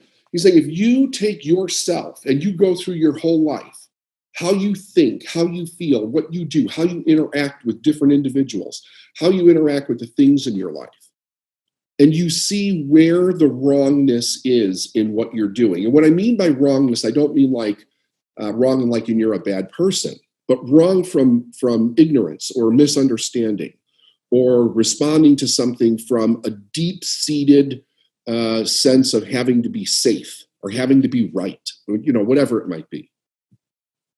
It would take you quite some time, and it should take quite some time to go through it. But this is what the student does. This is what the student of himself and of life does. We suffer because we refuse to see the difference between truth and falsehood. Now think about that. People are always wondering why they suffer. Why is this happening to me? Like if you take the word suffer and you write down, how does that show up in my life? Well, if I'm unhappy, if I'm sad, if I'm depressed, if I'm anxious, if I'm in fear, I'm suffering. He's telling us what it is, right? This is Marcus Aurelius. This is simplicity. What is it in and of itself? Suffering, what is it in and of itself? Because we refuse to see the difference between truth and falsehood. He's also indicating when you see the truth, the suffering goes away. When you shine the light into the darkness goes away. We have to be willing to see the truth. Most people run from the truth. They run from it. They don't want to see it. You'll see it when you're ready to see it. But if you don't ever open the door to your inner self, to get to know yourself, you're never going to see it. Asking yourself, why am I reacting to this person this way? Why am I tolerating certain things in my life? Why am I staying in relationships that don't serve me? We're not even on the same path. Like, we don't even have the same values. Why do I put up with other people's behaviors toward me? Why do I choose to stay broke? Why do I want my business to be difficult? We suffer because we refuse to see the difference between truth and falsehood, between human fancy and spiritual fact. We close our eyes to the inadequacy of our present boots, which do not hide the pain. Suffering tries to teach the lesson. Look, you are not living according to reality because you prefer your illusions. To be happy, rid yourself of inadequate boots. Admit they hurt. Toss them out. Now you're ready for right ones, and you won't hurt anymore. Truth cannot and will not force itself upon anyone, because the unnatural part of man always attacks and distorts an unwanted truth. We can only have what we actually want. Well, what have I been saying this since I started? Talking about desire? You have to really want it. What if your want is in conflict with your suffering? What if it's in conflict with your fear? What happens then? It's going to exacerbate the suffering, will it not? It's going to cause you to fail.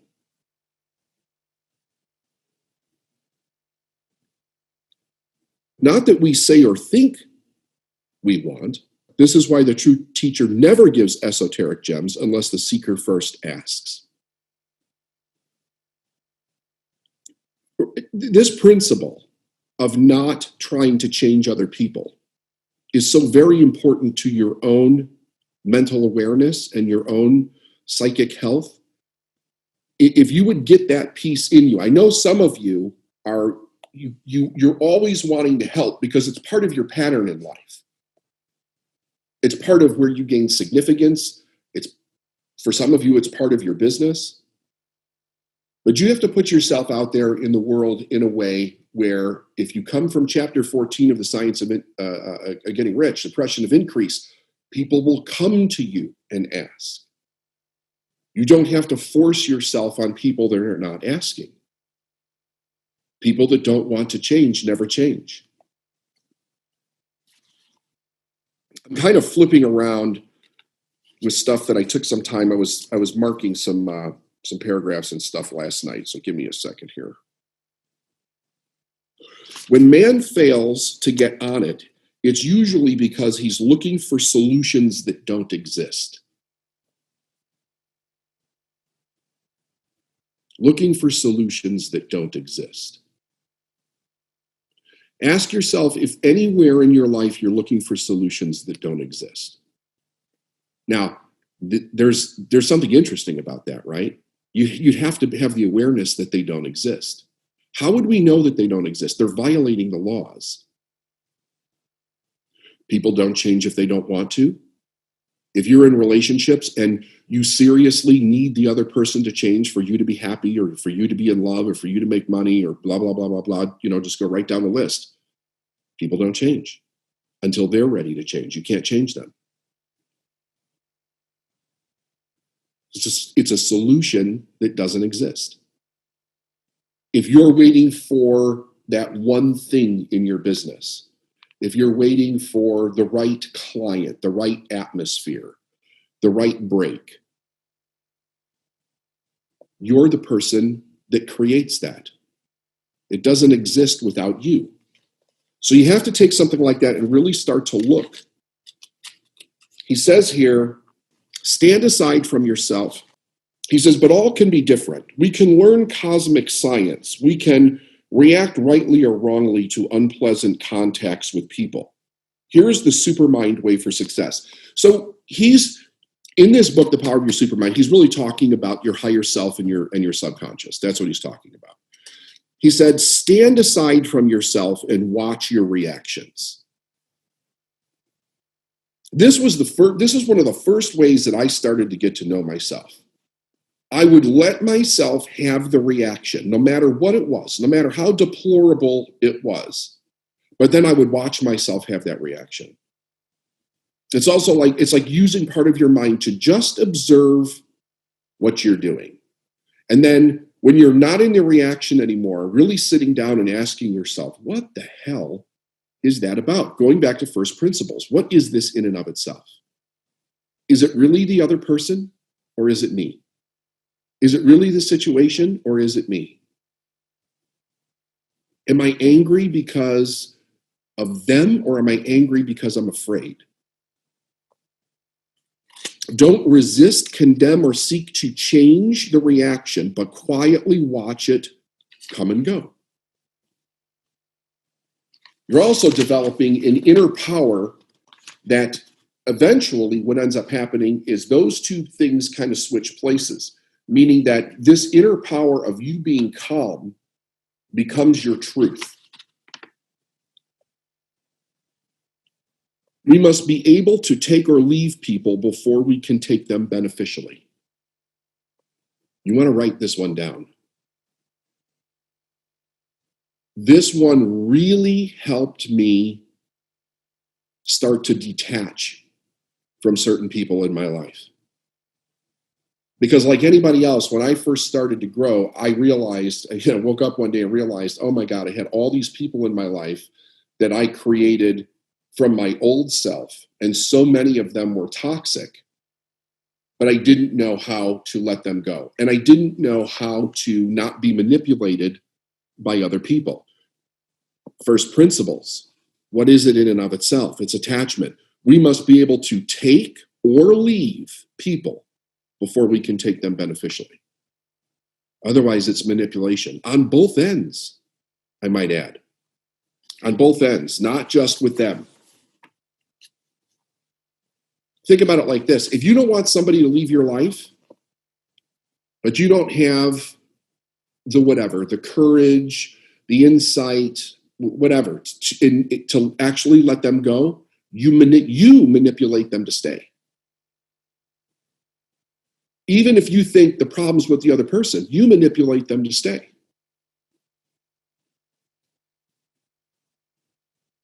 What do you not have to suffer to keep the respect of those people you dislike? Now, this came from Francois Fenelon. I'm never sure how to pronounce the name. I'll spell it for you. Francois. Last name is Fenelon. Again, this is one of the greatest little quotes that I've ever, like some quotes just like, they take you to another place, right? What do you not have to suffer to keep the respect of those people you dislike? Let that one sit in there for a little while.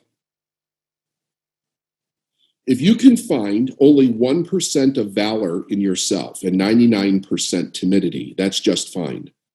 Go ahead with just that much. To what little you have, more will be added. Do not be discouraged in your efforts to use obstacles for spiritual growth. Remember two things. One, the higher the barrier, the greater the opportunity for advancement. The higher the barrier, the greater opportunity for advancement. Number two, you are never asked to do the impossible, which means it is impossible to use and pass beyond every obstacle. Let me get into this here. You are never asked to do the impossible, which means it is impossible to use and pass beyond every obstacle. If you If you don't either have somebody that asks you to do the impossible, or you don't try to do the impossible, you will always be stuck by the barrier of something being impossible. Because as you think, it is so. As you believe, it is so.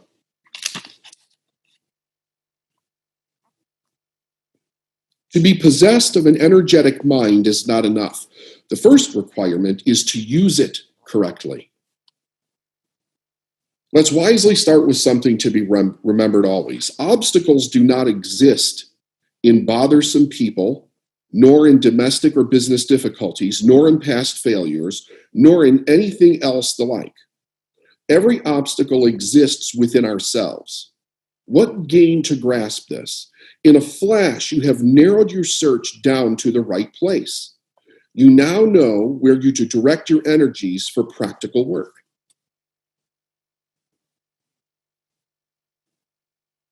Think about all the questions that you have in your mind about external things, things that are going on in the world, things that are going on in your family, things that are going on in your business, all the questions you have about the external world. Perhaps you're not seeing them correctly. That's why you have the questions. What if you looked inside and asked yourself, am I seeing this correctly? Is there something in this that is a lie that causes me to be in fear or confusion or not knowing, afraid to move forward? We fall victim to self-defeating thoughts and actions only because we do not see them as self-defeating. In our confusion, we even call them the exact opposite, such as labeling stubbornness as strength of character. Such as labeling stubbornness as a strength of character. You have known those who proudly declare, no one tells me how to think.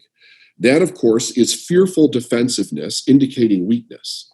The fact is, everyone tells such people how to think, though they are unaware of it. Someday, they must see the veracity, that veracity is the only cure for whatever ails them. Cheerfully realize that barriers and negativities are self-destroying. What a different man or woman you will be when you see this.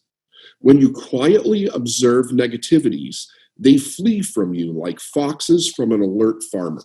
Okay, here's a couple of good ones. I'll just throw them out there. You can write them down if you want. If we're not content without it, we will not be content with it. If we're not content without it, we will not be content with it. We talked about this the other day in somehow thinking that success is going to change the way that we feel or the way that we experience life, as if it's a destination to have in our life to absolve the problems that we're experiencing. By permitting a confused society to tell us how to live, we also permit its confusion to punish us. Now, I would take that one and put it on a big piece of poster board and put it up in your house someplace. Because if we're not living that today in one of the biggest ways in our lifetime that we've ever seen, I mean, so many people are suffering because our confused society is trying to tell us how to live and what to think. The reason there is so much grief in the world is that neurosis is enormously aggressive. It is compelled to find targets. If we did not think that we were unhappy, we would not be. The craving for new and exciting experiences prevents discovery of what is real within man. Excitements are temporary, passing, and disappointing. But what is real is forever. If we are not alert, the physical body can deceive us into thinking that we have changed, when in fact, we have merely felt a strong sensation. That sensation will inevitably swing over to its opposite of dullness. There is another kind of excitement having no opposite. It is that of the supermind. That all he's saying is awareness. He's just putting his own brand on it. Awareness is what he's talking about. There is one true gate and 1,000 false gates. The gate to the kingdom of truth is wide open for anyone to enter, But there are no flashing lights or promising signs. It's perfectly plain, without allurements.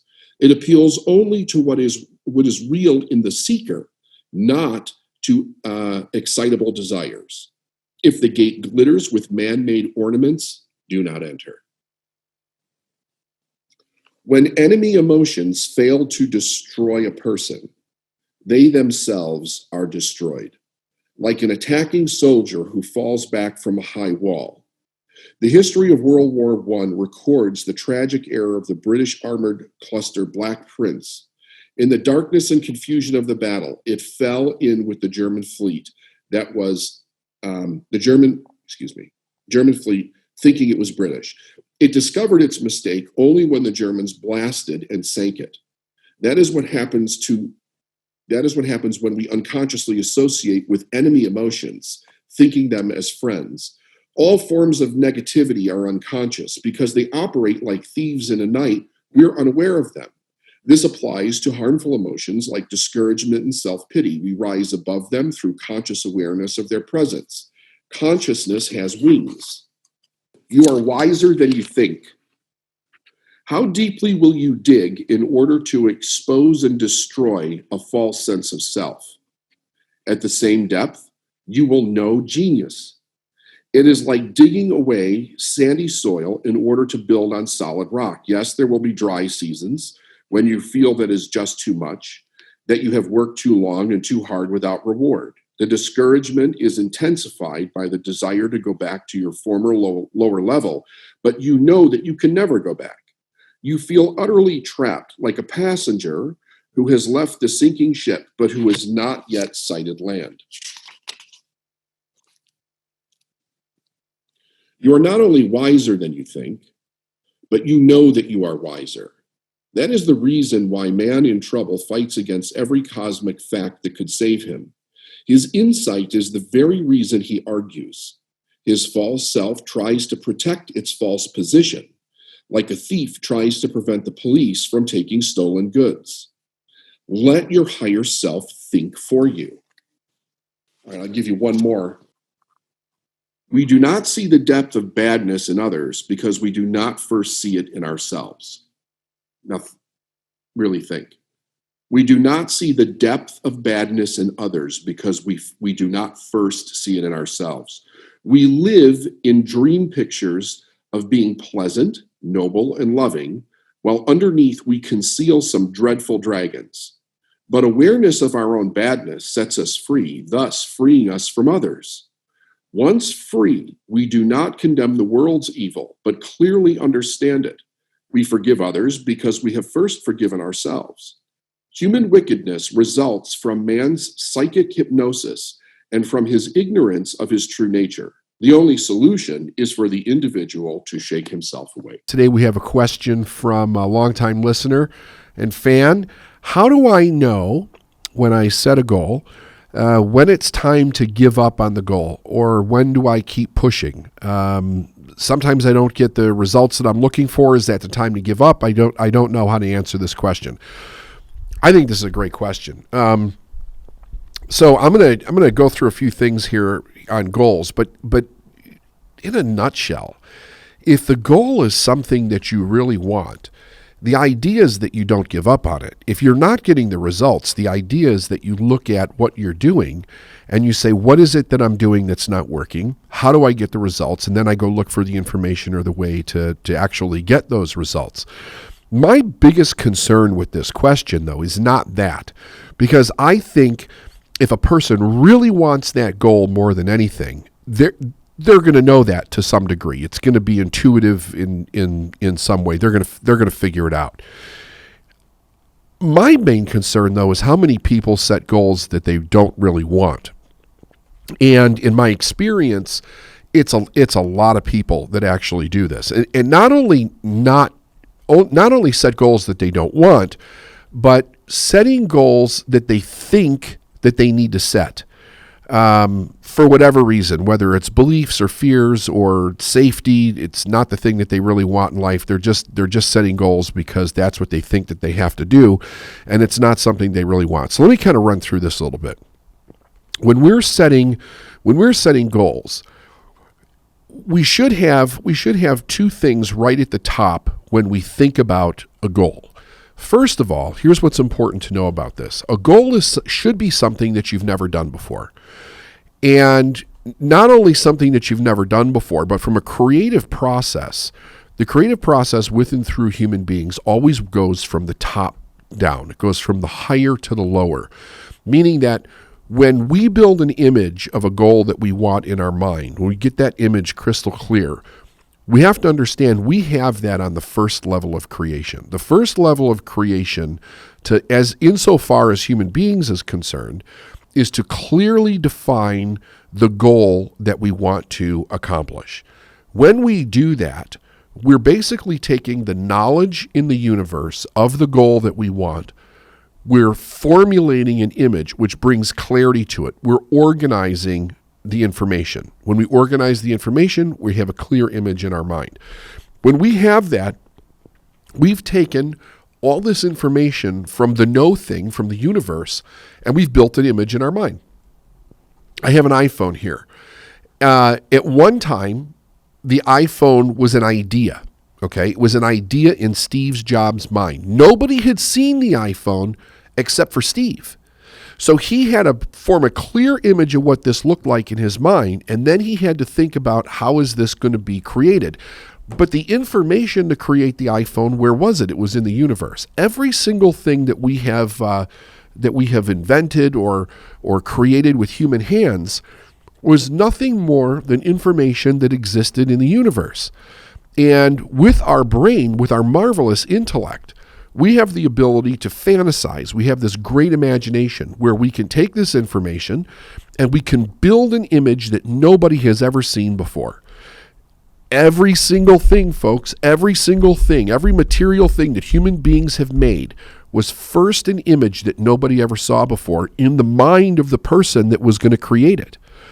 It's the first level of creation. So it's very dangerous for us to fall into the ignorance of saying, well, it's just a fantasy, right? Because a fantasy is the first stage of creation. If you have it in your mind, you could hold it in your hand. But if you don't have it in your mind, you can't hold it in your hand. The universe only responds to clarity. However, over the years, many people have said, the image that you have in your mind, that's just fantasy. It's not real. Not only is it 100% real, one of the reasons why we say that to people is because there's been many people, and we all have known people like this, that have a fantasy for something, but they don't do anything with it. So they never take it to the second and third stages of creation and then bring it down into the material world where they actually say, hey, this is a fact, this is a goal, this is something that I've done. If you, even with something like a marathon, when it's like a physical achievement or something like that, the image of you crossing the line, the image of you running that marathon, it's in your mind. But you have to physically go out there and train yourself to be able to do that and then actually follow through. And then you have the manifestation of the image that you had in your mind. Everything operates according to this image. So when we're setting a goal, we should be thinking to ourselves, number one, what do I really want? Like, we have to think about it from the aspect of what do I really want? And then we have to fantasize. We have to use our imagination to build this image in our mind of what it is that we desire. However, most people approach it from a different way, and I think this is where it gets a person into trouble. Instead of saying, what do I really want? What they're actually doing is they're saying, what do I think I can accomplish? And what I think I can accomplish is very much based on past history. Now, the purpose of a goal is to give our life direction. It's to tell us what direction to be able to move in. And the goal should be part of an overall vision for a person's life. Now, does it have to be part of an overall vision? No, it doesn't. We could just pick a random goal and we could go out and accomplish that goal, and it really has no part in our purpose or our vision as far as it's concerned. It's with the intention of it, okay? However, the idea is basically, though, that we're creating our life with intention. What is the intention that we are going out there to do something, to create something, to be, do, or have something, to live our life on purpose. I think that's really the idea, so that when we're coming from, when we're thinking about what do I really want as far as a goal goes, it should be something that causes us to grow, because as we grow, it's in the growth that we accomplish the goal. Most people can't go out and run a marathon without doing any kind of training. So what do? We train, we diet, we stretch ourselves. We continue to do that until we think we're ready to go out and run the marathon. And then we go out and run the marathon and find out if we trained enough. If we didn't, we go back and keep training until we get ourselves to the place where we're actually going to complete the marathon, the image that's in our mind. If we're going to climb a mountain, it's the same way. If we're going to race a car, if we're going to race in a pool, we're going to swim. If we're going to invent something, if we're going to have a financial accomplishment, it all starts with the image in our mind first. And that image, because life is about growth, should be something that we have not done before. Because if we've done it before, it doesn't really require any growth. But because most people are not coming from the idea of living their life on purpose, creating the life that they really want, many people don't even know that they can create the life that they want. You want to talk about something that's sad in the world. That's something that's really sad. But most people don't come from that place. So when they think about a goal, what they're doing is they're thinking about, okay, here's something that I'd like to do, but I also need to be safe while I do it. I can't take too many risks. I don't want there to be a setback. I don't want to be disappointed. So instead of going out and picking the thing that they really, really want, they're picking something that they think they can accomplish. Now, when we pick something we think we can accomplish, we're looking at a couple of things. We're looking at what we know, and what we know is based on the facts that are in our life. So when I look at what I know, in order for me to look at what I know, I immediately have to go into my past in order to look at what I know. So if I'm picking this goal and it is made up out of what I know, and what I know is made up out of those facts, I am delving into my past in order to create the goal. If I had a goal to take a car trip from one end of the country to another, and then the next year I had a goal to take a car trip from one end of the country to another, it really wouldn't be a goal per se, because I already know how to accomplish that. There's no real growth that is required to do that. Now, there may be discipline, but just because there's discipline with something does not necessarily mean that there's growth. If we want our life to continue to grow, to continue to move forward, to be fun, to be exciting, to give us the things that we really want, we need to put goals that cause us to grow, and the goal itself actually gives us direction. So if I'm looking at my goal, I need to ask myself a very important question. And I would suggest all of you do this with the goals that are in your life right now. Are you picking goals that you really, really want, or are you picking goals based on what you think you can accomplish? And I would just sit with that idea until you actually know the difference. When we're picking a goal that we really, really want, there's something important to understand about the goal. I'm trading my life for that goal. I'm trading my life for it. Everything that we're doing that takes up our time, our energy in life, we're trading the livingness, the day-to-day life for that thing. Right now, I'm doing this podcast. And while I'm sitting down recording this podcast, I'm trading my life for this podcast. I don't ever get this time back, right? When I'm doing other things, when it comes to running my company, I'm trading my life for that. When I'm working with other people to try to help them, I'm trading my life for that. I have a goal to continue to grow my company, to make it bigger and be able to reach out and continuously help more people around the world.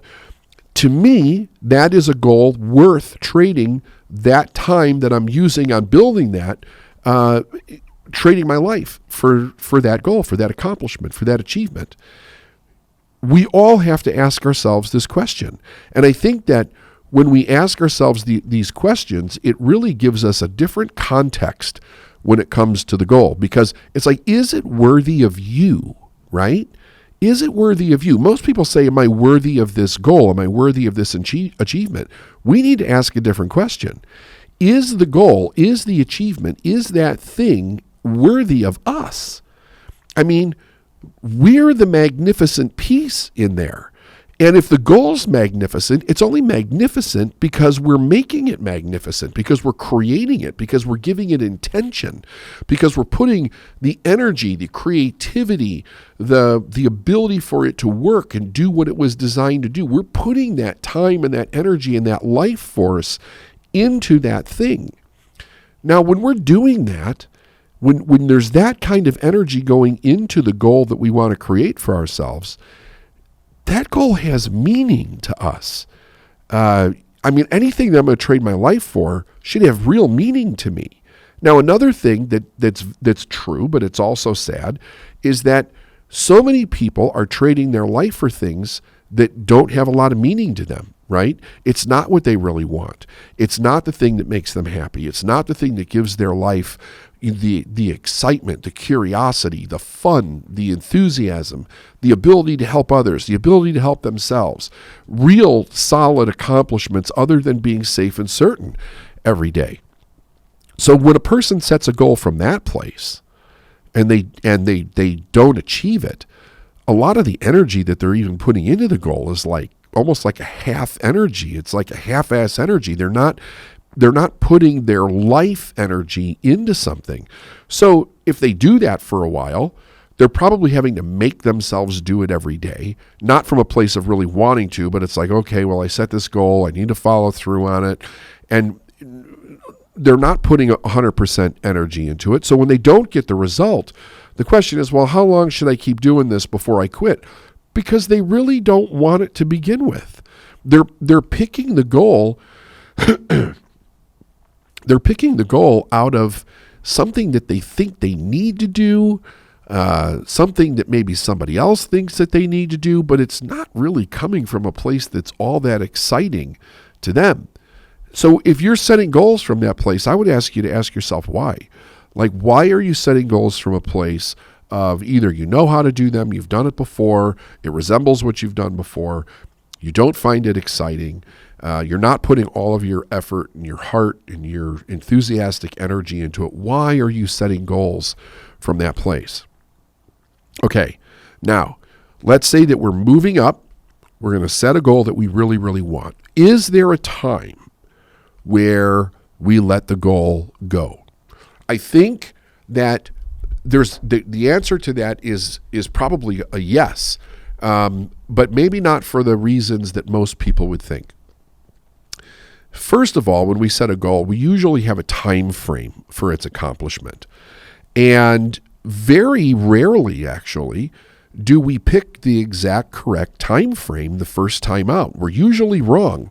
Sometimes it's great we're wrong because it's actually shorter than we thought. We accomplish the goal faster, but sometimes we don't actually accomplish it within the time frame. Let's say you set a 90-day goal and you're getting really close to those 90 days and you're just not even close to achieving that goal. What do you do with the goal then? Well, what you do with the goal is you extend the time on the goal. So the goal's not wrong, but the time frame in which you picked was wrong. And if you've never done something before, and you're taking an arbitrary time and you're putting it on there, you're not going to know what that time frame is. Even let's say you're doing something like a marathon, right? You're going to run a marathon. You don't know what time you're going to finish that marathon in.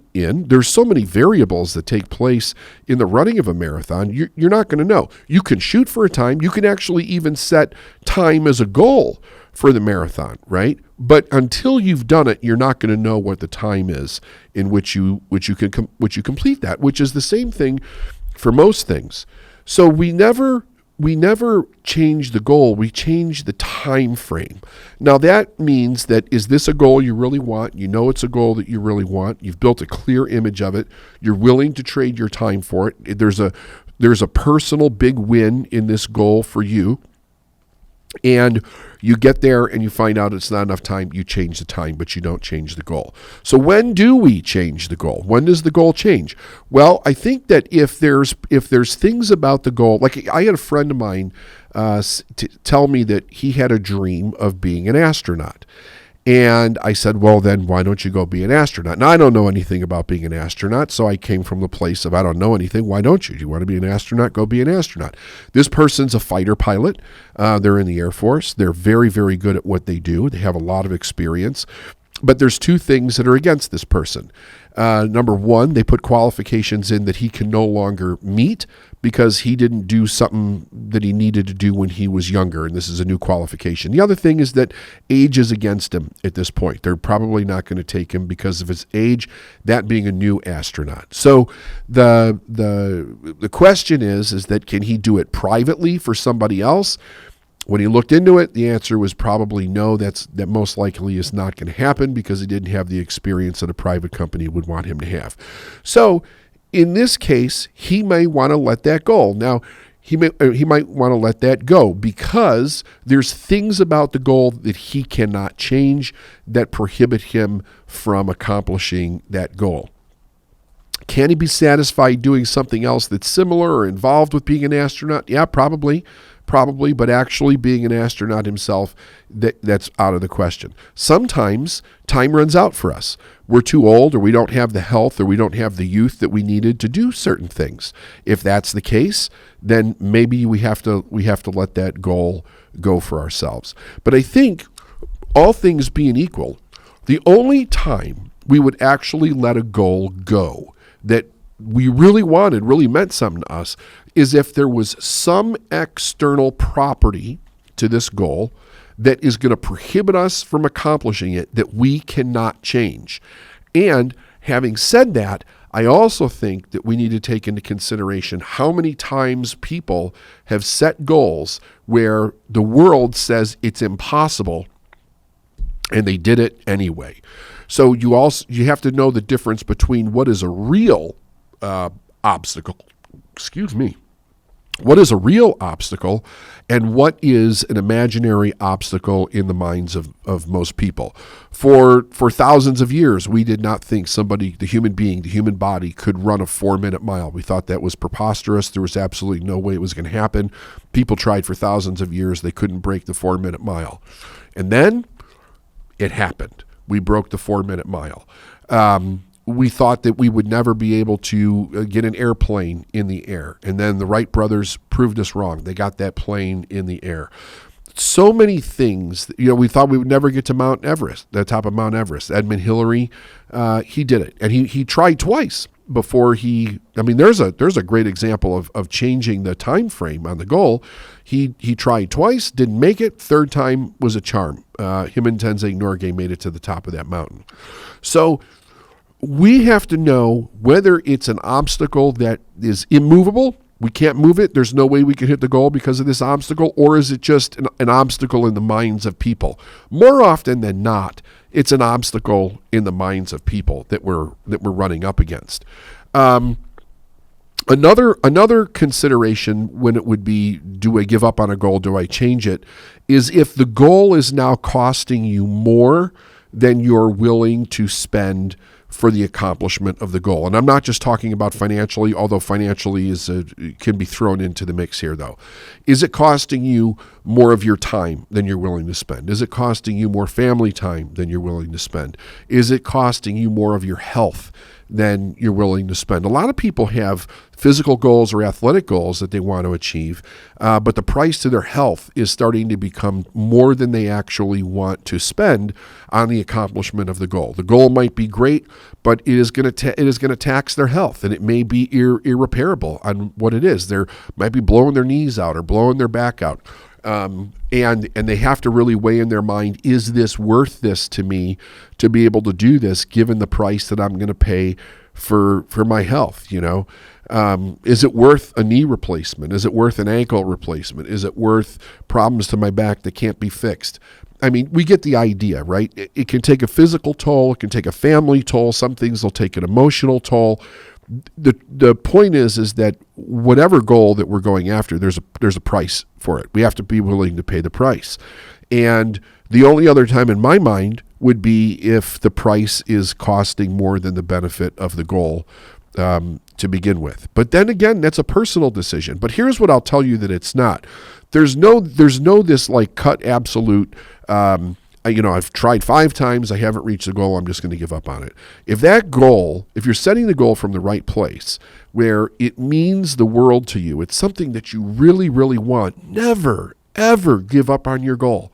As long as there is not something that can get in your way, that prevents you from doing it, never get up on your goal. Because if there's one thing that human beings have proved throughout time, is that we're resilient as fuck. I mean, the things that we're able to do and push through and accomplish are outstanding. And every time that we break those barriers down in our own mind, we open the possibilities up for everybody else. It becomes an inspiration to everybody else. Never let somebody get in your way and tell you that you can't do something. If you want to do it, damn it, do it. So here's what I want to wrap this up with. I think that the biggest problem that this question comes from is people setting the wrong goals, not the right goals. I think this question more often than not comes from a person setting the wrong goal, meaning that they're not picking a goal that they really, really want. They're picking a goal that they think they have to accomplish for whatever reason. Like, we could probably do a podcast on all the different reasons why a person would pick the wrong goal, but I think you get the idea, A lot of it is that person thinks they have to, or they're being pressured for somebody else, or they think that that's what they have to do to be safe or whatever in the world, but it's not something that they really want. And your life is so precious and so finite that it really, like, if we really take our life serious, ask yourself, is this worthy of me? The goal that I'm picking, is it worthy of me? And damn it, if it's not worthy of you, then scrap it and really think about a goal that is worthy of you. Build a clear vision of that goal, set a time frame, put everything into the goal that is required for the accomplishment of the goal, and really be a goal achiever. Realize that goals give your life direction, and the accomplishment of the goal paints the picture of your life. Here's an idea. Instead of looking at a money story the way people would traditionally look at your money story, which is just remembering what you heard as a child around money, let's break it down into 2 camps when it comes to money mindset. You either have a root mindset around money that is abundant, or it's scarce. I think this is probably the easiest way to find out exactly what's going on internally around a person's money mindset and to work on actually changing it. So part of the problem with people that even when they have information on how to create more money in their life, there is an unconscious program that's running that keeps them broke. And it's not just about saving money either, which I will touch on in this podcast. But part of the idea is, how do I create a mindset that is money positive? So, like, a big term for maybe the last 20 years or so has been like attracting money. We want to, like the law of attraction, attracting money. Or are you repelling money? Well, that would be to be determined on, is the foundation belief that you have around money in most everything, is it abundant or is it actually scarce? So this is where I think that it gets really fascinating, because most people that have a scarcity mindset but think that they're pretty positive individuals, they don't realize that they have a scarcity mindset. We think about things, or I should say the way we think about things, is done so often without any conscious attention put onto it. We don't typically pick up bad thinking habits or bad talking habits. They just start to develop.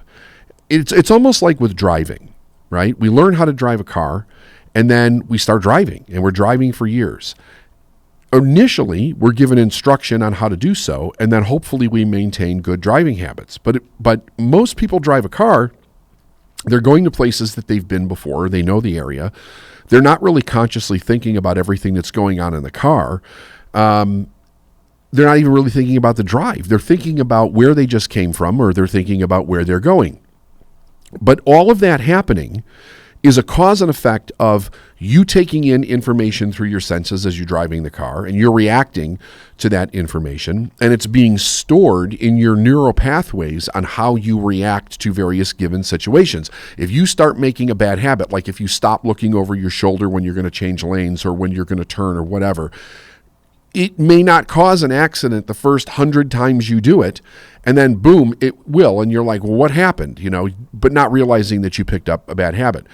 Money is very similar to this idea in the fact that we are constantly bombarded with ideas around the underlying cause and effect of either money coming in or not having money, and that is abundance or scarcity. It has been huge in the media for a long time, the scarcity idea of life itself. So there's scarcity on a planet, the planet's heating up. We've got, global warming. They're constantly talking about the scarcity of plants or animals or natural resources or whatever. They talk about the scarcity for jobs. They talk about this. When I say they, I'm talking about the media. If you pay attention for like a week and listen to the media, ask yourself, how much are you hearing is based in the idea that there's not enough of whatever it is that they're talking about, okay? And you should actually write it down, because that idea of scarcity runs under how much we learn almost all of our life, probably all of our life, unless we begin to change it. When we're in school, when you're being raised, forget about the idea of money for a moment, but just think about how much scarcity was there in everything that you did. When you go to school, part of the idea around school is to be safe. So they create a scarcity mindset within that idea itself, because it limits you. They get you to a place where you're limited on what you could probably do for a living, how much money you're actually going to make, the type of lifestyle that you're going to actually live. And then you get down where they start saying stuff like, well, there's only so many jobs in this industry, and there's only so much money available in this industry, and if you do this, blah, blah, blah, blah, blah, blah. And it goes back and forth with the idea that there's not enough, and we're always having to prepare for not enough. So yes, I would agree that we also hear a lot about money when we're growing up, as far as whatever our parents experienced with it. But if we really want to get underneath of it and completely change it, we have to realize that if we don't change the idea of scarcity in our world, it'll be very difficult to take money as one thing and actually change it so that we have a lot. So think about it like this. If I believe that there's not enough, so I'm really into conservation of basically everything that I can possibly conserve. It's in my consciousness. Now we can have it from kind of like mild to wild with this. There's people that do this with every single thing in their life. They're very conscious not to waste anything. It really runs through every single thing that they do. And people that do it just based on it's probably responsible to control waste. It's probably responsible not to spend too much. It's probably responsible to get discounts when you can get discounts. It's probably responsible to save. But it's with everything that they do in their life. You see it with kids when they have to get hand-me-downs, or they get secondhand clothes, or your older brother had this, it's not worn out yet, and we're going to pass it down to you. Why? Because parents don't make enough money. The idea is that there's not enough, and they have to, save for a rainy day type of idea. When we try to change it around money, the only one thing that we're changing in our life is the idea that we want more money, but the scarcity is running underneath that idea. So with all the different things that need to change for a person to start creating more money in their life, like they may have to do more. They may have to change jobs. They may have to go after something better. They don't want to change jobs because what if it's not the right job? What if I lose this job? What if I don't have enough? What if I don't have health insurance? Scarcity kicks in. So they can't go to a place to make more money because there's a scarcity under the idea of moving from one thing to another that would allow them to make more money. We see it all the time when people are attempting to scale their business and they say, but I can't scale my business because I don't have enough money to hire team. Now, again, it's scarcity, or I can't find enough good employees. Scarcity. Every single thing that we need to do to change the amount of money that we're bringing in needs to be changed over to an abundant mindset and not come from one that's actually rooted in scarcity. So I make this suggestion to everybody that wants to seriously change the amount of money that they're bringing in.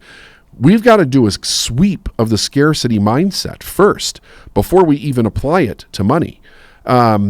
Because it becomes a default pattern. It's a default way of thinking. And it will spill over into an area that you want to change to abundance in your life. I mean, we do it with emotions. We do it with love. We do it with gratitude.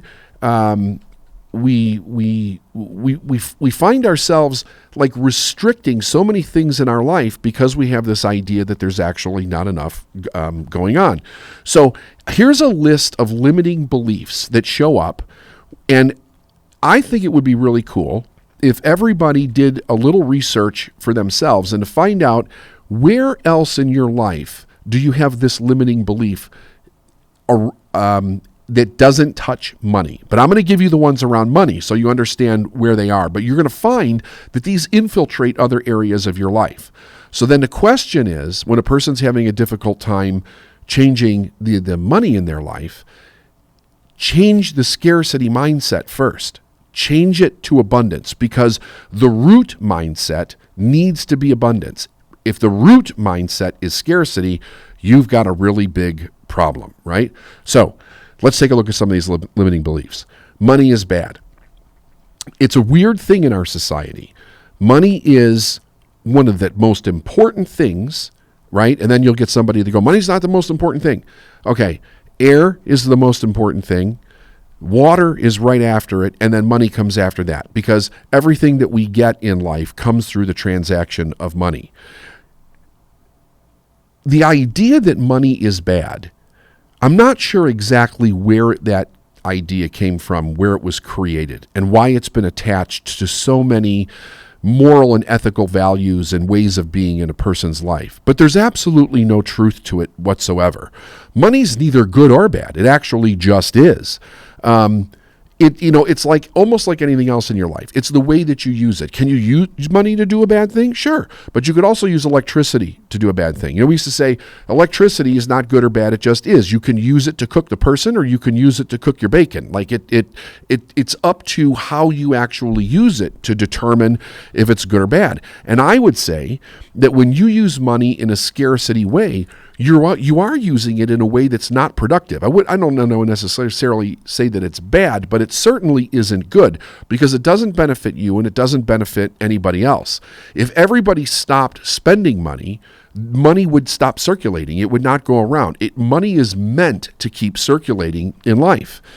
Here's another one that's really wild, right? I mean, this really shows a scarcity mindset. The rich get richer and the poor get poorer. So there's actually a fundamental law behind this. If we have that idea in our mind, but we don't understand what law is being governed by this idea, or what law is governing this idea, and we're poor, or we're definitely not rich, but we're something other than rich, we're going to class ourselves in something that has nothing to do with money at all, and that is the determining state of where I am financially. If I look at the bank and I look at my income and I say, well, David, this is what you don't have. There's not much there. But I have this belief that the rich get richer, the poor get poorer. I will see the rich as the only people that can actually make more money, more massive amounts of money. And because I class myself with the poor, I'm not going to be able to do it. Take that one also and see, where do you have this all or nothing mindset? Because that's what it is. It's all or nothing. Rich get richer, poor get poorer. It's all or nothing. There can be nothing in the middle. But the law that kind of governs this is that wherever energy goes, it grows. So If I already have a predetermined pattern in my mind where I know how to make a lot of money and I continue to put energy in that way, it's going to continue to manifest that as a result. But it also will manifest anything else about, because I have more, I get more. There's actually a biblical saying around this also, which I'll talk about a little bit later. But if I'm looking at it from a poverty perspective, where is my attention going?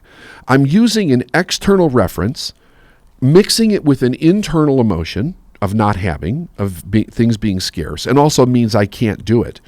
And I'm projecting that energy into my life. So I continue to think and behave the same way.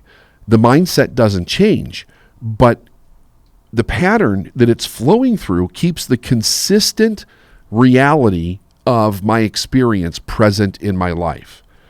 Here's another one. I'm not good with money, or I'm afraid of money. I found it very astounding when I first started in my career, how many people, because I would ask people like, how much do you make?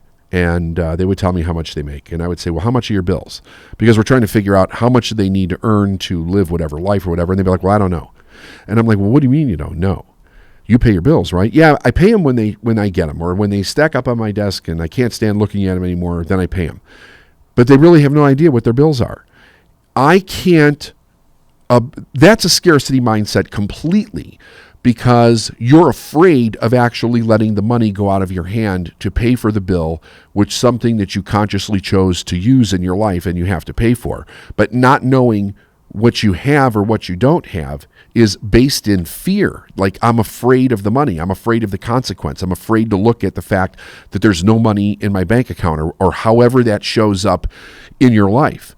It's an abundant mindset if you say, here's how much money I make, here's what my bills are. I always want to keep making more than is going out so that I can establish a foundation of that kind of wealth in my life and actually keep it growing. Next one is, it's selfish to want more money. So many people, like we're taught, most people are taught not to be selfish. Forget about money. We're just taught not to be selfish. So what is selfish? You have to ask yourself kind of like, well, what is my definition of selfish? Is it wanting more than the next person? Is it putting me first? Is it having more than the next person? If I have more than the next person, I feel selfish. If I say what I want, I feel selfish. If I try to put myself first in a situation, I feel selfish. So now, if selfishness moves into the idea around money, you're going to have major, major issues, because you may say, I want to change it. I want to change the root of what's going on. I want to have an abundant mindset. But it makes me feel selfish to ask for more. It's also the idea that if I want more, somebody else has to have less. And that's absolutely not true. The law is, if I have more, and this is where people will they will look at somebody who lives in a mansion and they'll say, what a waste of money. How many other houses could have been built with the same amount of money? But wait a second. It's not like we took something from the universe or from society and we didn't give anything in return. We paid for that house. We paid people to draw the house, to architect the house, to build the house, to supply all of the materials. Those people that got paid have families. That money that they were paid is up-leveling their family, allowing them to do different things. I have to pay to maintain that house, right? I may have to have a groundskeeper, somebody that's doing the landscaping. Maybe somebody's got to take care of the pool. Maybe somebody's got to take care of whatever. It is constantly keeping things flowing. So the idea is there is an abundance there. If I don't go out and spend, then the people that would benefit from where I go would have spent. They don't have anything. So it's really a very interesting idea, right? We can seriously improve our life by getting rid of the idea that we don't want to be selfish.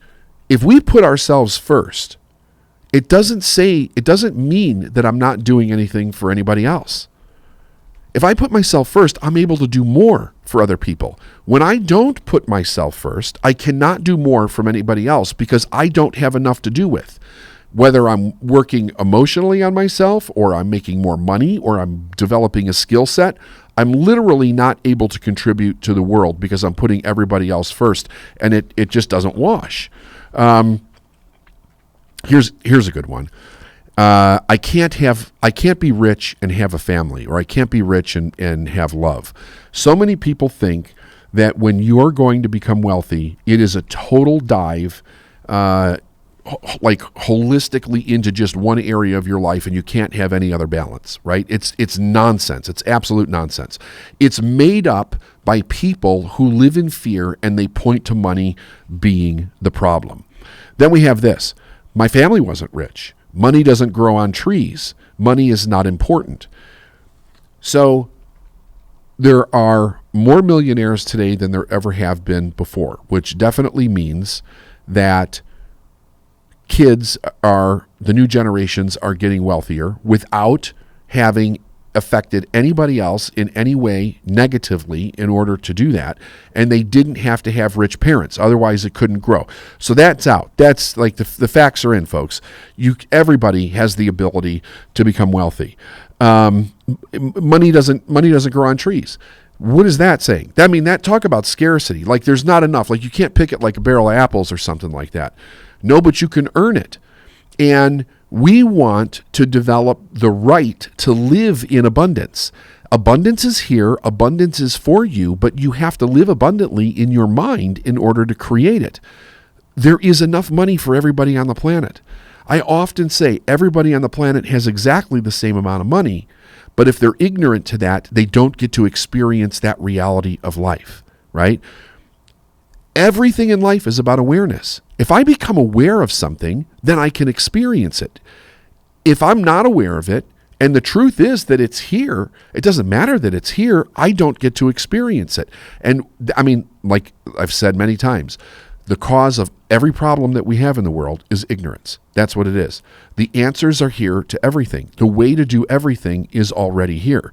You can't have a problem or a need for something without it actually being here. So the idea that there's not enough is absolute nonsense. Here are some ways where you can start to change the experience in the physical for yourself. First of all, do a real solid journaling on what is your mindset about life itself. What is your root mindset? Is it abundance or is it scarcity? Okay.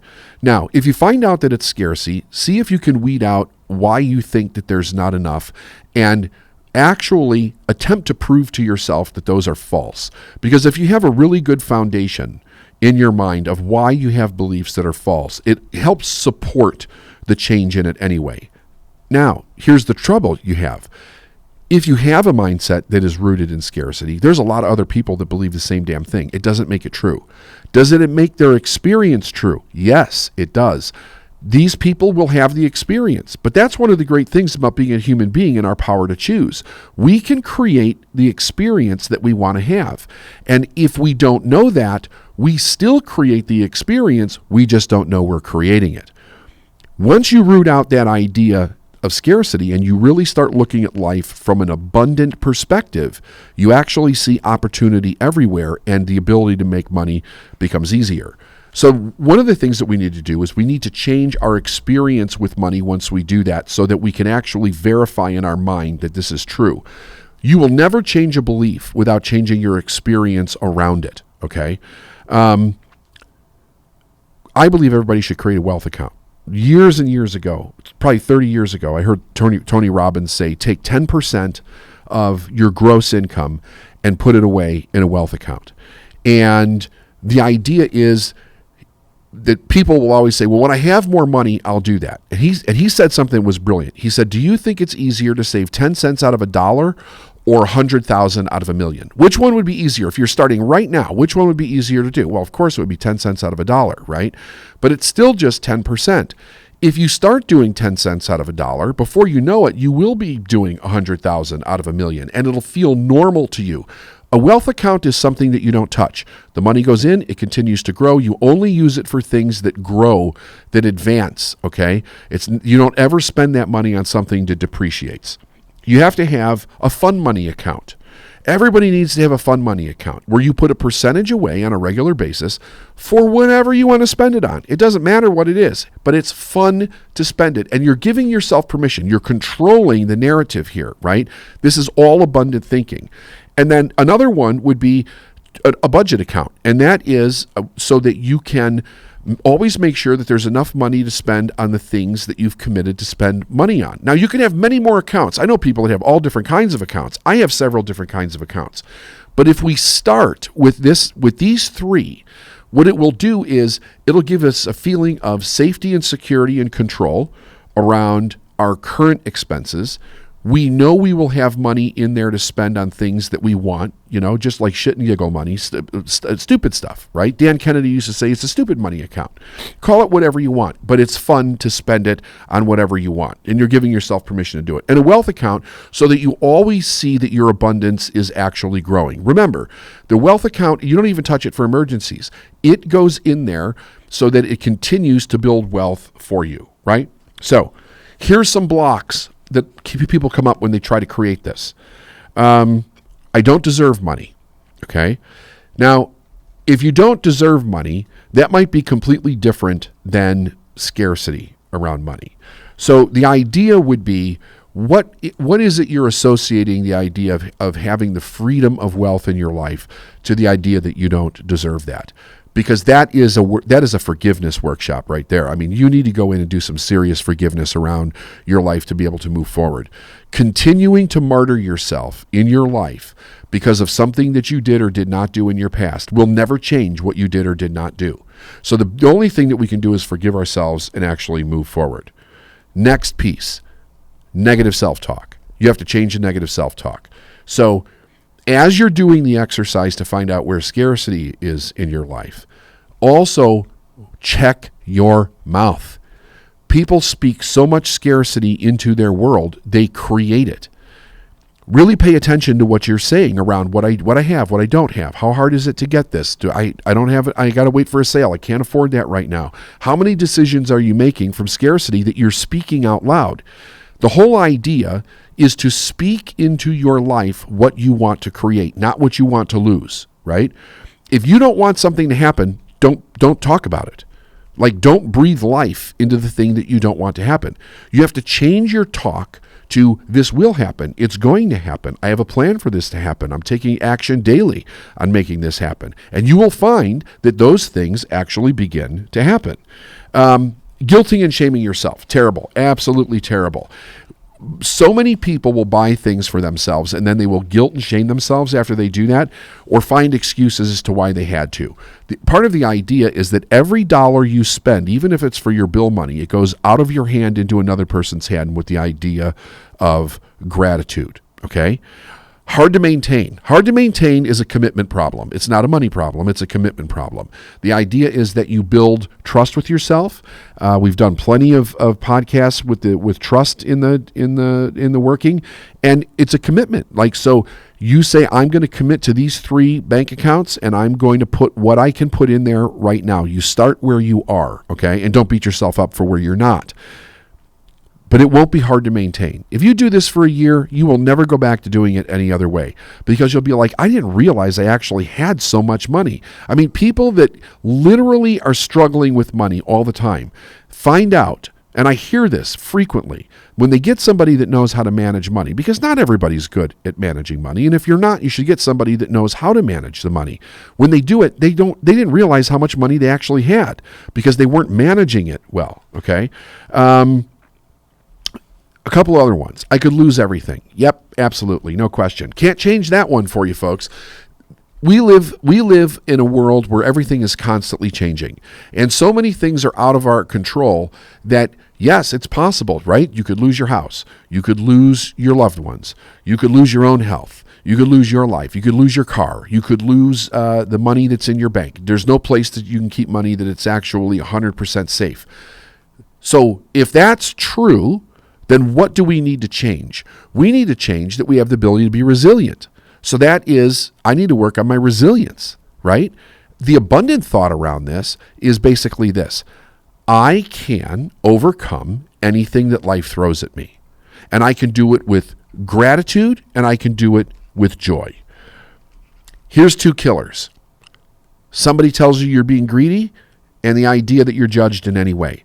You can't let other people influence your mind around this. You have to own your mind. This is about being proud of what you're doing for yourself.